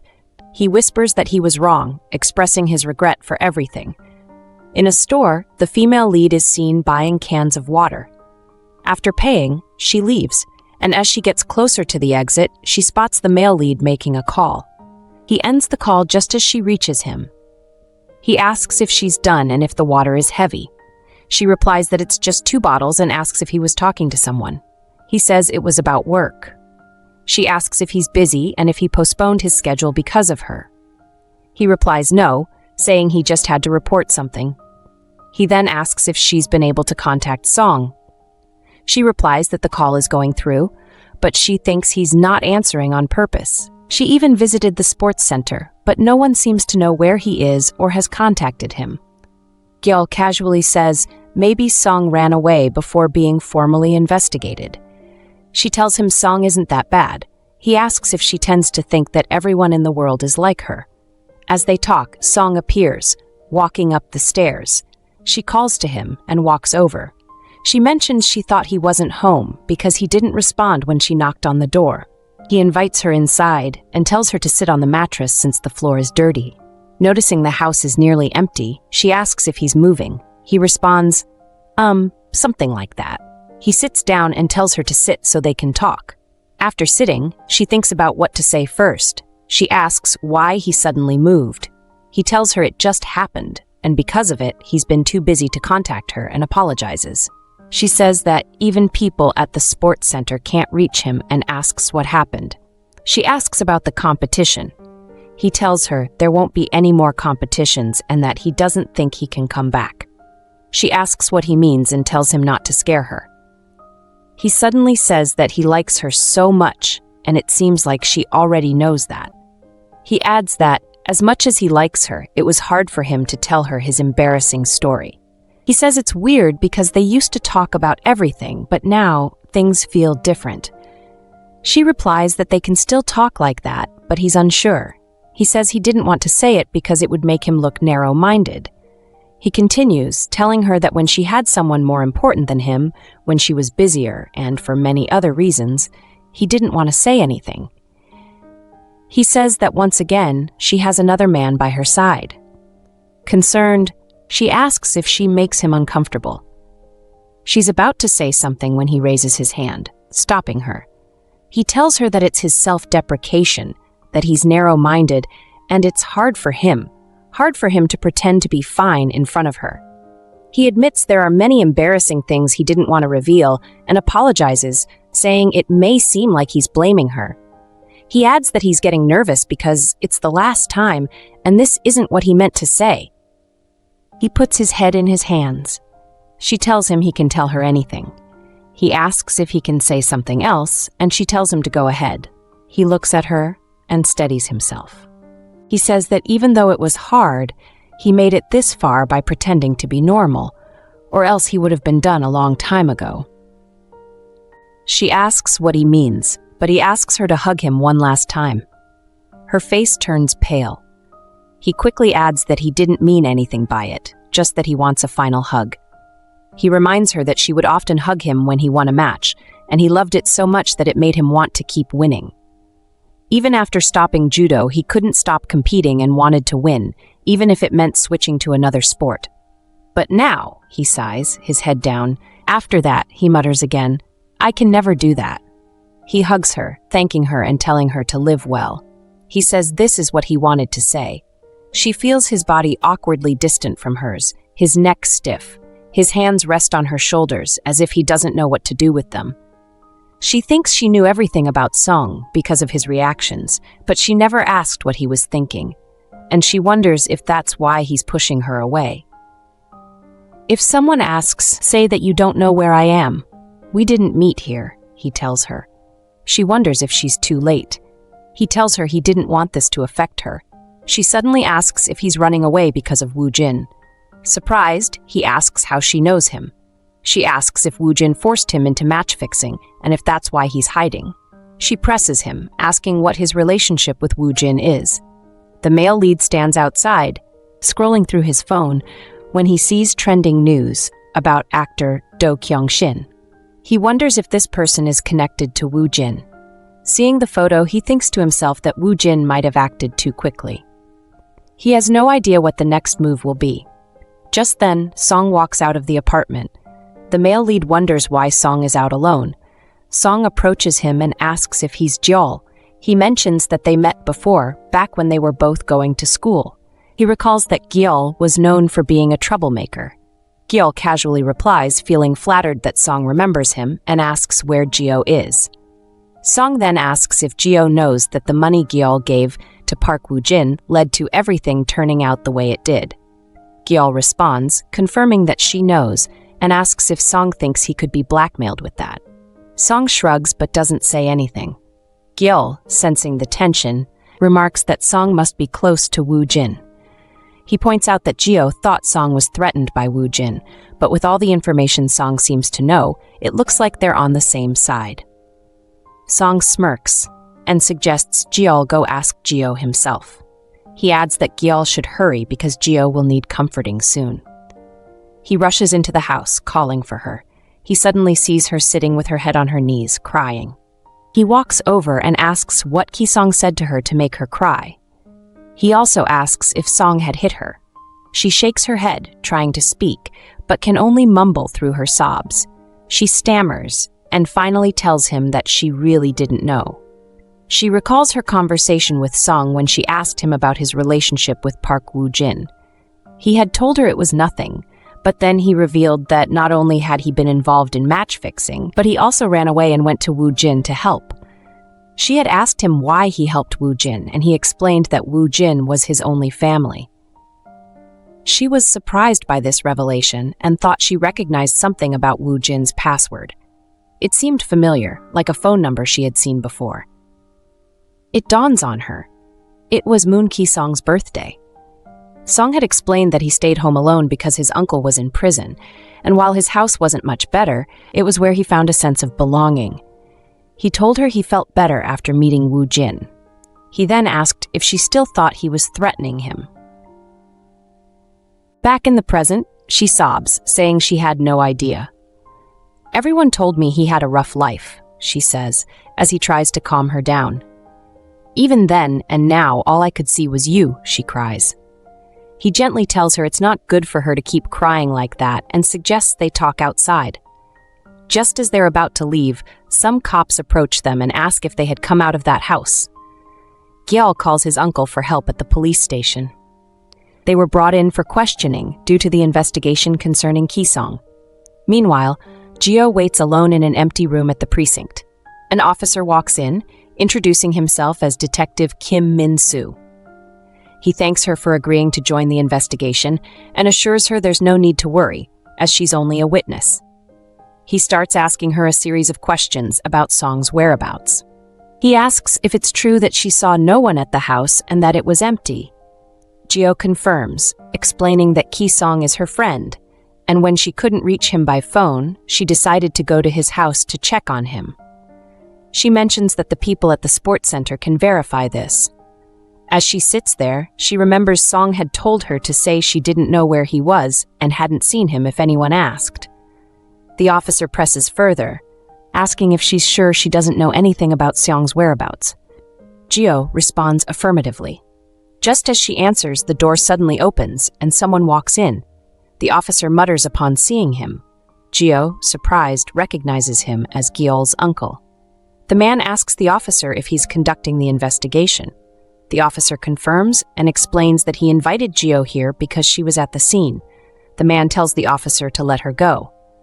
The officer asks for clarification, but the man insists that he'll vouch for them and explain everything later. He turns to Gyeol and tells her to come with him for lunch.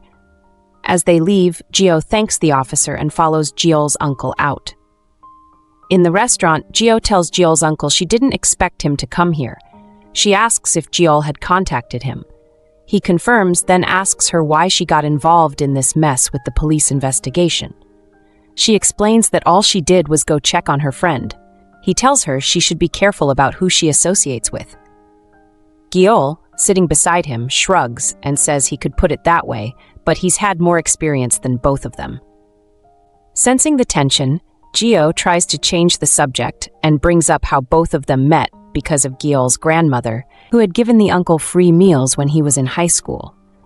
Gyeol comments that it sounds like a touching story, but since he didn't witness it, it might be fake. Gyeol's uncle laughs, admitting it's true, and adds that Gyeol's grandmother was a good person. They talk and laugh about other things, and Gyeol's plan to ease the atmosphere works. She mentions that Gyeol's uncle must be taking good care of him because of his memories of Gyeol's grandmother. Gyeol responds that it's because he's still useful to him, which is why he came to help. The uncle stands up and says he's leaving. Gyeol stands too, asking if he's leaving already. He explains that he still has work to do. He pats her head and tells her he'll see her next time. After he leaves, Gyeol turns to Gyeol and asks what's going on. He tells her it's a win-win situation. He needed work and his uncle needed information, so he helped him. Gyeol teases him, saying after so many lives, he's good at playing a gangster undercover. The scene shows the male and female leads standing on a building's rooftop. She then asks what happened next. He tells her he got demoted after making a mistake, but still doesn't understand why it was such a big deal. She asks about the mistake, and he says it's embarrassing. He lost a power struggle while trying to cover up the match-fixing incident, and after that, his uncle dropped him. Without access to the headquarters, it's hard for him to get information. To his uncle, he's just a pain in the neck. He adds that his uncle can't kick him out of the gang because he's too deeply involved, but he knows too many police secrets to be completely pushed out.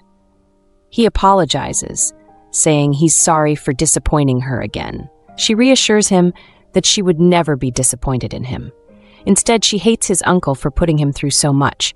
She wonders how an adult could ask a kid to do that. He jokes about being called a kid and asks if she would be disappointed in him if he had to do things she wouldn't like. She tells him it doesn't matter to her. He looks at her with a questioning gaze. She says he's her everything. He mutters her name and tells her she's been acting strange. She insists she's fine, but admits she's just disappointed in herself. He looks at her with concern, asking how he never noticed this before. She breaks down, almost in tears, and he explains that Wujin, who killed her multiple times, is Song's cousin. She regrets not knowing this, as Song never talked about his family, and she never asked. All she knew was that he didn't get along with his parents. She regrets that she was satisfied with how people presented themselves, including Song, Eunsu, and even him. Leaning on him, she cries, feeling terrible for not being there for the people she cares about. She hates her indecisive attitude and mutters that she can't trust herself anymore, feeling that everything about her is meaningless. He anxiously tells her not to be like this. He thinks to himself that she used to see the world in such a beautiful way. She believed in the good in everything and always helped others without expecting anything in return. He feels clumsy, thinking that he just says things without meaning and can't seem to change anything. He thinks he's wrong. She starts to cry, repeating that she's wrong, and he begs her to stop saying that. He feels terrible, wishing that she would tell him he's selfish or a parasite just so he could make her feel better. Meanwhile, Park Wujin enters the house, complaining about getting soaked in the rain despite having an umbrella. He looks up to see Ki-song sitting on the sofa. He asks if anyone noticed he came here. Ki-song asks how the preparations are going, and Park replies that everything is almost done. He found a ship and mentions meeting Senator Kang for the last time. The senator kept nagging him about not trying to get out of this mess alone, but he was the one who distracted the reporters. Ki-song asks when they can return to Korea, and Park replies that in 4 or 5 years everything should be fine. He then asks if Ki-song will return, pointing out that Kyung-shin is on the wanted list. Park says the man knows the truth and they can't delay the schedule. Ki-song asks if they can leave sooner, and Park wonders why Ki-song changed his mind. He thought Ki-song didn't want to leave Korea, but Ki-song says he doesn't think anything good will come from staying here. Park tells him they need to clear the cultivation warehouse, but he doesn't think the ship can sail in this weather. Ki-song suggests abandoning the warehouse and leaving as soon as possible to avoid being caught. Park calls him a coward, saying he wasn't going to abandon him. He spent money on the warehouse and needs to take what he can get. They're escaping together no matter what.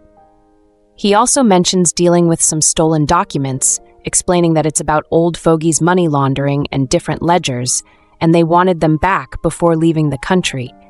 But someone took them, and he thinks it was Gyeol. Park says he believes Gyeol planned it all, coming to his office to rob his safe. He's not worried about the documents being taken by Gyeol because if they leak, Gyeol is just as involved in the whole thing. Ki-song, recalling an earlier conversation with Gyeol, tells Park that Gyeol might leak those documents. Meanwhile, at Gyeol's place, it's raining. Geo sits by the window staring outside, while Gyeol goes to another room to make a call. When the call connects, he speaks to his uncle. He tells him they have to get rid of Park Wujin, no matter how he thinks of it. His uncle scolds him for not calling in days, only to bring up this nonsense.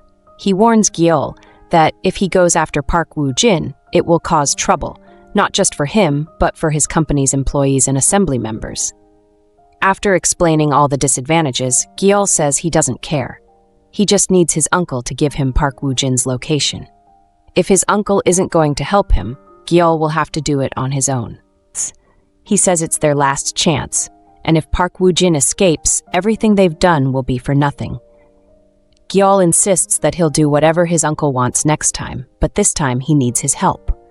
Deep in thought, she tries to figure out what she's missed. She recalls a conversation with Ki-song, where he mentioned going on a trip with his cousin. He talked about how his cousin wanted to buy land, so he went along. Suddenly, it clicks for her that he was referring to Park Wujin. When Ki-song asked her to join Do Kyung-shin's party, he used his cousin as an excuse. She had brushed it off as just an excuse and hadn't paid attention to who his cousin was. She also remembers him mentioning his relatives during a gathering, and it all points to Park Wujin. It seems Ki-song had been hinting at things all along. As she's lost in thought, Gyeol wraps his arms around her, telling her she'll catch a cold if she stays by the window. She apologizes, explaining that she was just distracted by the view. Looking down at her feet, she notices the bedsheets are wet and says she'll change them. Gyeol, thinking it's no big deal, tells her to think of it as sweating. She jokingly asks if she really sweated that much, and he humorously agrees. Then, he teasingly suggests it's because she might have peed the bed, making her blush. He wraps her in a blanket, telling her it's cold. As she leans on him, she asks about his uncle's response. He explains what happened, and she suggests they leave Park Wujin and Moon Ki-sung alone, just like his uncle advised. She murmurs that it's dangerous, and he asks if she's scared. She reassures him she's thinking positively, explaining that with Moon Ki-sung wanted and Park Wujin wanting to flee abroad, they wouldn't be able to reach each other. She adds that it will be hard to return to Korea this year, and she thinks that might be the answer. He agrees, mentioning that it's possible Park Wujin will abandon Ki-sung since he has no loyalty. He also points out that if Park Wujin gets caught, many people will be in trouble. For now, though, he's safe. He suggests they'll just keep worrying about him and wasting time. She asks if that's what he hopes, and he jokes that she'll have to stay in the house under his supervision. She says it's not a bad idea. He warns her to think carefully, pointing out that she'd have to wear whatever he gives her, eat only what he provides, and not go to the bathroom alone or meet Eunsu. At that moment, he confesses his love for her. He then tells her he plans to contact a journalist, calling them rude, to prepare an article. They need to stop Park Wujin from escaping. The scene shows the female lead and her brother So watching the news. So complains about how boring it is and asks if they can watch a movie instead. She tells him if he's going to complain, he should just go home. So, lost in thought, steals glances at her. She warns him she'll pluck his eyes out, and he quickly backs off, saying he'll watch whatever she wants. She stays focused on the news, but then a breaking news headline pops up about the vice president of KC&J's subsidiary business, Global Deal Company, being taken into custody for questioning. She suddenly panics. Seo asks what's wrong, but she quickly pulls out her phone, muttering it wasn't their deal, and dials a number. As soon as the call connects, she asks why Gyeol was taken into custody. The man on the other end explains that most of the executives in the company are connected, so there wasn't much he could do. She asks why Gyeol was arrested when he was only looking for Park Wujin's information. The man explains that Gyeol had known what was going to happen and had said he was prepared to deal with whatever came next, asking him to make the scandal bigger. Gyeol is left stunned. The man keeps calling her, but she doesn't respond. He asks if it's serious, and she mutters that she knew everything and wrote the article. She can't believe Gyeol was willing to sacrifice himself. Tears well up in her eyes as she screams, asking when she ever asked for something like that. She stands up, and So tries to hold her back, telling her to calm down. She tries to leave, but he grabs her, saying it's too dangerous for her to go outside. She shouts at him to let go, but he insists that Gyeol told him not to let her go. She struggles with him, but then notices the laptop on the table. She remembers asking Gyeol about the password when he brought it over to the house. He had asked what she wanted to use it for and told her she couldn't use it. She had questioned why he'd bring it to her house if he wasn't going to give her the password. He had replied that it was safer that way, as his uncle knew where he lived.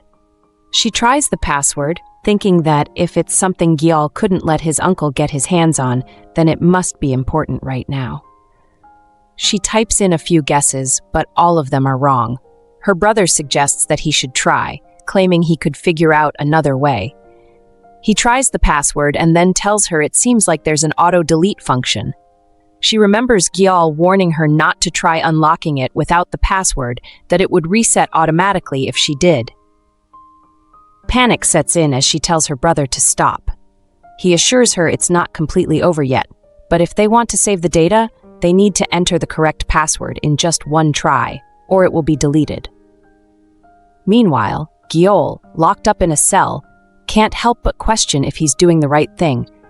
Is it wise to be locked up like this while Gyeol is out there by herself? He's made it impossible for Park Wujin and Moon Ki-sung to make any reckless moves. But if this isn't the right answer, Gyeol might die anyway. Even though he's ready to start over again, Everything will go down the drain if he can't stop her death and miss the time to turn things around. He curses under his breath, thinking about the worst-case scenario since he's not with her. He sighs, realizing there's no way his uncle will save him. His uncle has compassion, but he also has a strong desire for success. While he's helped Gyeol a lot, Gyeol knows it's not out of genuine emotion. His uncle's greed and unreasonable nature are too firm, yet he still teamed up with him because his uncle is his only connection to Geo. Out of everyone who knows him, Gyeol trusts him the most with her. He knows his uncle is merciless to people like him, but at least he's reliable in his own way. Just then, he hears the sound of a door unlocking. An officer opens the door and tells him it's time to move. Gyeol is taken away, handcuffed and blindfolded, and led into a car. He asks the driver if he isn't going to at least tell him where they're headed, joking if it's his funeral. When he receives no response, he begins to wonder if the driver is from the organization. He has no idea who it could be, and it feels ridiculous to think about. As the car moves, he notices the road becoming smoother and figures they must be on the highway. He wonders how much time has passed, and no matter who is with him, he doesn't feel safe. He regrets not talking to Geo before it all went this far. After a few minutes, the car comes to a halt. He wonders if they've arrived and braces himself, ready for anything. He considers trying to bargain with his captor. The back door is pulled open, and his blindfold is removed. Gyeol is shocked to see that his uncle is the one who got him out of prison. After the cuffs are removed, he asks how his uncle managed to get him out and where they've been brought. He asks if the police were involved, telling his uncle he had warned him not to go that far to help him. His uncle responds that someone else did. Gyeol, confused, asks what he means. Just then, he hears running footsteps as Geo rushes into his arms, hugging him tightly. Surprised to see her, he asks what she's doing here. His uncle asks Geo for the data she promised to give him. She hands over a flash drive and tells him she deleted the original file. Mr. Go, Gyeol's uncle, shouts at them, asking if they have any idea what they've done. Seeing his sudden outburst, Gyeol pulls Geo behind him and asks his uncle what's wrong. His uncle explains it was a top-secret project that only a few knew about, but everything fell through. They humiliated themselves in front of the prosecutors and even got blackmailed with evidence. He tells Gyeol it was all done to get him out of prison. He says he entrusted him with too much, even though he's not a cop. He tells him this was bound to happen, and all the work they've done will be deleted. It'll be as if we acted alone, and your real name will disappear, he explains. He tells him he'd prepared this place a long time ago to keep him safe from the organization's threats once the case is closed. He says the GPS doesn't work well here, so it's a decent hiding spot for now, and Gyeol should stay quiet and not go anywhere.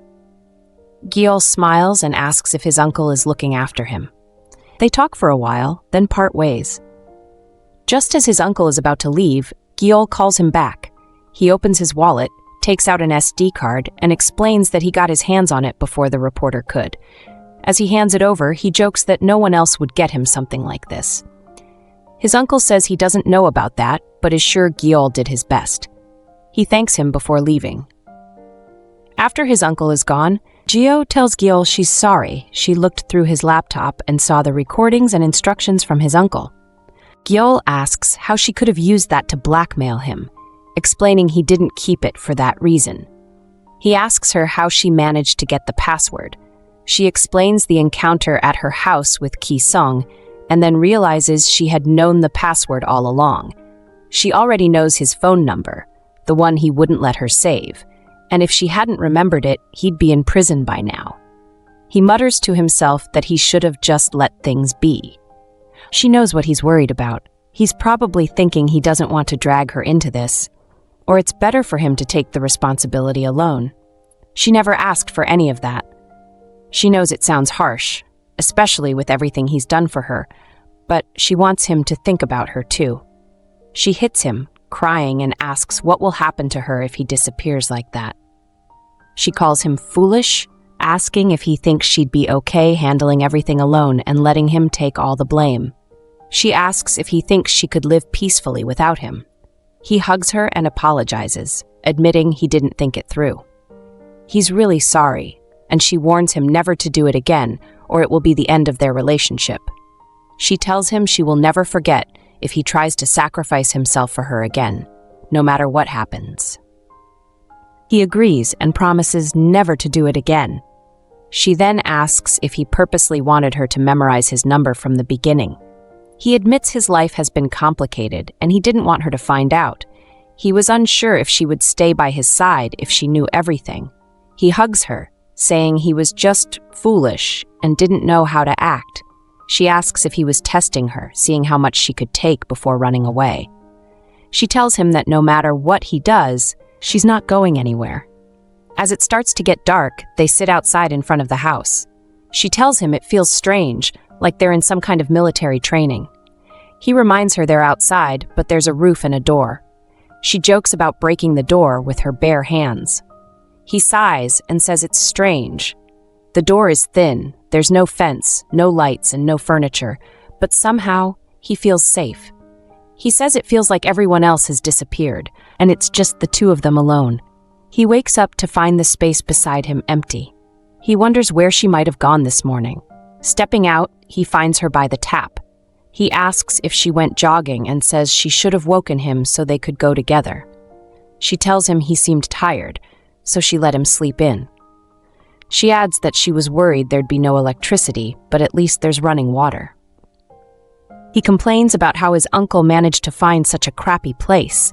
The kitchen has no fridge and there's not even enough to make breakfast. She tells him to get ready because there's a village down the road and they can find a store to buy something. He grumbles that they should have been given a car to drive around. She reminds him that it would only raise suspicion. They get ready and leave. As they walk, they chat and laugh. Soon, they spot a supermarket. As they approach, he points out the name of the supermarket, and she suddenly stops. He asks why she looks alarmed. Instead of answering, she turns and looks around, scanning the surroundings.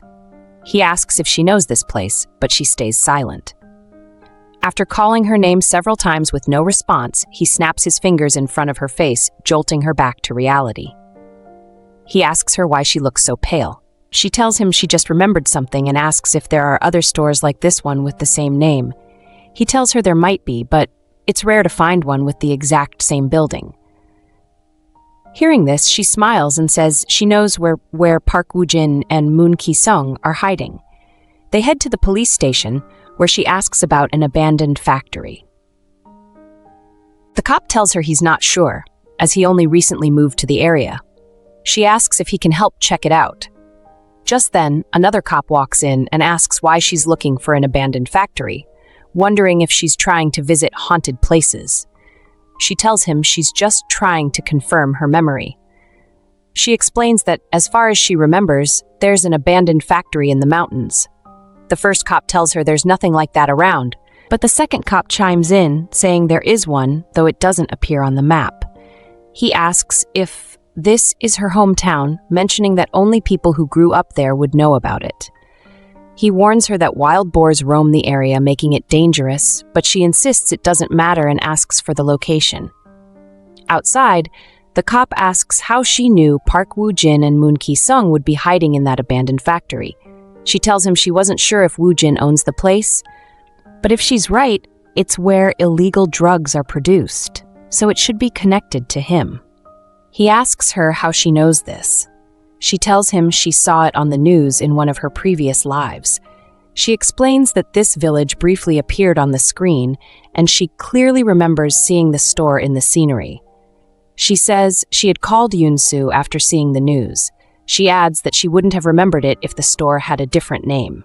He says he's pretty sure he'd have remembered a news story like that. She tells him he never saw it because it happened after he died. She tells him there are a few things she hasn't shared with him yet. She explains that she had to continue living without him. She spent 10 years with him, but there were so many days without him, and they felt so long.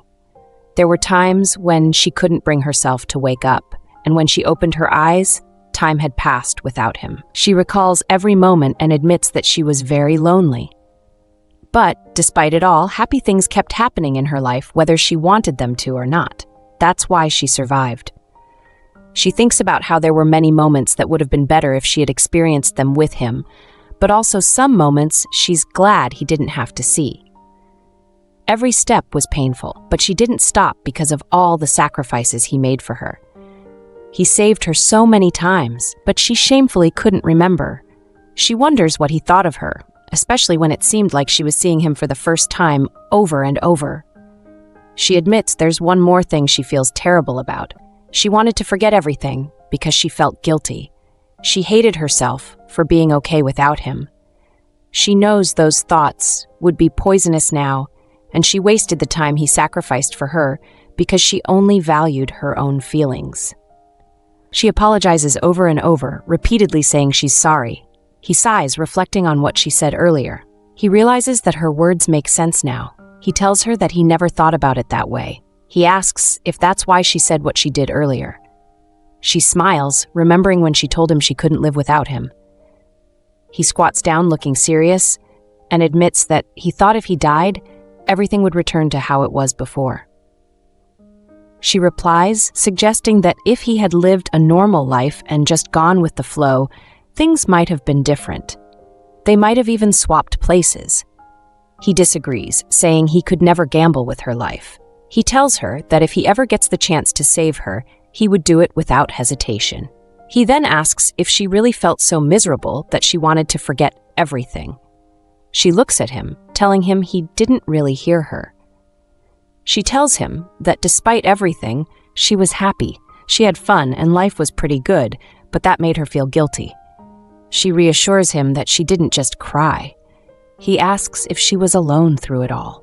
She responds, "Of course not." He mumbles, asking if she had that Ki Song guy with her. She lists the people who were there for her mother, her brother, and Eunsu. She admits there were people around, but it would have been better if he had been there. She reminds him that he promised not to give his life so easily. He tries to speak, but she cuts him off, saying that's all she wanted. It was the first promise he made, and she's been waiting for it for a long time. She then shifts the conversation to the abandoned factory in the neighborhood. She remembers it being used for illegal drug manufacturing. She explains that someone had reported it, and the remnants of the operation were caught at the scene, but the main culprit fled with a large shipment of drugs, heading for a port on the West Sea. By the time the police could check the security footage, he had already left the country. He asks if she thinks the culprit is Park Wujin. She confirms it. She suggests that they search the abandoned factory first, as the port is too large for both of them to monitor. They agree to head out there the next morning. As they prepare for bed, she asks him if there's anything he wants to say. He tells her it's nothing and that she should go to bed first. She calls him a weirdo and heads inside. He stays outside, his mind restless. The next morning, they arrive at the abandoned factory with the 2 police officers they met the day before. As they approach the entrance, one officer asks how she knew illegal drugs were being made there. She casually says she overheard someone talking about it. They reach the factory, and one officer suggests going in to check, while the other officer turns to her and asks if she's the taekwondo player, Miss Gyeol, and what brings her to the countryside. She tells him she's here on vacation. As they talk, the other officer returns and reports that there's nothing suspicious. The factory looks neglected, but there's no sign of a drug operation. He jokes that she's been watching too many movies. She mutters in disbelief, "It can't be." The officer tells them that since everything seems fine, they're heading back to the station. He warns her to refrain from making any more strange reports. On their way back, they stop at the store they visited yesterday to pick up some items. The owner asks Gyeol if they work at the factory too. They learn from him that 2 men who usually visit the store work at the factory. Gyeol asks for a better description, and the details match Wujin and Song. Gyeol tells the man that if the 2 show up again, he should take note of what they buy and where they go. The man looks uncomfortable, worried that he might be betraying them, but they reassure him, saying they work with those 2. Wujin and Song have been loitering instead of working. Though the man feels uneasy about getting involved in something that's not his business, he agrees to let them know if he sees the 2 again. While walking back, Gyeol suggests it must be Park Wujin and Moon Ki-song in the neighborhood. Gyeol is doubtful they would be walking around freely, especially since the locals remember them. He suggests that they be cautious, as the two might run away if they find out they're being searched for, and it will be difficult to get the police involved. Gyeol is confident that now that they know where the two are, it's just a matter of time before they catch them. She's relieved that her memory was accurate and the future hasn't changed. Gyeol sighs in response, but doesn't say much. She notices him looking at her strangely, and when she asks if there's something he needs to tell her, he admits it's because he's impressed by her good memory. She explains that her memories are a bit scrambled from reliving 10 years of her life over and over. They continue their conversation until Gyeol suddenly stops mid-sentence. When she asks why, he admits he forgot what he was going to say. She playfully scolds him, saying she's going to fix his bad habit one day. He teases her back, joking that it'll take a long time. She replies that it doesn't matter how long it takes. In that moment, he drops the box he's holding and unexpectedly hugs her.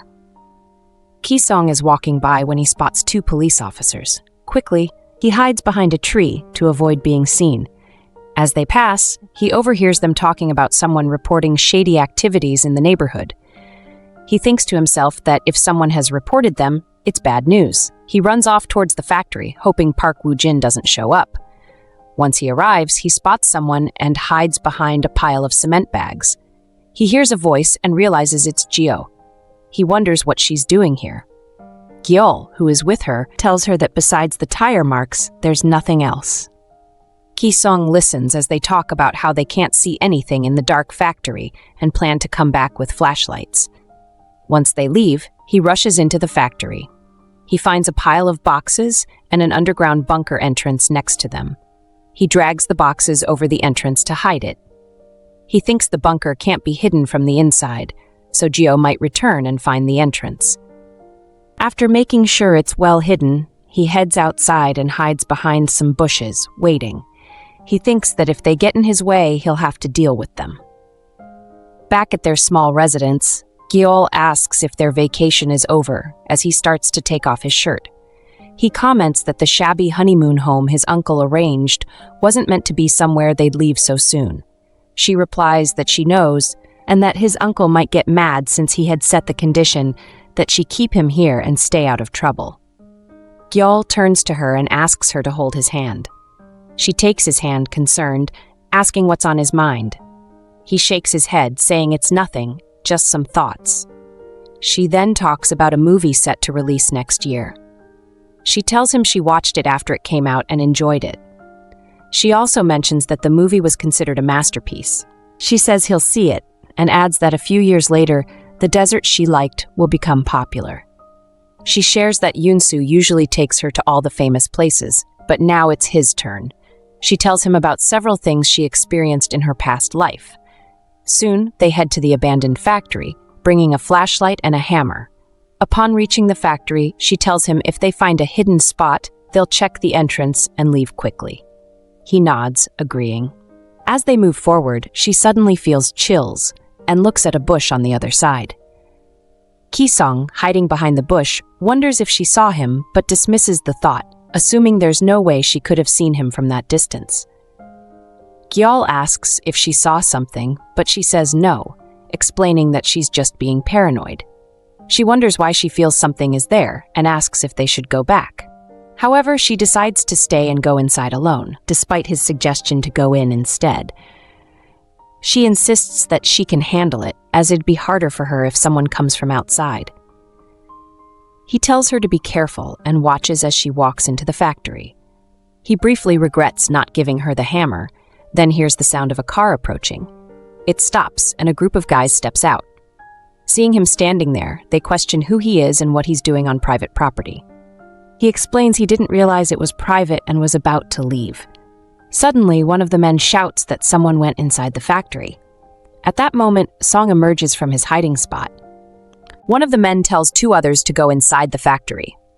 Gyeol blocks their path and lands a solid hit on one of them. The rest of the men rush to grab weapons. Gyeol quickly assesses the situation. Song and the gang members are here, and from their reaction, Wujin must be alone inside the factory. Song has figured out that they're after them, and if they fail now, Wujin will escape. This is their only chance. Inside the factory, Geo notices a lot of cargo and becomes suspicious that something is being hidden. She hears the commotion outside and realizes someone must have arrived. She decides to check the area quickly and then leave. As she searches, she finds a trail of dust indicating something has been moved. Pushing some boxes, she uncovers the entrance to a hidden bunker. "I knew it," she mutters. Outside, Gyeol keeps fighting the gang members, knocking them down one by one. Song, watching nearby, asks him if he's allowed to swing a hammer at people. Song grins, joking that Geo would probably be thrilled if he became a murderer, but he knows he's not exactly skilled at fighting. They continue exchanging blows, and Song is surprised by how well Gyeol can hold his own. Gyeol tells him not to underestimate him. Suddenly, one of the gang members who had been knocked out picks up a weapon and tries to attack Gyeol from behind. Geo appears just in time, delivering a swift roundhouse kick that knocks him out and using a grappling move to put him to sleep. She faces Song and says, "You always said Taekwondo lacks grappling skills and made me practice them. Who knew it would come in handy?" Song, momentarily distracted, doesn't expect Gyeol's surprise attack, which lands on his right cheek. Geo tells Song it's time to switch sides, and Gyeol rushes into the factory to find Wujin. She's eager, waiting for him to make the first move. He suddenly imagines himself grabbing her and throwing her over. She notices him standing still and asks why he's not moving. He worries that if he uses his judo skills, she might get seriously hurt. She tells him that if he's not going to act, she will. Before he can stop her, she charges toward him, landing a decisive kick. In response, he grabs her and lifts her over his shoulder, telling her to hang tight unless she wants to fall off. She swings herself off his shoulder, causing them both to fall to the ground. He checks if she's okay, and she confirms she is, though she points out that this situation is a bit too risky. Without missing a beat, she pins him down, saying he's scatterbrained for falling for such a clumsy technique. She tells him that she knew he had gone easy on Gyeol and suggests he should turn himself in to the police. But just then, they hear a gunshot. She looks toward the factory, concerned about Gyeol. Out of nowhere, Song kisses her, telling her not to get distracted. She kisses him back, then kicks him and punches him, saying he's the one who got distracted. Meanwhile, inside the factory's bunker, Wujin waits for Song's return, growing increasingly worried since he can't contact him, and there's no phone in the factory. Standing near the bunker's entrance, he climbs the ladder and notices that the entrance is left open. He wonders what happened, thinking that Song must have either made a mistake or gone to turn himself in. His thoughts are interrupted by a noise, and he realizes someone else is in the factory. He rushes back inside to escape, but as he's preparing to flee, Gyeol enters. Wujin runs for it, but Gyeol quickly catches up. Just as Gyeol closes in, Wujin pulls out a gun and points it at him. Gyeol steps back as Wujin orders him to back off if he doesn't want to get shot. Wujin demands he drop his hammer, joking that it's nice to see him obedient.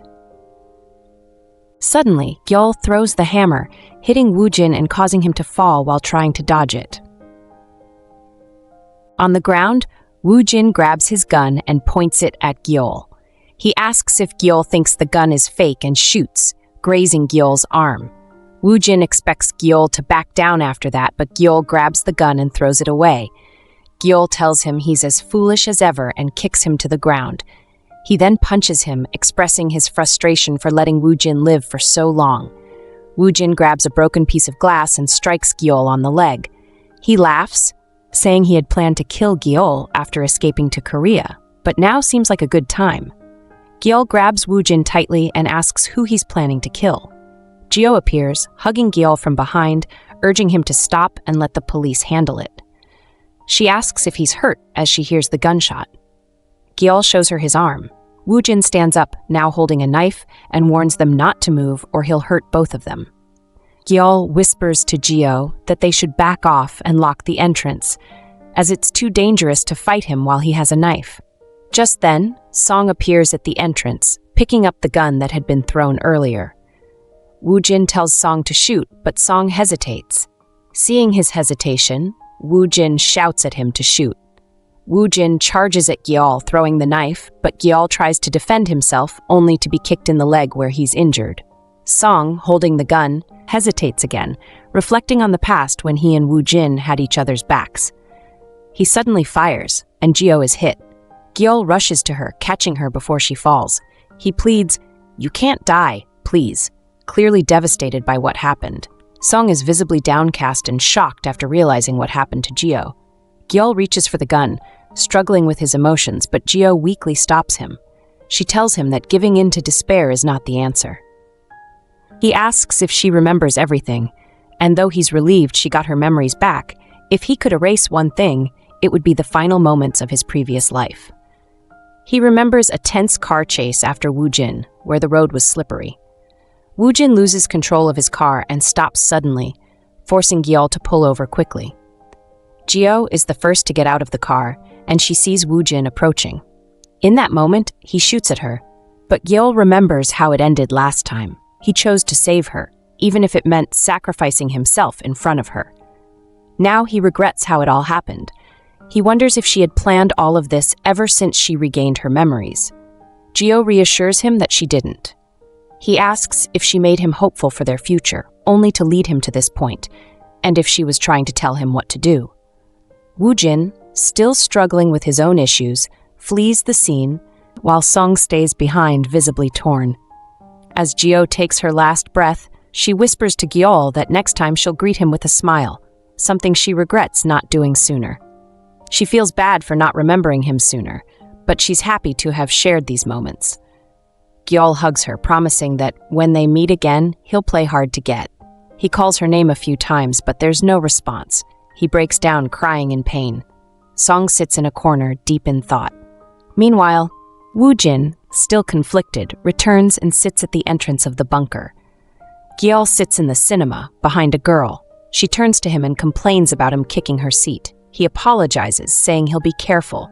As she looks at him closely, her face flushes bright red. She notices how handsome he is. The movie ends, and Gyeol steps outside, massaging his neck from sitting too long. Suddenly, the girl calls out to him and walks over. He recognizes her as the one who sat in front of him during the movie. She asks if he came alone and if he'd like to watch a movie with her sometime. Gyeol replies that he has a girlfriend. She apologizes and walks away. As Gyeol walks down the street, he feels a sense of loneliness. He spots the shop she mentioned, the one that sells her favorite dessert. He takes a picture of the sign before moving on. Later, Gyeol sits alone by the sea. He speaks, though his words are meant for Gyeol, who's already gone. He talks about continuing life without her. He mentions how the person responsible for her death has been arrested, along with Wujin, who couldn't leave Song behind. He wonders what kind of bond those two have. He remembers how he once wondered why Wujin held such a grudge against him, but now it doesn't matter, because he no longer has anything to protect. He reflects on how Gyeol became the talk of the town after her death. Everyone was curious about the death of the beloved gold medalist. He hopes everything ends the way she would have wanted. Gyeol speaks as if Gyeol is still there, though he knows she's gone. He tells her he's the only one who resents her now. Life feels meaningless at times, but he's holding on because she once told him there's so much more he should see. He thinks about the memories she left him and feels like he has no choice but to endure them. He mentions how he watched the same movie today that she had talked about and how a girl tried to ask him out. He found the movie interesting and wonders what her favorite scene might have been. Gyeol talks about how he can't approach her family, but he feels a need to take care of them because his conscience won't let him do otherwise. He admits it feels awkward, taking care of people other than her. There are so many things he would have learned sooner if things had been different. He's experiencing many firsts and feels scared. He wonders if everyone else lives this way. He thought she was the only unpredictable thing in his life. When he feels hopeless and suffocated, he wonders if this is her way of getting back at him, making him suffer the way she did. He remembers how she lived through a difficult life without him and wonders if she ever hated him. These days, he only looks forward to the night hoping to see her in his dreams. He thinks it would be a blessing. He remembers how she once said she could survive with just his memories. And he's still here because of those memories. But they're slowly destroying him. They hurt him, but they also revive him when he's on the verge of breaking. He hopes his end will come soon. Later, Gyeol dreams, as he always does. He's had these dreams since she passed, and they never change. In each one, she looks at him with that same ignorant expression, and he wishes he didn't have to see it again. He thinks about how she's never acted differently in his dreams. He had to sneak glances at her, but wait for the moment they could kiss. As he stands by the road, he notices the bus has already left, but then he sees her sitting on the roadside bench. This time, things are different. She's never waited for him before. She looks up, greets him with a smile, and asks how things have been, if he's been living a good life. She's unsure if he remembers, but he doesn't care. He runs to her, pulling her into his arms, overwhelmed by the feeling of finally being with her again. With this beautiful manhwa comes to an end. Did you enjoy it? Please let us know below. Also, please like, share, and subscribe for more. Until next time, ciao!